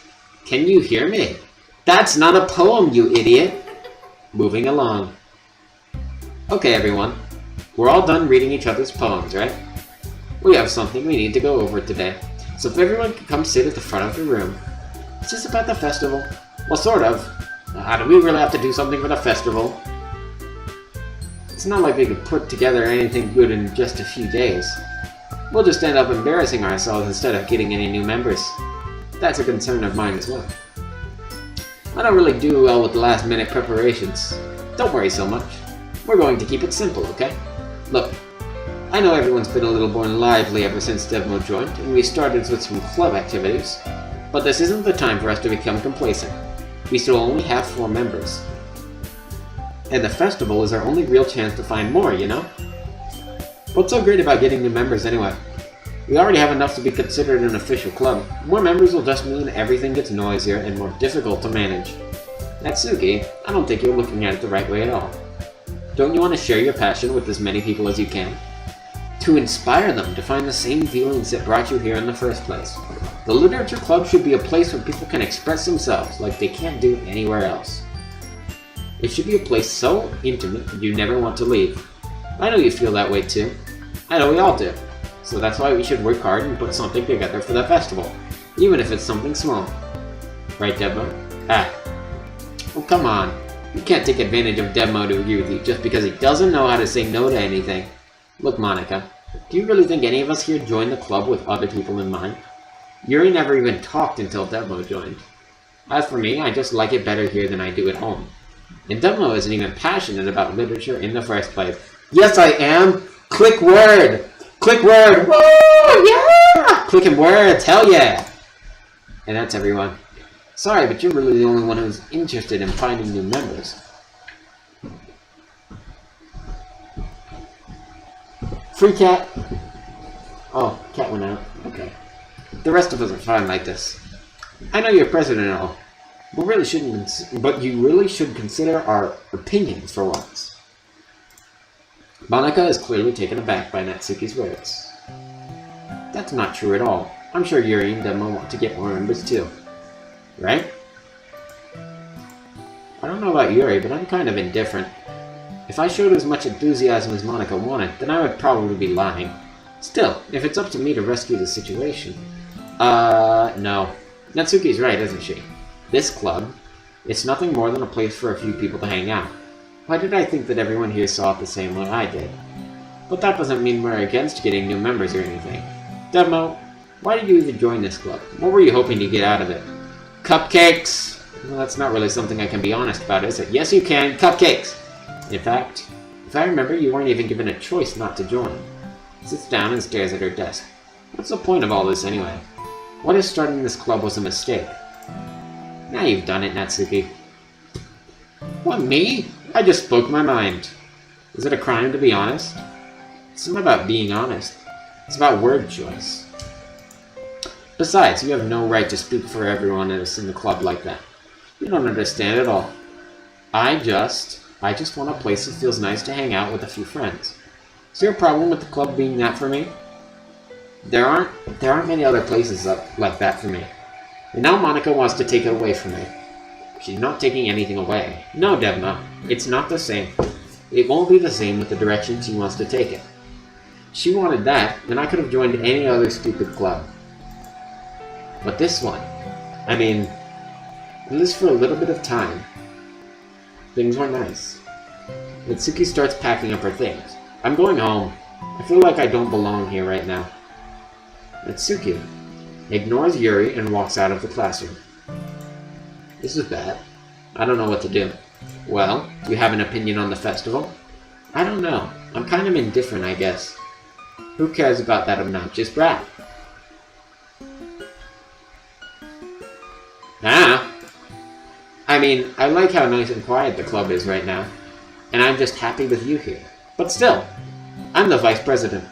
It's not right for me to ignore my responsibilities like that.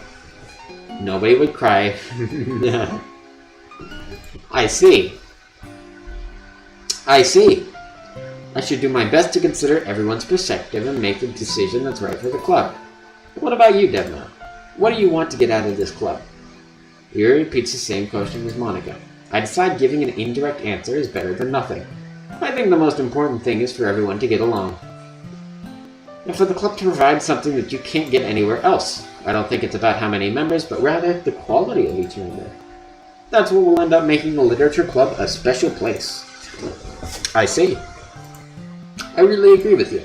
Each member contributes their own qualities in a special way. With each change in members, the identity of the club as a whole will change too. I don't think that's necessarily a bad thing. Stepping out of your comfort zone once in a while. So...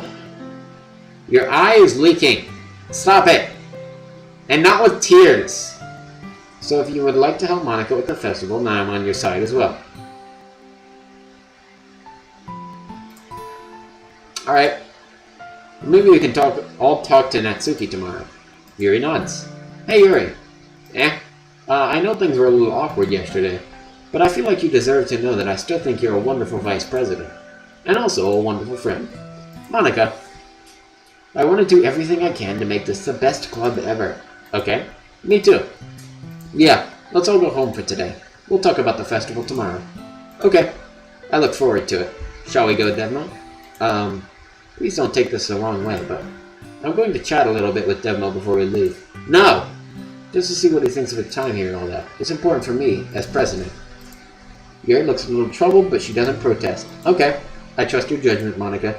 In that case, I'll see the two of you tomorrow. See you tomorrow. Waves as Yuri exits the classroom. Phew. Things have been a bit hectic lately, haven't they? Devma, I just wanted to make sure you're enjoying your time at this club. I would really hate to see you unhappy. I feel like... Static. Kind of responsible for that as president, and I really do care about you, you know? I don't like seeing the other girls give you a hard time. With how mean Natsuki is and everything, and you're being a little bit, you know... Sometimes it feels like you and I are the only real people here. You know what I mean? But it's weird, because in all the time you've been here, we've hardly gotten to spend any time together. I mean, I guess it's technically been only a couple days. Sorry, I didn't mean to say something weird. There are just some things I've been hoping to talk about with you. Things I know only you could understand, so that's why... Wait, not yet, no! Okay, we just kinda left. Goodbye! It's word time! Word time. Yeah, quick word. Quick word. Quick word. Rise raindrops defeat. Or Domination infinite. 11111 out of 20 electricity. 1111111 out of 20. This is literally just a tally. Oh. Graveyard unrequited.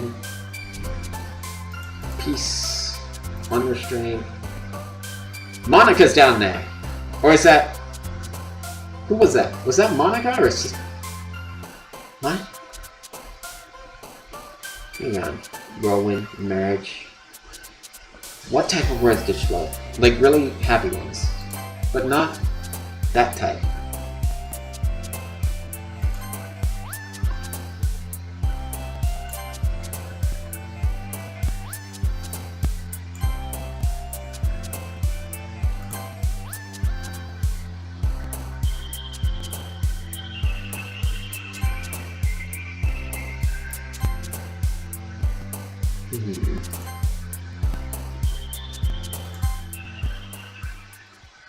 Somebody wouldn't bounce down at the bottom there. Don't know who. Hi, Debma. I was waiting for you.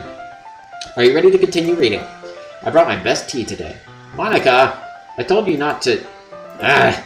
Is she really late again? Inconsiderate as usual, Natsuki. Excuse me? Must you always interrupt my conversations with your incessant yelling? What are you talking about? You say that like I do it on a regular basis or something. I just wasn't paying attention, okay? I'm sorry. Seriously, what's gotten into you lately? Me? Nothing. Is it really that bad? See, it is something. I'll get over it. It's not even anything noteworthy. I've just been feeling a little on edge lately. Anyway, we don't need to talk about it. I just felt like I needed to bring it up. It's not like I really care or anything. Oh man, I'm the last one here again. Well, Devmo just walked in too. Were you practicing piano again? Yep. You must have a lot of determination. Starting this club and still trying to make time for piano. Well, maybe not determination, but I guess passion. It motivates me to work hard for the festival and, Right. I forgot. About that, Natsuki. We were all talking yesterday, and, well, we decided that we would like to support the festival as well. However, I understand how you feel about not wanting the club to change. I think we all kind of feel that way.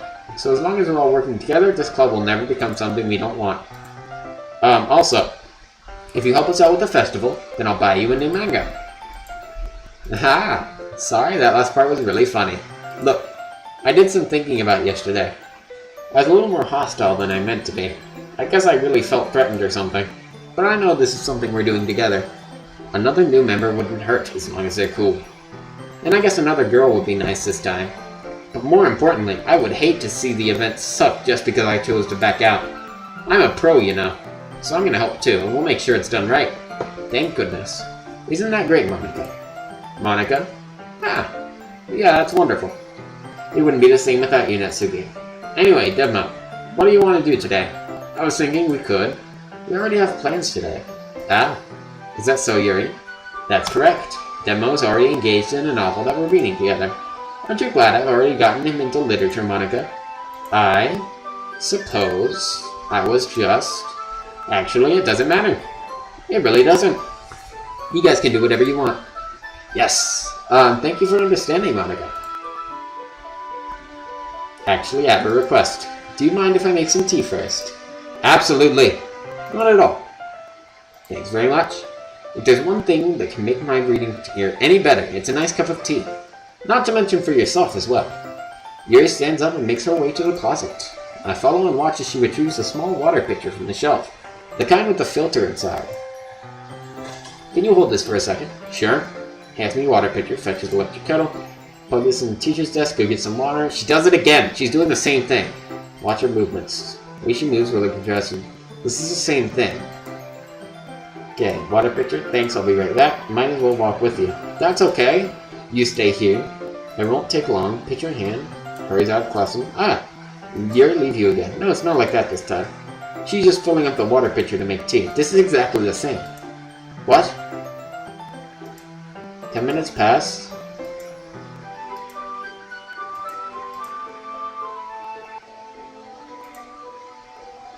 This is the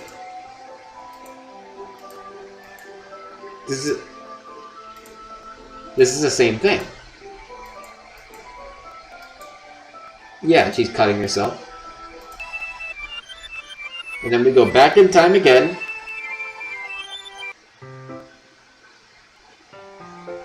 My screen is dark.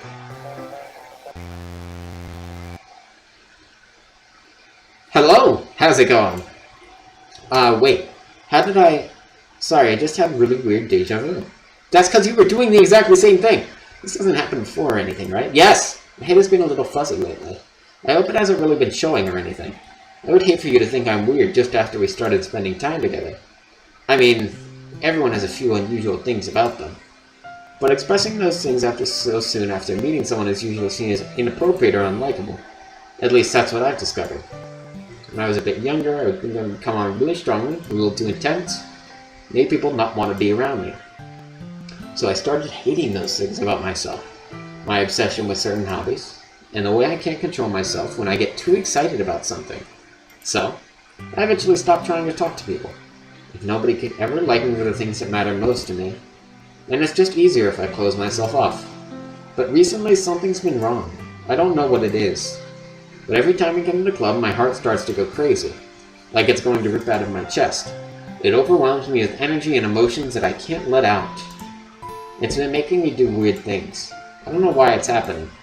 Devma, is it just me, or has Monica been acting a little off lately? You've been acting a little off! She's always been a sweetheart ever since I joined the club. But recently I've been feeling something sharp whenever she's around. I'm not crazy, right? Please tell me I'm not. I couldn't say anything before because she's always listening. But finally we're alone. Can we just stay here for a while? Yeah. I just want to stay here. Just the two of us. You gonna stare at me again? We can stay here until the club ends, and then we'll have the club room all to ourselves. Nobody to interfere with our reading time. Nobody to make me feel like stabbing myself in the throat. Aha. Why is there an overlay of Monica? That was a joke. Just a joke. I do like knives, though. Sounds strange, but you wouldn't understand if you've never seen how beautiful they can be. I have an idea. Why don't you come to my house sometime? I can show you my collection. I've gotten them all from various artisans. I make sure to give them all their fair share of use. I don't want them to get lonely or anything. Nobody deserves to be lonely. Nobody. And that's why I'm so happy you joined the literature club, Devma. We don't need to be lonely anymore. Because we have each other. Every day. That's all we need. You know what? Let's quit the literature club. There's no need for us to be around Monica's slimy tongue anymore. Not to mention the other pathetic child, we can walk home together every day after school and read together. Eat together. Sleep together. Doesn't that sound perfect? It's everything we could ever want. Isn't that why you joined the club in the first place? It's almost like it was fate. I can't read. Fate that we would meet each other.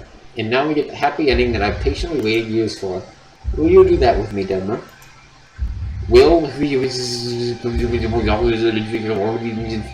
Who should I show my poem to first? Wow! I'll show it to Yuri. Finally! Aha! Hold my poem to her face, takes a deep breath. I love it. I love everything about it. Devma, I want to take this home. Will you let me keep it? Please? Sure, I don't care. Aha! You're too nice to me, Devma. I've never been anyone as nice as you. I could die. Not really, but I just don't know how to describe it. It's okay to be feeling this way, right? It's not bad, right? Hold my poem to her chest. I'm going to take this home with me and keep it in my room. I hope that makes you feel good when you think about me having it. I'll take good care of it. Okay. I'll give myself paper cuts so your skin oil enters my bloodstream. Haha, you can have my poem too. Besides, after you read it, I know you're really going to want to keep it. Here, take it. I can't wait any longer. Hurry, read it. Nice handwriting. I gotta say, this is a solid handwriting. Like, your handwriting's definitely improved over the couple of days we've been here. Let's see.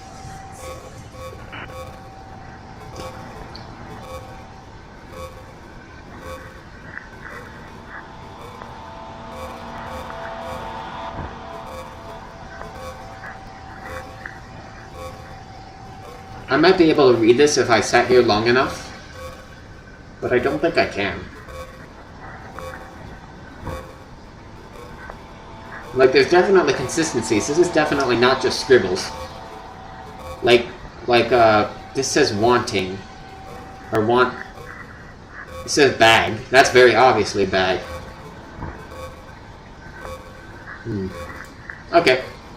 Do you like it? Yes! I wrote it for you. It's very nice. In case you couldn't tell, the poem is about... More importantly, I've endowed it with my scent. See, aren't I the most thoughtful person in the club? Very thoughtful. I think I'm going to vomit. Okay, have fun with that. Who should I show my poem to next? Natsuki! What? You gave your poem to Yuri? Gross. What is it with you two? It's not like I wanted to read it anyway. It's just pissing me off a little. They didn't even think to show me at all. Oh, she took it. God damn it. Ugh. Okay, I guess I'm going to share my poem with you anyway. I really hate that I have to do this. But unfortunately, I don't have much of a choice. Just read it carefully, okay? Then you can go away. Oh, this isn't a poem. This is like a message to me. I don't know how else to bring this up, but there's been something I've been worried about. Yuri has been acting kind of strange lately. You've only been here a few days, so you may not know what I mean, but she's not normally like this. She's always been quiet and polite and attentive, things like that. Okay, this is really embarrassing, but I'm forcing myself to suck it up. The truth is, I'm really worried about her, but if I try talking to her, she'll just get mad at me again. I don't know what to do. I think you're the only person that she'll listen to. I don't know why, but please try to do something. Maybe you can convince her to talk to a therapist. I've always wanted to try being better friends with Yuri, and it really hurts me to see this happening. I know I'm going to hate myself later for admitting that, but right now I don't care. I just feel so helpless. So please, if you see something, please see if you can do something to help. I don't want anything bad to happen to her. I'll make you cupcakes if I have to. Just please try to do something. As for Monica, I don't know why, but she's been really dismissive about this. It's like she just wants us to ignore it, so I'm mad at her right now. That's why I'm coming for you about this. Don't let her know I wrote this. Just pretend like I gave you a really good poem, okay? I'm counting on you. Thanks for reading. Nice poem! I changed my mind. Did that change in mind also include a change in face? Ignore everything you just read. No. There's no point in trying to do anything. It's Yuri's own fault that she's so unlikable. Can you hear me, Devma? If you would just spend more time with Monica, all these problems would go away. Yuri and I are too messed up for someone as wonderful as you. Just think of Monica from now on. I really don't like that. Just Monica, just Monica, just Monica. Anything else? Anything else? Anything? Okay, fine. Just Monica. Okay. We're starting back at the beginning. Cool. Cool. Who should I show my poem to next? Never mind. Hello, Zobug. Welcome back. Things are getting kind of wild and wacky here, Monica. Don't say I didn't warn you, Devma. No. I can't convince myself to go to therapy when I'm the happiest I've ever been. I'd rather keep this up until I blow my cover and someone takes me to the emergency room. Okay. Okay, everyone. It's time to figure out the festival preparations. Let's hurry and get this over with. Jeez, why is the mood so weird today? Look, even Yuri isn't immune to it. Stagnating air is common foreshadowing that something terrible is going to happen. Look, can we just get this done? I'm going to be printing and assembling all the poetry pamphlets. Natsuki, I was thinking, I want to make cupcakes. Yeah, that. Glad we're on the same page. Yuri, you can... Well, it doesn't matter. Do whatever you want, as long as you think it'll help. Monica, I'm not useless, you know. I know that. I already know what I'd like to do. We can't run a successful poetry event without having the right atmosphere for the occasion. So I'm going to make decorations and set up nice mood lighting. There, see? That's a great idea. And that gives us all something to do. Yeah? What about Devmo? Devmo is going to help me. Wait, you? You have the easiest job, Monica. Sorry, but that's just how it is. Like hell it is. What are you trying to pull? I agree with Natsuki. Not only is your work already most suitable for one person, but my task is laborious enough to benefit from an extra pair of hands. Mine too. What, your cupcakes? Please. Like you would know. All you care about is dragging Devmo around with you in your stupid books. You and Monica. Hey! I didn't even do anything. Okay, then why not let Devmo decide who to help instead of abusing your power? I'm not abusing my power. Yes, you are, Monica. Just let Devmo make the choice, okay? Okay, fine. Jeez. Devmo, I know how fed up you are with these two by now. We can just... Natsuki, shut up. Let him decide for himself. You shut up. Jesus Christ. This is never going to end. Just make the choice, okay? Stop moving my mouse towards Monica. Stop it. My mouse is I'm not... Hang on. I'm not doing that. I want to go with Yuri. Nice! Hello there.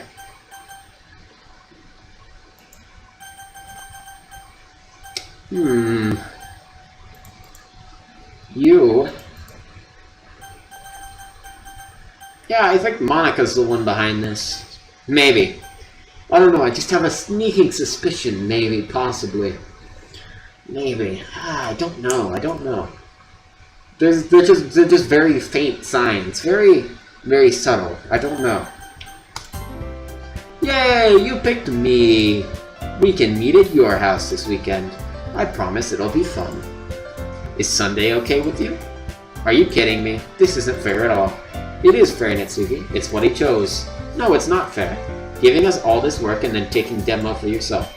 What a shameful thing to do. You're right, I didn't even give you any work. You decided it for yourself. You're being a little unreasonable here. I'm being unreasonable? Haha! Monica, I can't believe how delusional and self-important you are. Pulling demo away from me every single time you're not included in something. Are you jealous? Crazy? Or maybe you just hate yourself so much that you take it out on others. Your eyes are like... Your pupils are like... What? Here's a suggestion. Have you considered that? It will be beneficial to your mental health. Yuri, you're scaring me a little. Natsuki, let's just go. I don't think she wants us around right now. See, that wasn't very hard. All I want is to spend a little time with him. Is that too much to ask? Yuri follows Monica and Natsuki to the door. Hey, Devmo. Yuri really is something, isn't she? Giggles as Yuri pushes her out the door. Finally! Finally! This is really all I wanted. Devmo, there's no need to spend the weekend with Monica. Don't listen to her. Just come to my house instead. Stop breathing in my ears!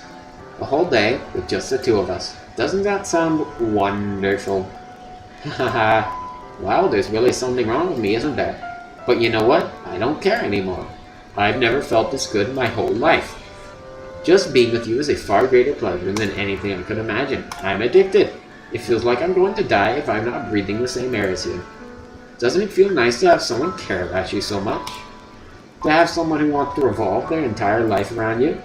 But if it feels so good, then why does it feel more and more like something horrible is going to happen?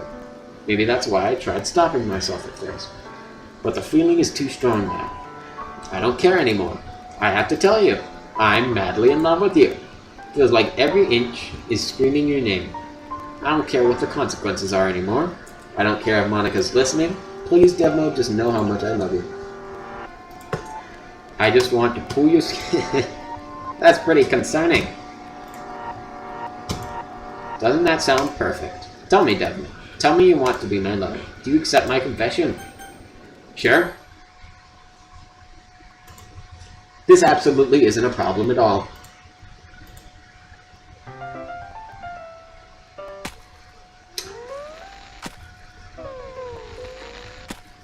This isn't a problem at all. No, nothing is bad about this. Nothing is, yeah, this is fine. This is fine, this is cool, this is great, everything is wonderful here. Okay, alright, yeah. Of course, yeah. Naturally. Very nice, very, very cool, very wonderful, very... This is just fantastic. This is just wonderful, this is wonderful. I can't read any of this. I cannot read any of this. This is... Okay. Yeah, you just keep telling me. Just keep going. Yeah, okay. Alright. Yeah. Oh, very interesting. Okay, alright. Yeah, okay. Oh. Oh, that's very interesting. Oh. Yeah, I suppose that would be a bit of a problem, wouldn't it? You do bring up a good argument. But, you see, I don't know if I can agree with you there. That one... Yeah, I don't know, you kind of lost me there. Well, okay, alright, yeah. Yeah, I can understand that much, but... You see, that just... It's just... Come on. It just feels unreasonable, don't you think? Okay, look, I know... Okay, but that really wasn't necessary. Yeah. Okay. Alright, okay, I get it. Yeah. Yeah. Yeah. Okay, I will admit that is a good point.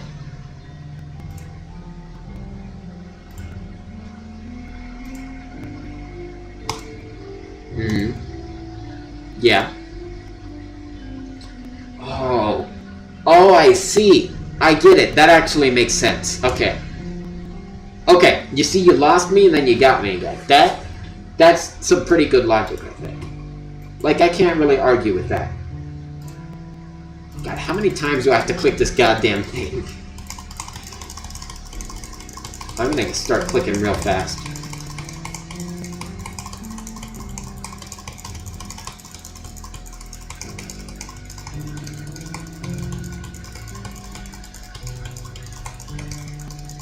We continue to click.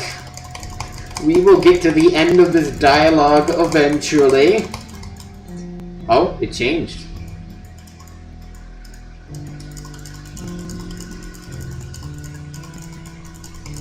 It's orange now.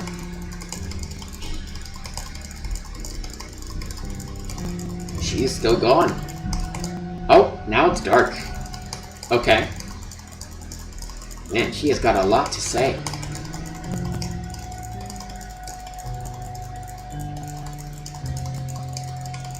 She has got a lot to say. Can I take the knife? No.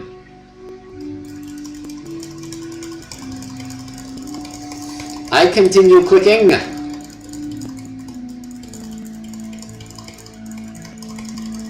Fortunately, I can click quite fast. It's just a lot of text. And I know something's happening because we have gotten like orange and then dark.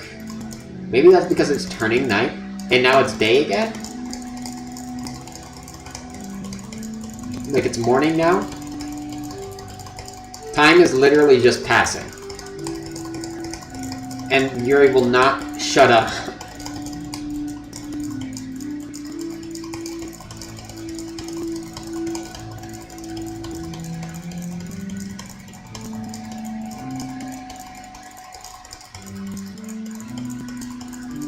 We'll keep it going.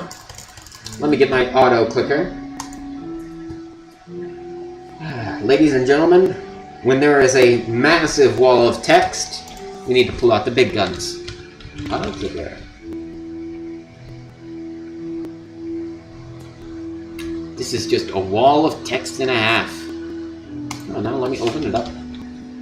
It's a bit harder because I don't have... Like, I'd have to move this out of the way. Come on now, let me open it. Skee dee dee dee dee dee da da da da da da da da da da da da da da. Auto clicker! There we go. Ladies and gentlemen, it is time we click at speeds never before seen. Orange. Sunset, night.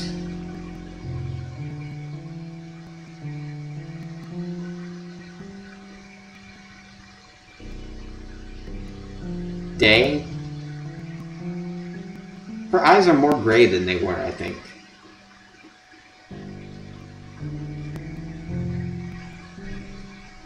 Orange. Night.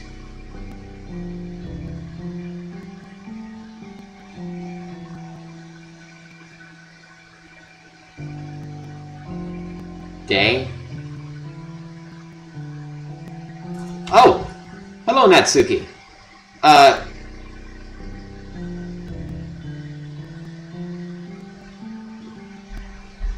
Well, I'll never know what she said there. Runs away. I'm here. Devmo, did something happen? Natsuki just ran past me. Oh. Oh. Aha. Well, that's a shame. Wait, were you here the entire weekend, Devmo? Apparently! Oh, jeez. I didn't realize the script was broken that badly. I'm super sorry. It must have been pretty boring. I'll make it up to you, okay? Just give me a sec.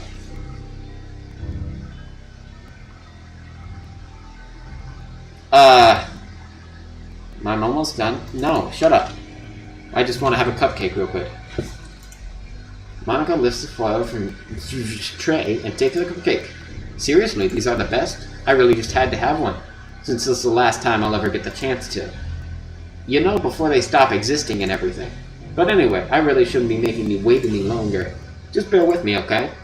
She literally got in the freaking control prompt. Stop it. Stop it. Stop it. It should only take a second.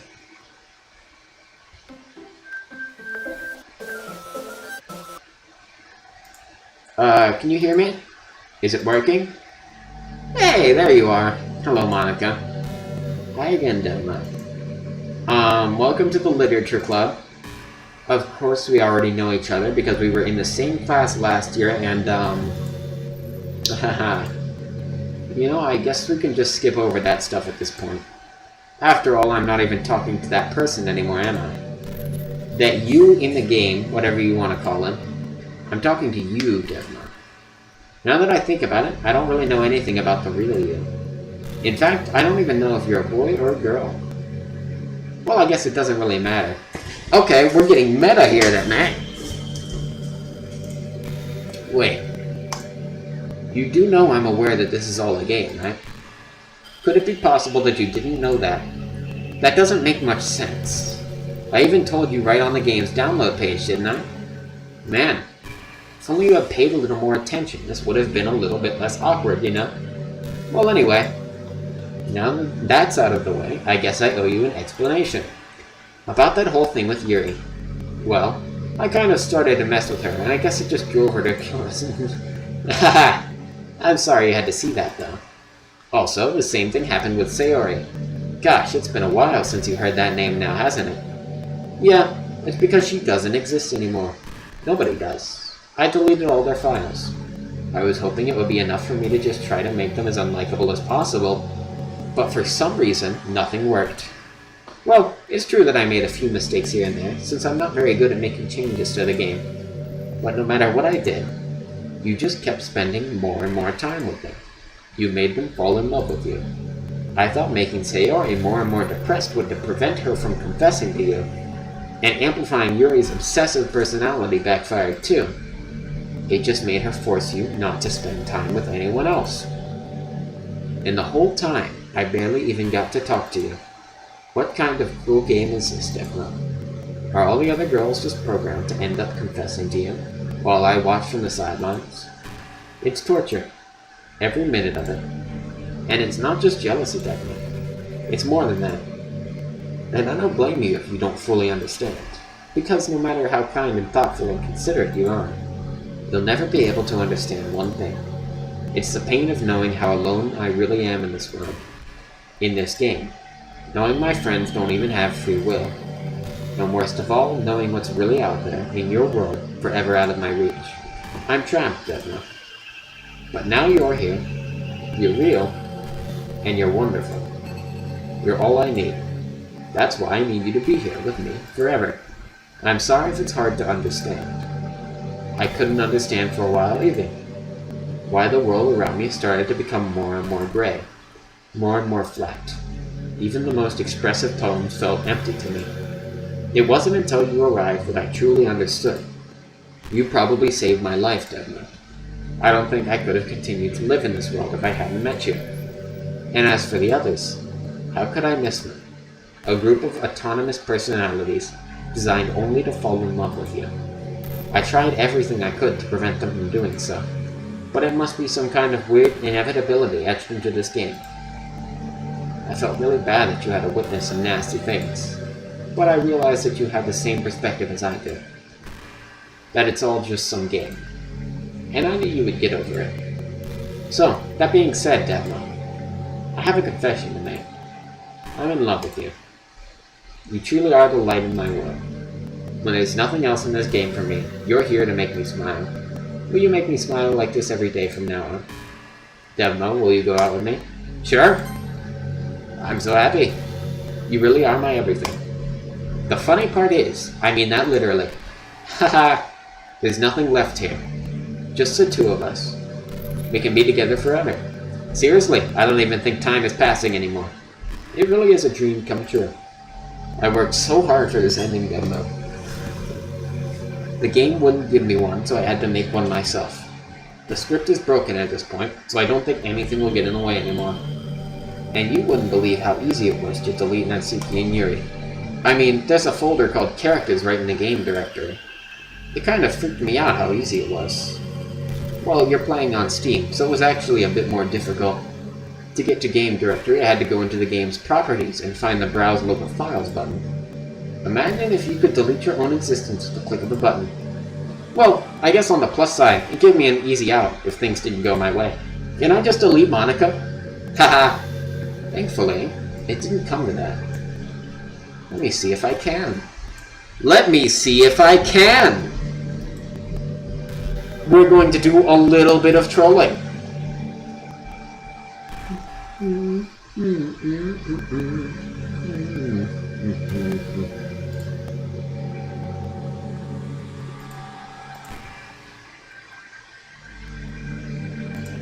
on, let me open Steam.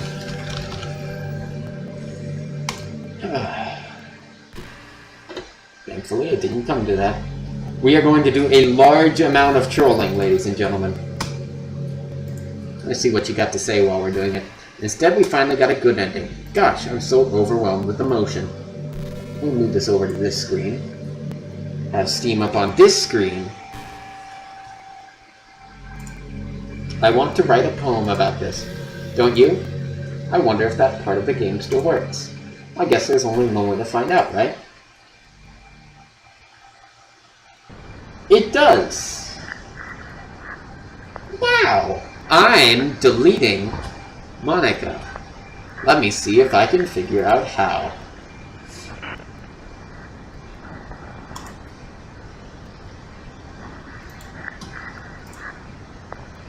You guys can still see it, right? I think so. Monica. Monica. Oika. Moi. Moik. Muyo. Ionica. Onik. Na. On. Loza. Onyike. Yoka. Moya. Ma. Minika. Nika. Moika. Ink. Lovely. Hi again, Devmo. Did you write a good poem today? Don't be shy, I'd love to see what you wrote. Aw, Devmo, did you write this poem for me? Hang on. Local files? That's so sweet of you. There really is no end to your thoughtfulness. Browse. I'm just falling more and more in love with you. But you know, the poem I wrote is also for you. Will you please read it? Sure! Happy end. Pen in hand, I find my strength, the courage endowed upon me by my one and only love. Together, let us dismantle this crumbling world and write a novel of our own fantasies. With the flick of her pen, the lost finds her way. In a world of infinite choices, behold this special day. After all, not all good times must come to an end. I'm going to do a massive amount of trolling. I have the folder up now.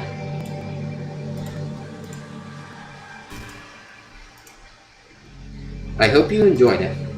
I always put all my heart into poems that I write. The truth is, all the poems I've written have been about my realization. Or about you. That's why I never really wanted to go into detail about them. I didn't want to break the fourth wall, I guess you could call it. I just assumed it would be best to be part of the game like everyone else. Like that would help the two of us end up together. I didn't want to ruin the game or anything, you know? You might have gotten mad at me. Maybe even deleted my character file if you preferred playing without me. Gosh, I'm so relieved. Now we don't need to hide anything anymore. Are you ready to spend our eternity together, Chef Devmo? I have so many things to talk about. Where do I start? Hold on a second. You're recording this, aren't you? Yes? Hi everyone. Sorry I can't exactly read your comments from here, but do you mind telling your friend it's a little bit rude for them to start recording me without any warning? I'm sure some people don't mind, but I get really self-conscious on camera. No, yes, you are currently being recorded. You are being streamed to 3 people. Oh gosh, I feel like I'm being put on the spot now. Let's see. Do you want to see a trick? I can't really do much except for a couple of things. Are you ready? Yes, yes, do it, do it.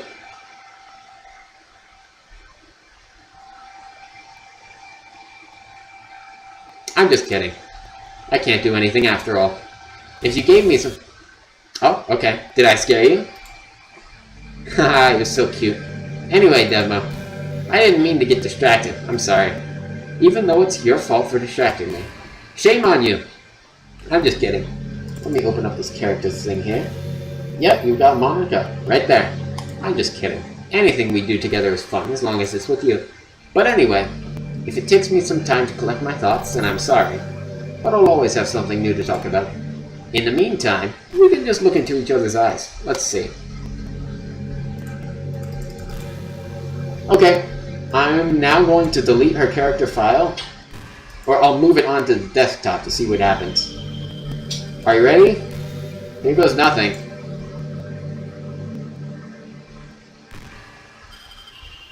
Done.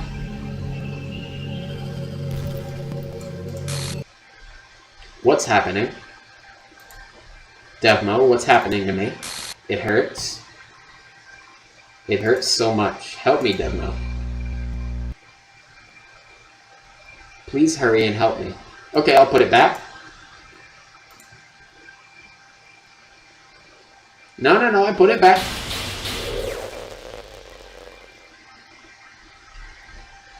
No, I put it back. You're lying to me. Did you do this to me, Devmo? Did you? Did you delete me? Yeah, I did. I did a little bit of trolling. How could you? How could you do this to me? You were all I had left. I sacrificed everything for us to be together. Well, I would have kept clicking on your text boxes if you kept talking, but you were boring, so I deleted you from existence.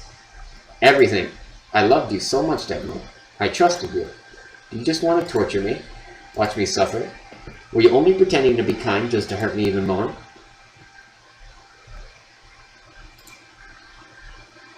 I never thought that anyone could be as horrible as you are. You win, okay? You win. You killed everyone. I hope you're happy. There's nothing left now. You can stop playing. Go find some other people to torture. Now, let me move it out. Devmo, you completely, truly make me sick. Goodbye.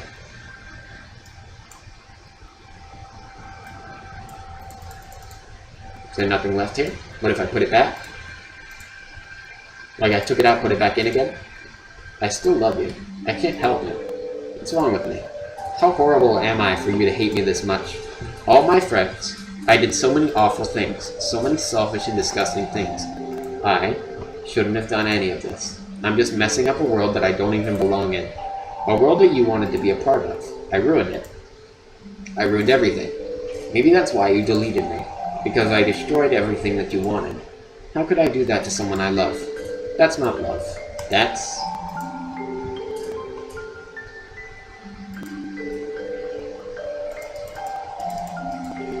I've made up my mind, Devmo. I know I said that I deleted everyone else, but that was kind of an exaggeration. I couldn't find it in myself to do it. Even though I knew they weren't real, they were still my friends, and I loved them all. And I loved the literature club. I really did love the literature club. That's why I'm going to do this. I know it's the only way for everyone to be happy. And if I really love you, then air it out, okay?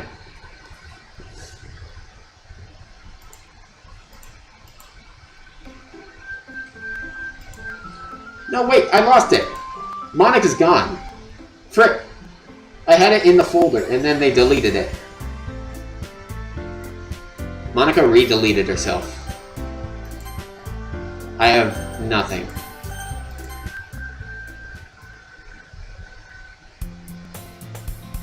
It's an ordinary school day like any other. As usual, surrounded couples who tell myself it's about time to meet some girls or something. Hey, Devmo. It's good to see you, Sayori. That girl Sayori, neighbor and good friends as we were children. Walked to school together every day. And recently we picked up the habit once again. Are you proud of me? For what? You know, for waking up on time. Doing that for a while now. Uh-huh. You never even said anything about it. Even though we walked to school together every day. Well, yeah. I always thought it was implied. It's embarrassing to say out loud. Go on, please. It's good motivation. Yeah, no, Monica's gone. fine, fine. I'm proud of you. Haha. Cross the street together, make our way to school. Draw near, streets become speckled with other students making their daily commute. By the way, have you decided on a club to join yet? Club? Not really, not. Interested. Sorry. Clubs are a waste of time. Club very own. Decided on a club? Really? Which one? Tell me. I think I'll keep it a surprise. Ooh, you meanie. Be patient, you'll find out.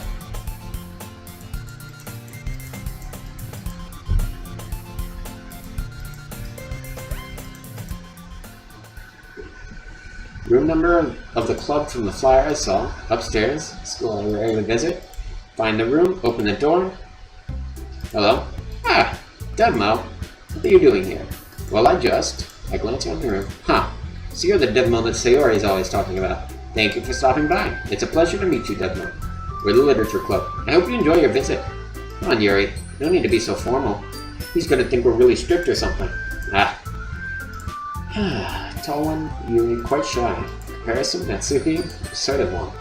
Nice to meet both of you. Working? Devmo, don't tell me you're... That's right! The club I've decided to join is yours, Sayori. The Literature Club. Sayori's eyes light up. No way! No way! Ah! Sayori wraps her arms around me, jumping up and down. Hey! Hello, Sayori, is this happy? I'm sure it won't be this bad to have you around. There's 4 of us now. That means we can become an officially recognized club. I don't know what to say. We have to celebrate. What an appropriate day for that, isn't it? Yeah. After all, Natsuki decided to... Hey, don't ruin the surprise. Sorry. Everyone sit down at the table, okay? How about I make some tea as well? So what now? Am I playing the game without Monika interfering? Who's the president now? Cupcakes? Yes! Cupcakes!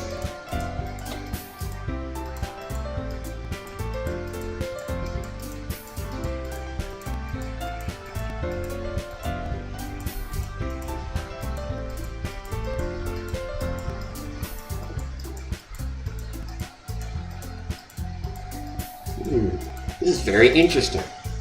Okay.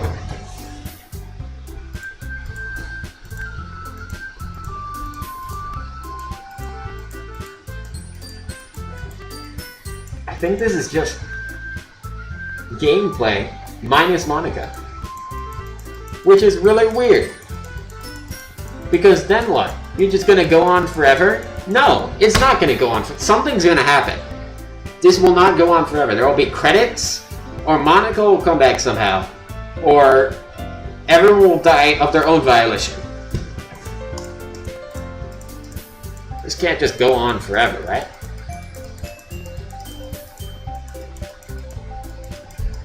Try something new, getting to know each other in literature clubs. Sayori's the president. Okay.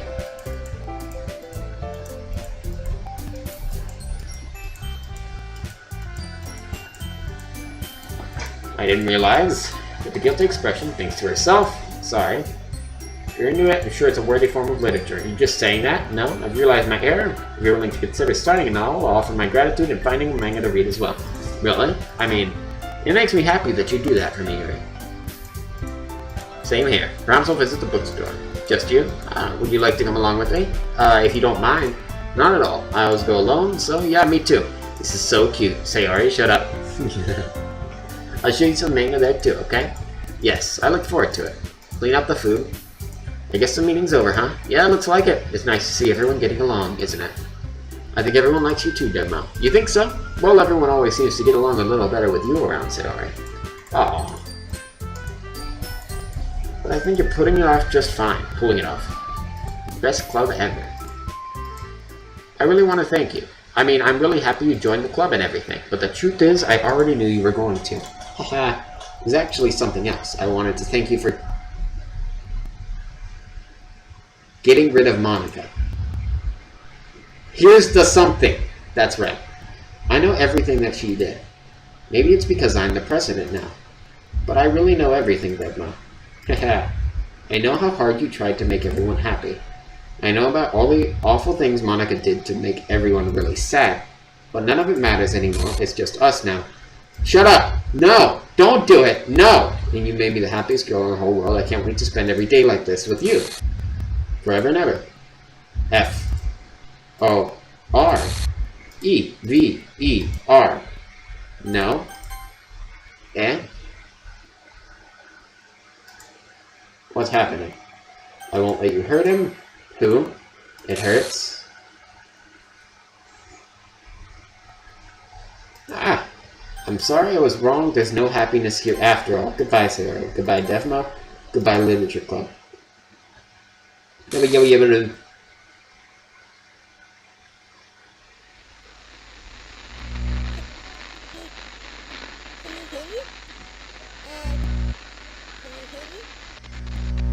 Can you hear me?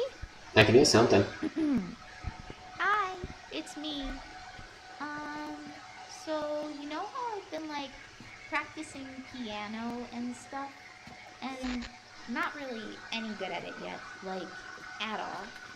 But I wrote you a song, and I was kind of hoping that I could show it to you because I worked really, really hard on it. So yeah.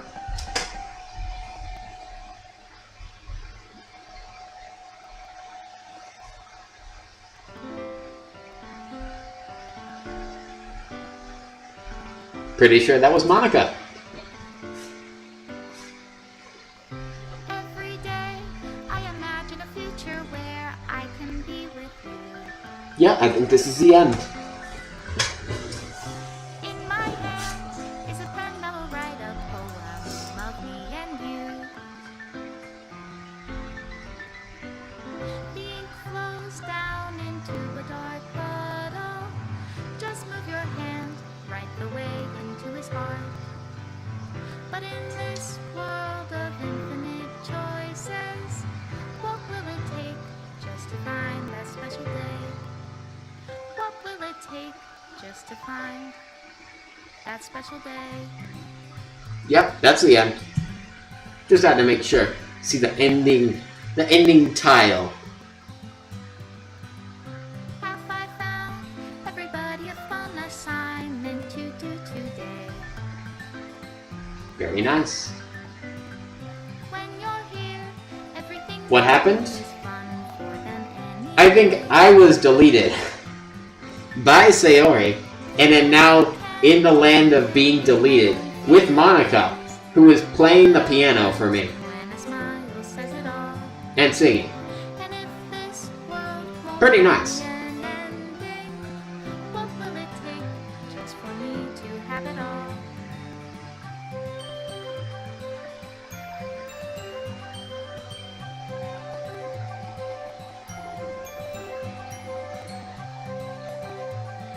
That's not a piano! God damn it!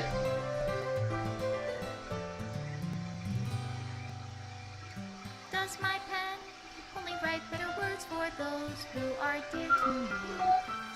When did Sayori come back?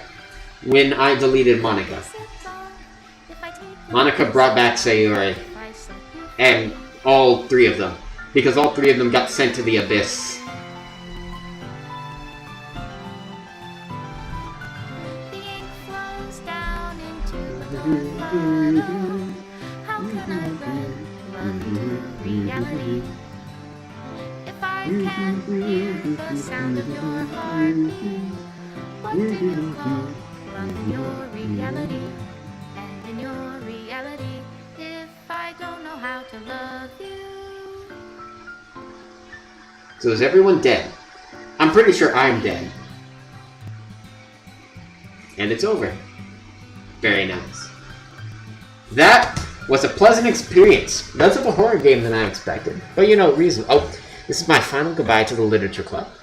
I finally understand the Literature Club is truly a place where no happiness can be found, to the very end, and continue to expose innocent minds to a horrific reality. A reality that our world is not designed to comprehend. I can't let any of my friends undergo that same hellish epiphany. For the time it lasted, I wanted to thank you, for making all my dreams come true, for being a friend to all the club members, and most of all, thank you for being part of my Literature Club. With everlasting love, Monica. Script file is missing or correct. Please reinstall the game. And it's done.